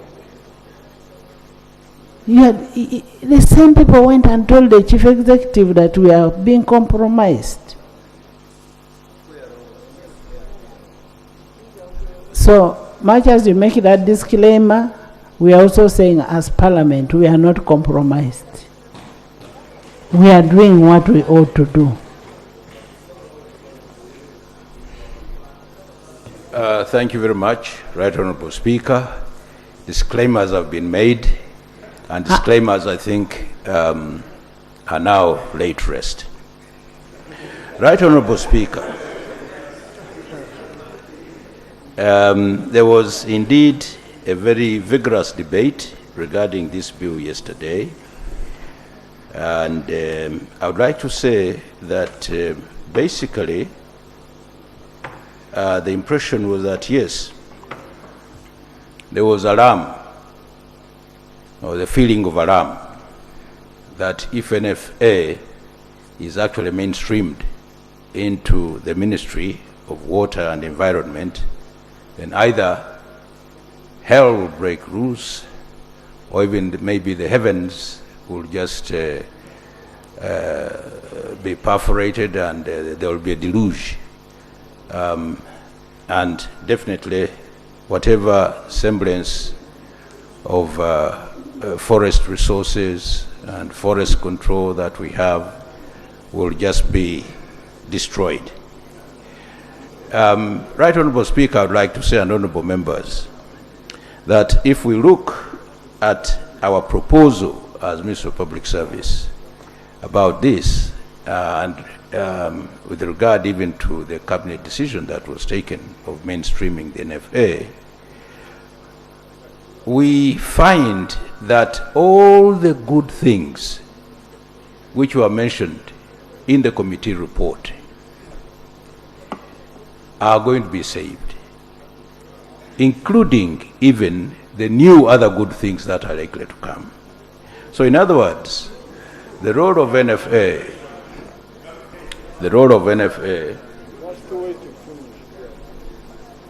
I'm just making brief concluding remarks.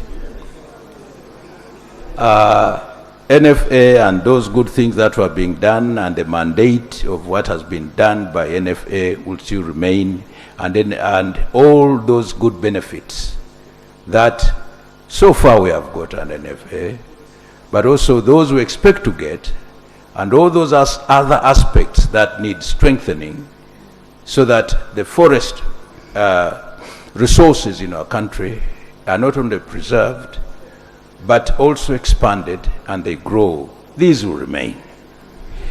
So there was therefore no danger or no need to be alarmed. Right Honorable Speaker, it appeared that the Ministry of Water and Environment, it appeared in some of the debates and remarks which were made, was actually turned out to be a very incompetent and a very dangerous ministry altogether, and a danger even to the forest reserves. And it was cited that even land has been given away in the past by the ministry or by government as such. But what is clear? Eunice, please sit. What is clear, and from the practice that we have observed, is that some of these evils and so on are not just limited, you know, to a few other people, but they cut across. And also some of the good, you see, it's not that the workers of NFA are angels and they're those of government or those of the ministry are the devils. But here and by, you're putting words in members' mind, because no member said there was a devil somewhere and there was an angel anywhere. Just give us a justification as to why you want NFA to be mainstreamed. Thank you very much. It's not about a blame game. It's not. I quite agree. And please, I beg you, and excuse my imagery. I spent a lot of time reading some literature and the images, and if we want to put ideas across, actually, that sometimes literature images must have misled you.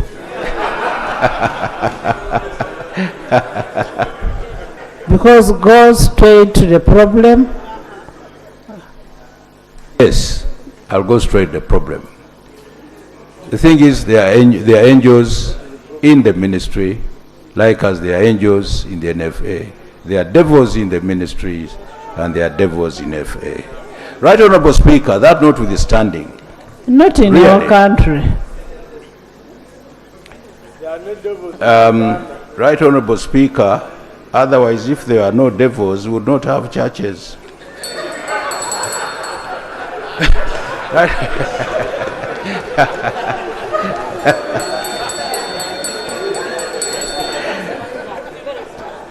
What we are proposing, Right Honorable Speaker, is that we are simply replacing the board with the minister or the ministry.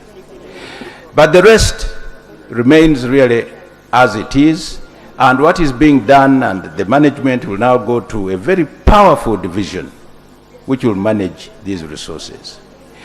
And two, Right Honorable Speaker, that by replacing the board, we are going to make significant savings, which savings really are required to run other aspects, not only of expanding and strengthening the forestry resources, but even maybe going towards motivating our workers in the ministry that they perform better when they are properly satisfied. Therefore, Right Honorable Speaker, I would like to make an appeal to you, Right Honorable Speaker, to the House, and to honorable members of the House, that let's accept the proposed bill regarding the NFA, and we definitely mainstream NFA into the Ministry of Water and Environment. Thank you very much. There's a rejoinder from the chair of the committee.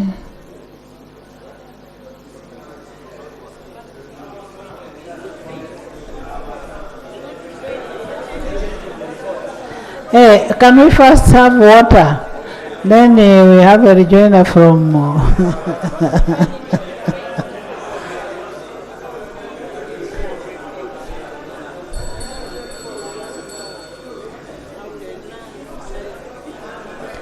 Honorable members, please listen because I am going to put a question.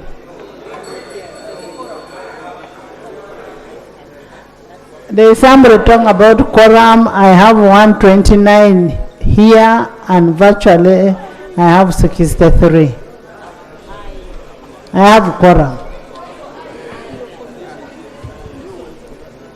Thank you, Right Honorable Speaker. I thank you for this opportunity. I'd like to thank the committee, chair, and the members, and the whole House for processing this bill, and even the resilience of debating it thoroughly yesterday. However, Right Honorable Speaker, colleagues raised a number of issues that needs to be clarified. I'm happy that the senior minister has already alluded to most of them, but I just wanted to let all of us know that National Forest Authority is not an entity outside the ministry or government. All efforts that has been alluded here by colleagues has been under the supervision of the ministry.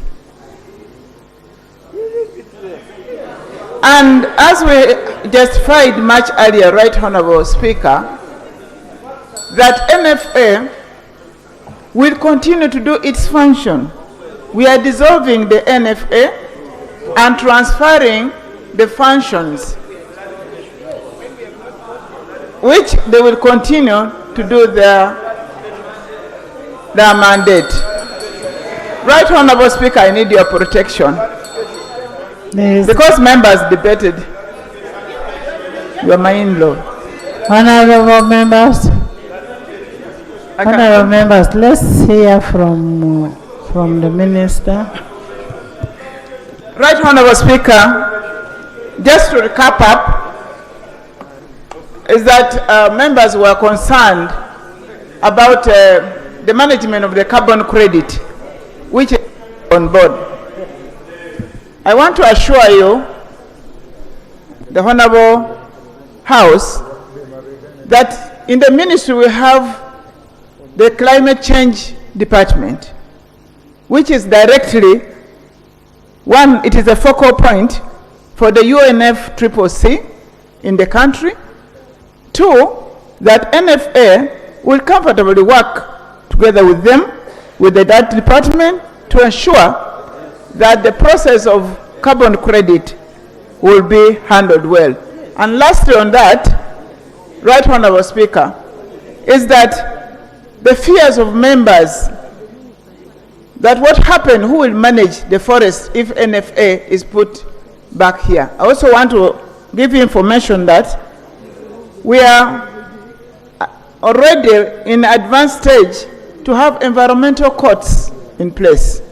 And as government, these are the arms of government that will work together to ensure that the forests are safe. And we shall maybe want you, honorable colleagues, to ensure that the implementation...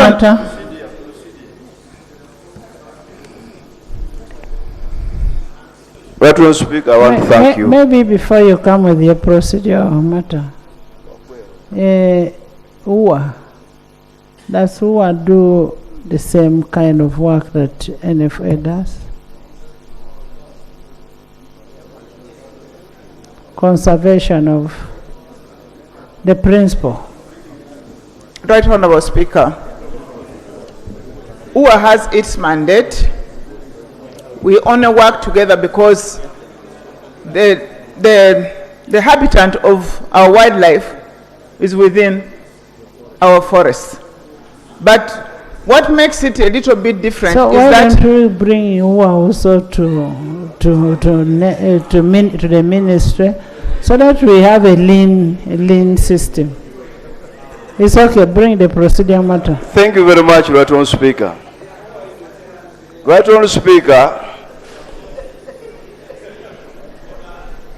Uganda has commitments that it has made under our international obligations, especially in the areas of forestry.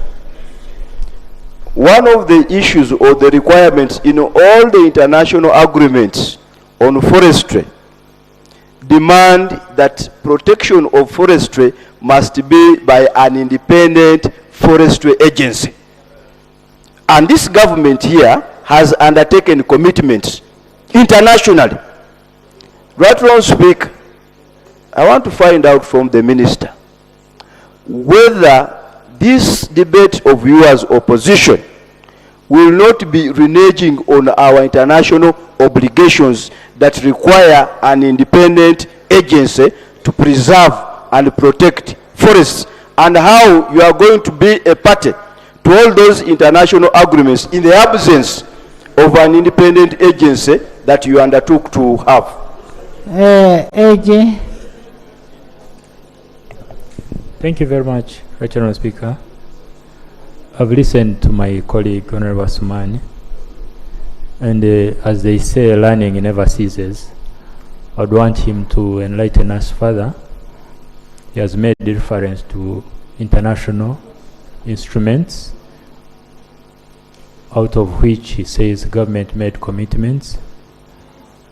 I'm humbly praying that he lays them on table, so that as government we see how much and how far we are bound, then we shall adjust accordingly. Thank you. Honorable Dor. Right, Honorable Somebody is Speaker. going to respond.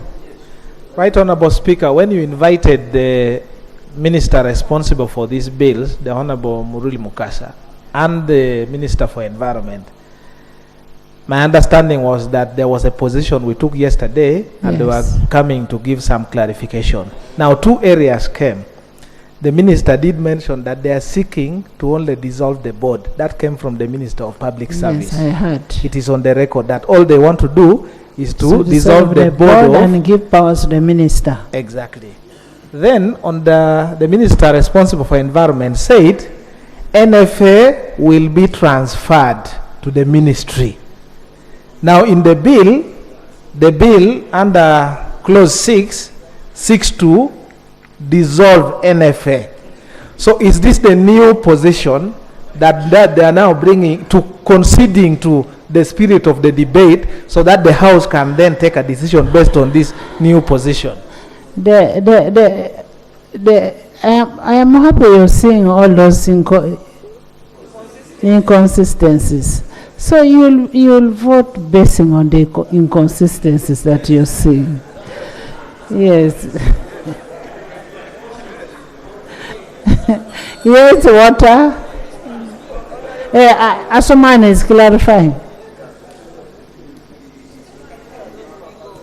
Right Honourable Speaker, I want to confirm that Uganda is a signatory at both regional, Africa, and international level on all environmental treaties, conventions, and concordats related to forestry. We are a signatory. Madam, Right Honourable Speaker. Motion. Right Honourable Speaker. Motion. I have not said that Uganda is not a signatory. Honourable Sumani said Uganda committed to establishing an independent body. I want the instrument out of which that commitment arose. Let him lay. Honourable Speaker. Honourable Minister. Honourable Minister. By signing is a commitment. You can even get it online. The treaty, you get it online. Right Honourable Speaker. Let me hear the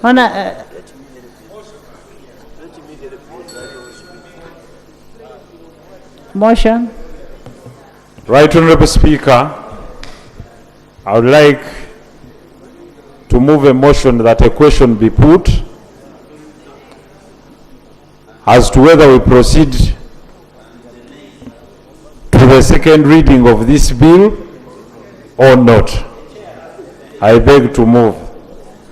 Because there is a lot of derailment. Debate was finished and concluded yesterday, and you stated clearly yesterday that why we are here is to move, and the issue was the quorum. Now the quorum is here, the clarifications have been had.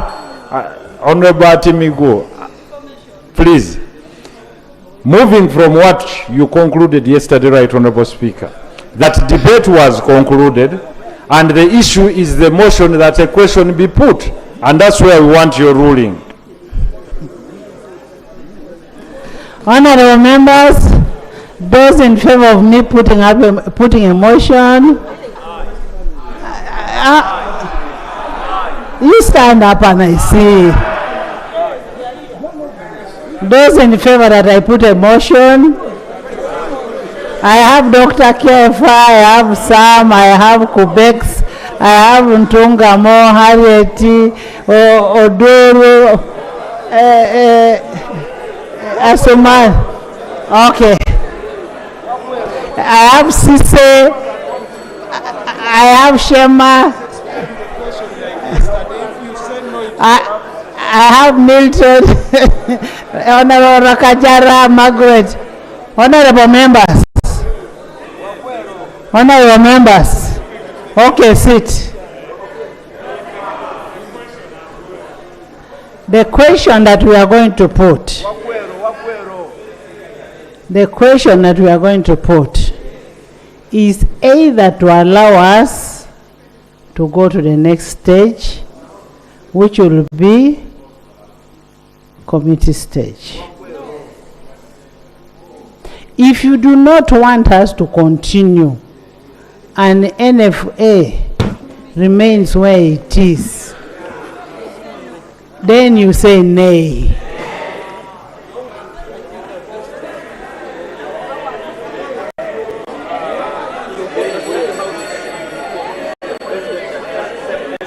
Listen, honorable members, listen.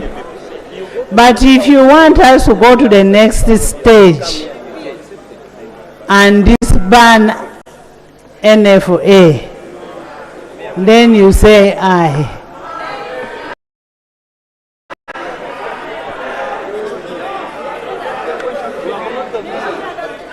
Why are you making? I've not put a question. Why are you making? Harriet. Harriet. That's why you're cutting Bungoma forest.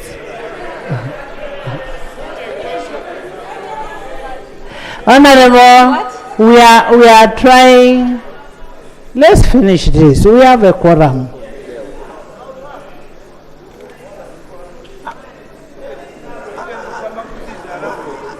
Actually, we are more than 200 now. Honorable members,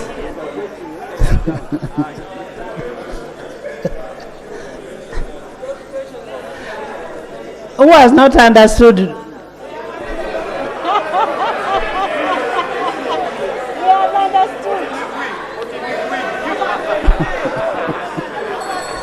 Honorable members, I now put a question. Listen. I now put a question that the National Forest and Tree Planting Amendment Bill 2024 be read a second time. Those in favor say, and the contrary, nay.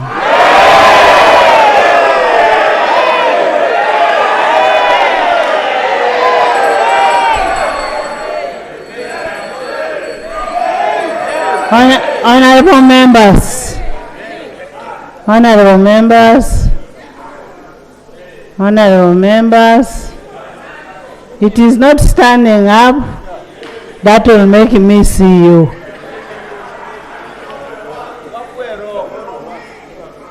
It is not standing up that will make me see you. All I wanted was your voices. And if you continue like that, I will tell you to raise your hands.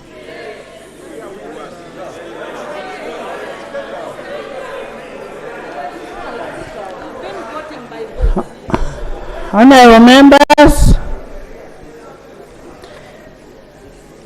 it seems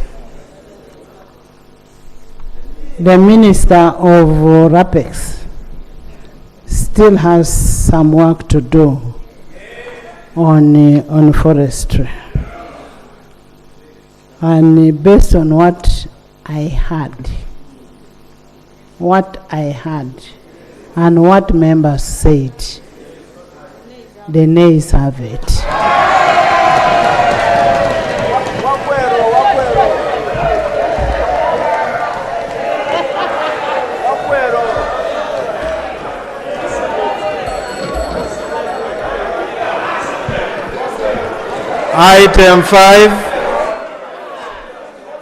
Item 5, the Uganda Registration Services Bureau Amendment Bill 2024. Honorable Minister. Yes. Thank you, Right Honorable Speaker.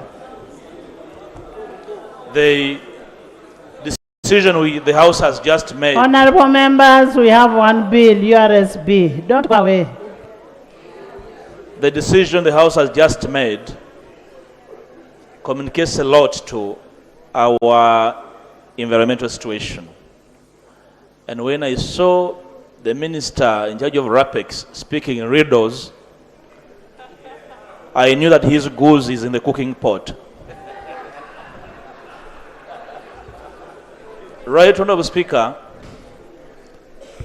having made that decision, taken that decision at the House, I want to put the House on a notice for the NFA Act Amendment Bill with a view to decentralizing some of the functions of NFA to the districts that are suffering with negligence because we have a very big problem. The Central Forest Reserve, as we know it, has been depleted. Those that are suffering are the local people that take benefit out of the forests. Okay. So I rose on procedure to put the House on notice and ask members that when I rise on a motion for amendment, I seek for your support. I thank you, Honorable Speaker. Thank you. Yes, Chairman. Thank you, Madam Speaker. Madam Speaker, the information that I would like to give to this House following the submission of my senior brother, the former LOP, and now Commissioner, is that the district forest reserves are not under the purview of NFA. And I want to state it very clearly. And that is why yesterday we proposed an amendment in the Act to empower NFA to oversee all forests in Uganda. I thank you. Thank you. Next item. Item 5, Bill's second reading, the Uganda Registration Services Bureau Amendment Bill 2024. Honorable Minister of Constitutional Affairs.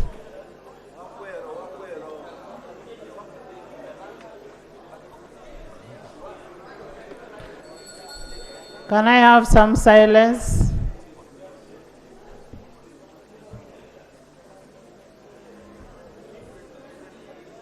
Madam Speaker, I beg to move that the bill titled the Uganda Registration Services Bureau Amendment Bill 2024 be read the second time. Thank you. Is the motion seconded for the reading of the bill? Seconded by the Attorney General, by Bunyoro Affairs, Veterans, Works, no, not Works. Works, you can sit.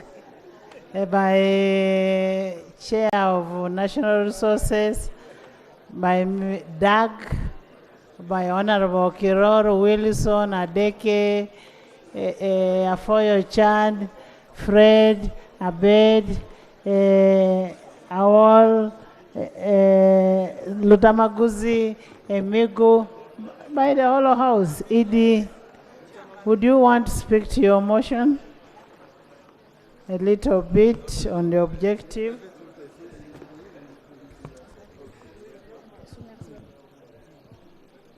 Madam Speaker and honorable members,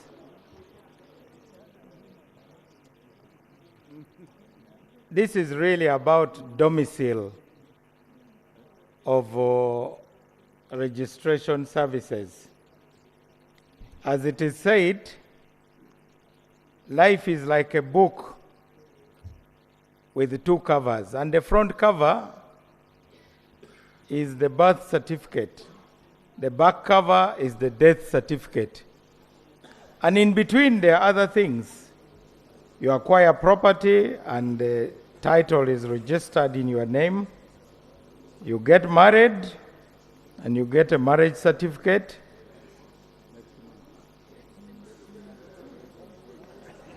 Madam Speaker,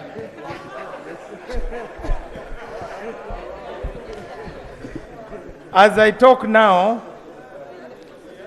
the purpose of this bill is really to transfer the registration of marriages to NIRA. We have already transferred the registration of births and death to NIRA. So the straightforward purpose of this bill is to move this same part of the book I talked about to its proper address. And this is a decision that the cabinet took on the 22nd of February 2021. Before I was minister, I agree with the decision. And so we are here to ask for Parliament to pass this amendment so that the civil registration function in respect to marriages currently performed by the Uganda Registration Services Bureau is transferred to the National Identification and Registration Authority. And Cabinet made the directive and is contained in the bill. Thank you. I urge members to support this amendment to enable the placement of all civil registration functions under one agency. Thank you, Madam Chairperson, Madam Speaker. Thank you. Thank you, Honorable Minister. Yes, Chair of the committee, just a brief one, summarize.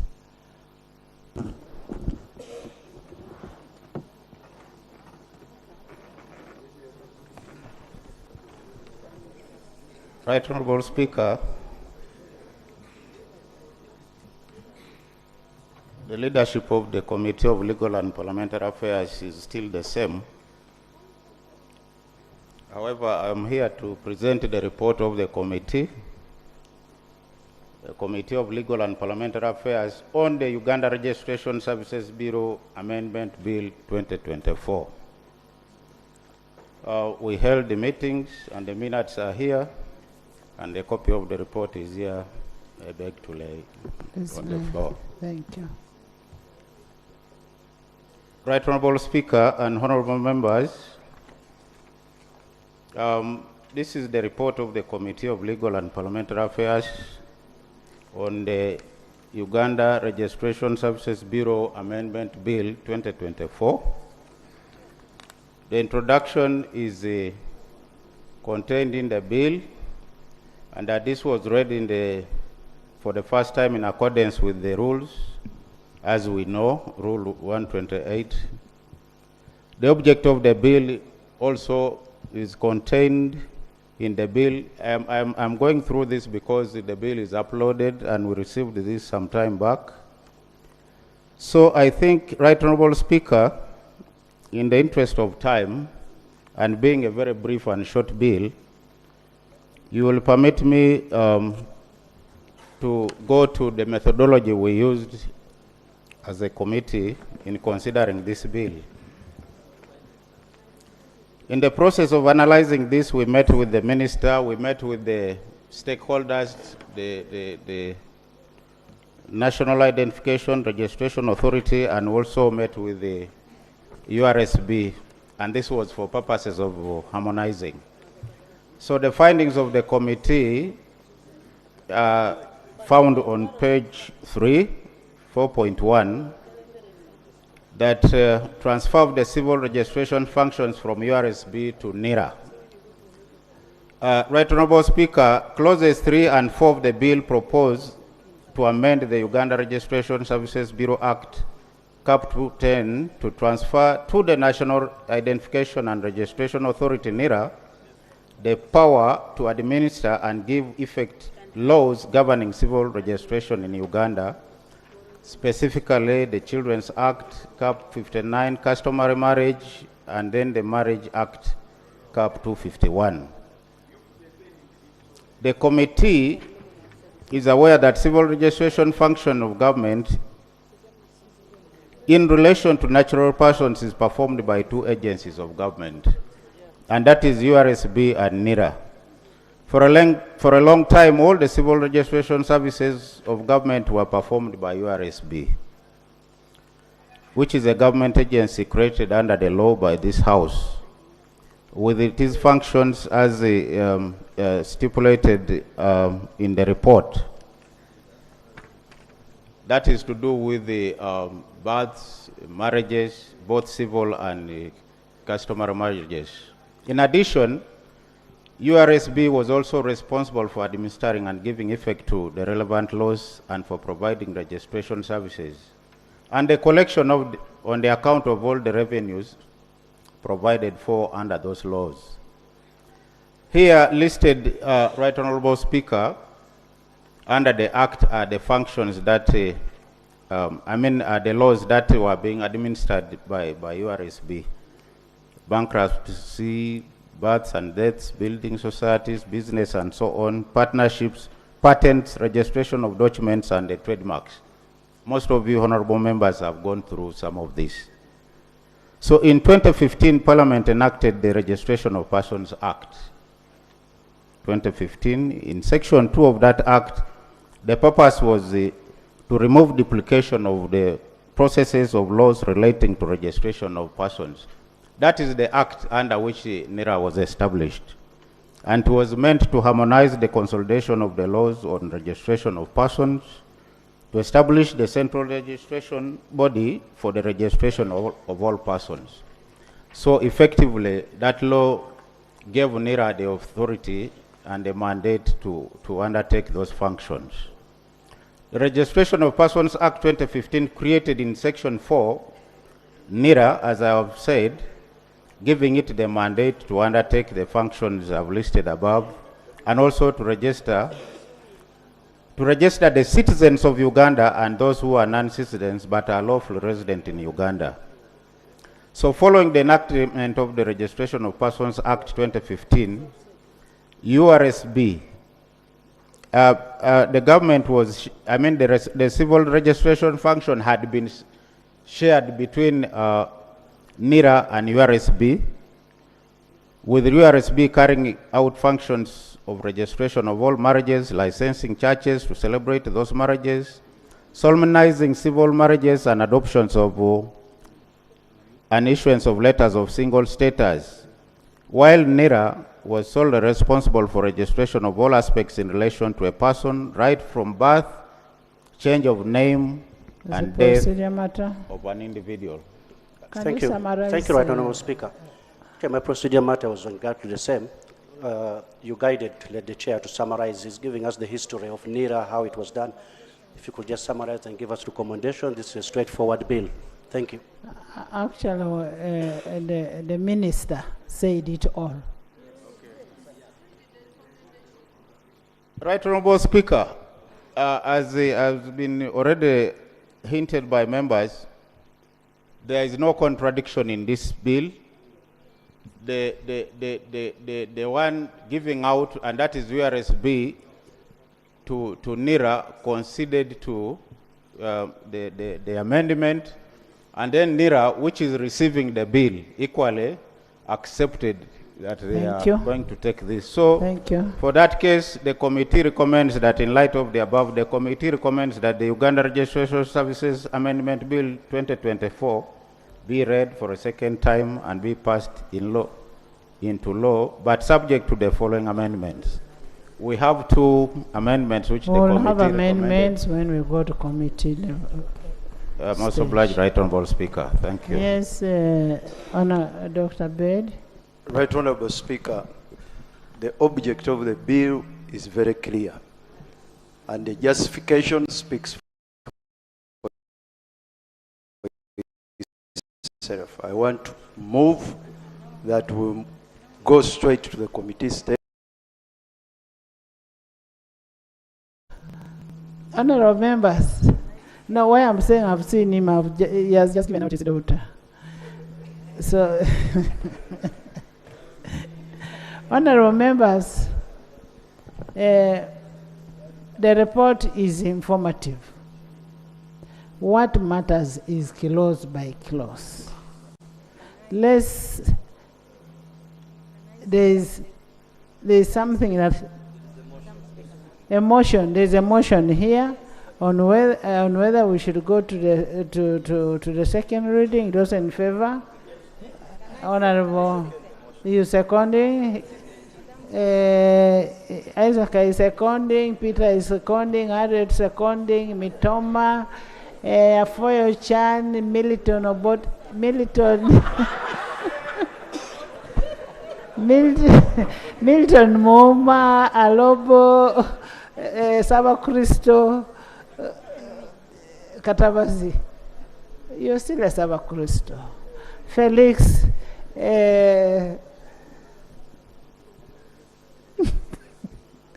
Honorable Alanyo, Honorable Kavuma, Honorable Mbayo, Honorable Quiri, Freddy, Lutamaguzi, Aguti, Awol, Kelly, Yona, Zijan, the whole house, including Honorable Bahati. Thank you so much. I now put a question that the Registration Service Bureau Amendment Bill 2024 be read for the second time. Those in favor say and the contrary, nay. The ayes have it. The Uganda Registration Services Bureau Amendment Bill 2024, Bills Committee stage.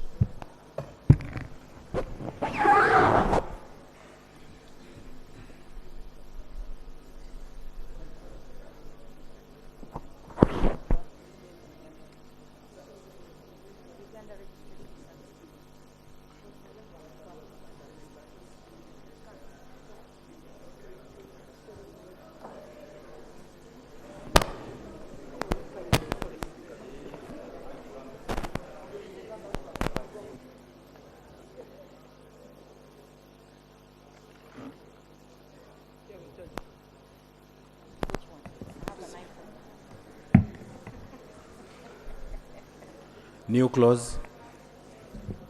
New clause. Chair. Right Honourable Speaker, Madam Chair and Honourable Members, the bill is amended by inserting immediately before clause 1 the following. Commencement. This act shall commence on a date appointed by the Minister in consultation with the Minister responsible for internal affairs by statutory instrument. The justification, Madam Chair, is to stagger the commencement date of the bill in order to afford NIRA adequate time to deliver on the new mandate. This will minimize disruption and ensure a smooth transfer of the civil registration function from URSB to NIRA. Secondly, it will ensure that NIRA only takes over the civil registration functions which have been hitherto performed by URSB when the Minister of Justice, in consultation with the Minister of Internal Affairs, is satisfied that NIRA can deliver on the new mandate. I beg to move. Thank you, Honourable Minister. Madam Chairperson, With appreciation, government agrees with the proposed amendment. Thank you. Odor. Madam Speaker. Jana. Madam Speaker. Yeah, member. Okay. Thank you. Yes. Thank you, Right Honourable Speaker.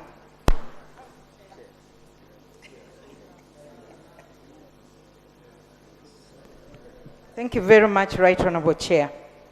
Chair, I want to agree with the proposal, and I'm comforted by the clause of the statement that the Minister of Justice will consult with the Minister of Internal Affairs, and when they are ready is when the service can be removed. We all know the challenges that Ugandans go through to actually get national identity cards from NIRA. So, Right Honourable Speaker, Uganda Registration Services has been very efficient, and it's one of the best institutions currently in this country that are operating and generating a lot of income for this government. So I hope that the minister will come and inform us of the appropriate date when Ugandans can then shift to NIRA, but that is after capacity has been built the other side. Thank you, Right Honourable Chair. Thank you.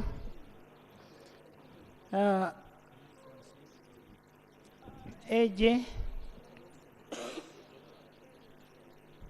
I concede to the proposed amendments. I put a question that the proposed clause stands part of the bill. Those in favor say and the contrary nay. The ayes have it. Clause 1. Clause 1 amendment.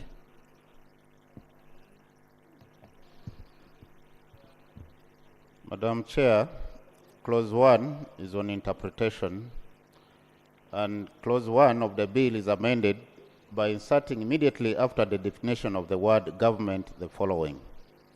Minister means the minister responsible for justice. The justification, Madam Chair, is to define the minister responsible for commencing of the provisions of the bill once assented to by the President. I beg to move, Madam Chair. Minister.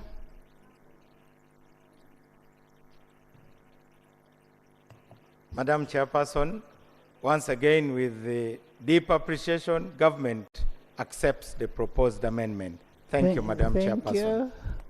Thank you. AJ. Right Honourable Madam Chair, we are in agreement with the committee position. Thank you. I put a question that clause 1 be amended as proposed. Those in favor say and the contrary nay. The ayes have it. Clause 1 as amended. I put a question that clause 1 as amended stands part of the bill. Those in favor say and the contrary nay. The ayes have it. Clause 2. I put a question that clause 2 stands part of the bill. Those in favor say and the contrary nay. The ayes have it. Clause 3. I put a question that clause 3 stands part of the bill. Those in favor say and the contrary nay. The ayes have it. Clause 4. I put a question that clause 4 stands part of the bill. Those in favor say and the contrary nay. The ayes have it. Title. I put a question that the title stands part of the bill. Those in favor say and the contrary nay. The ayes have it. Motion for resumption of the House. Honourable Minister.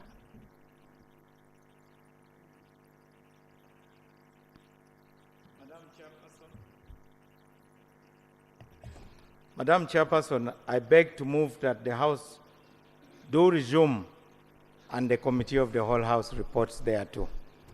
I beg to move. Thank you. I put a question that the House does resume and the Committee of the Whole House reports thereto. Those in favor say and the contrary nay. The ayes have it.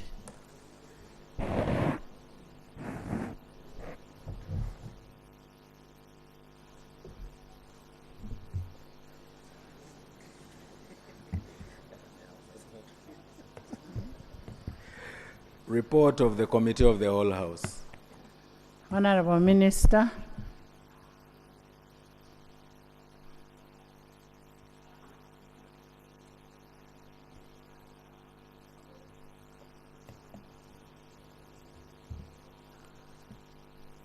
Madam Speaker,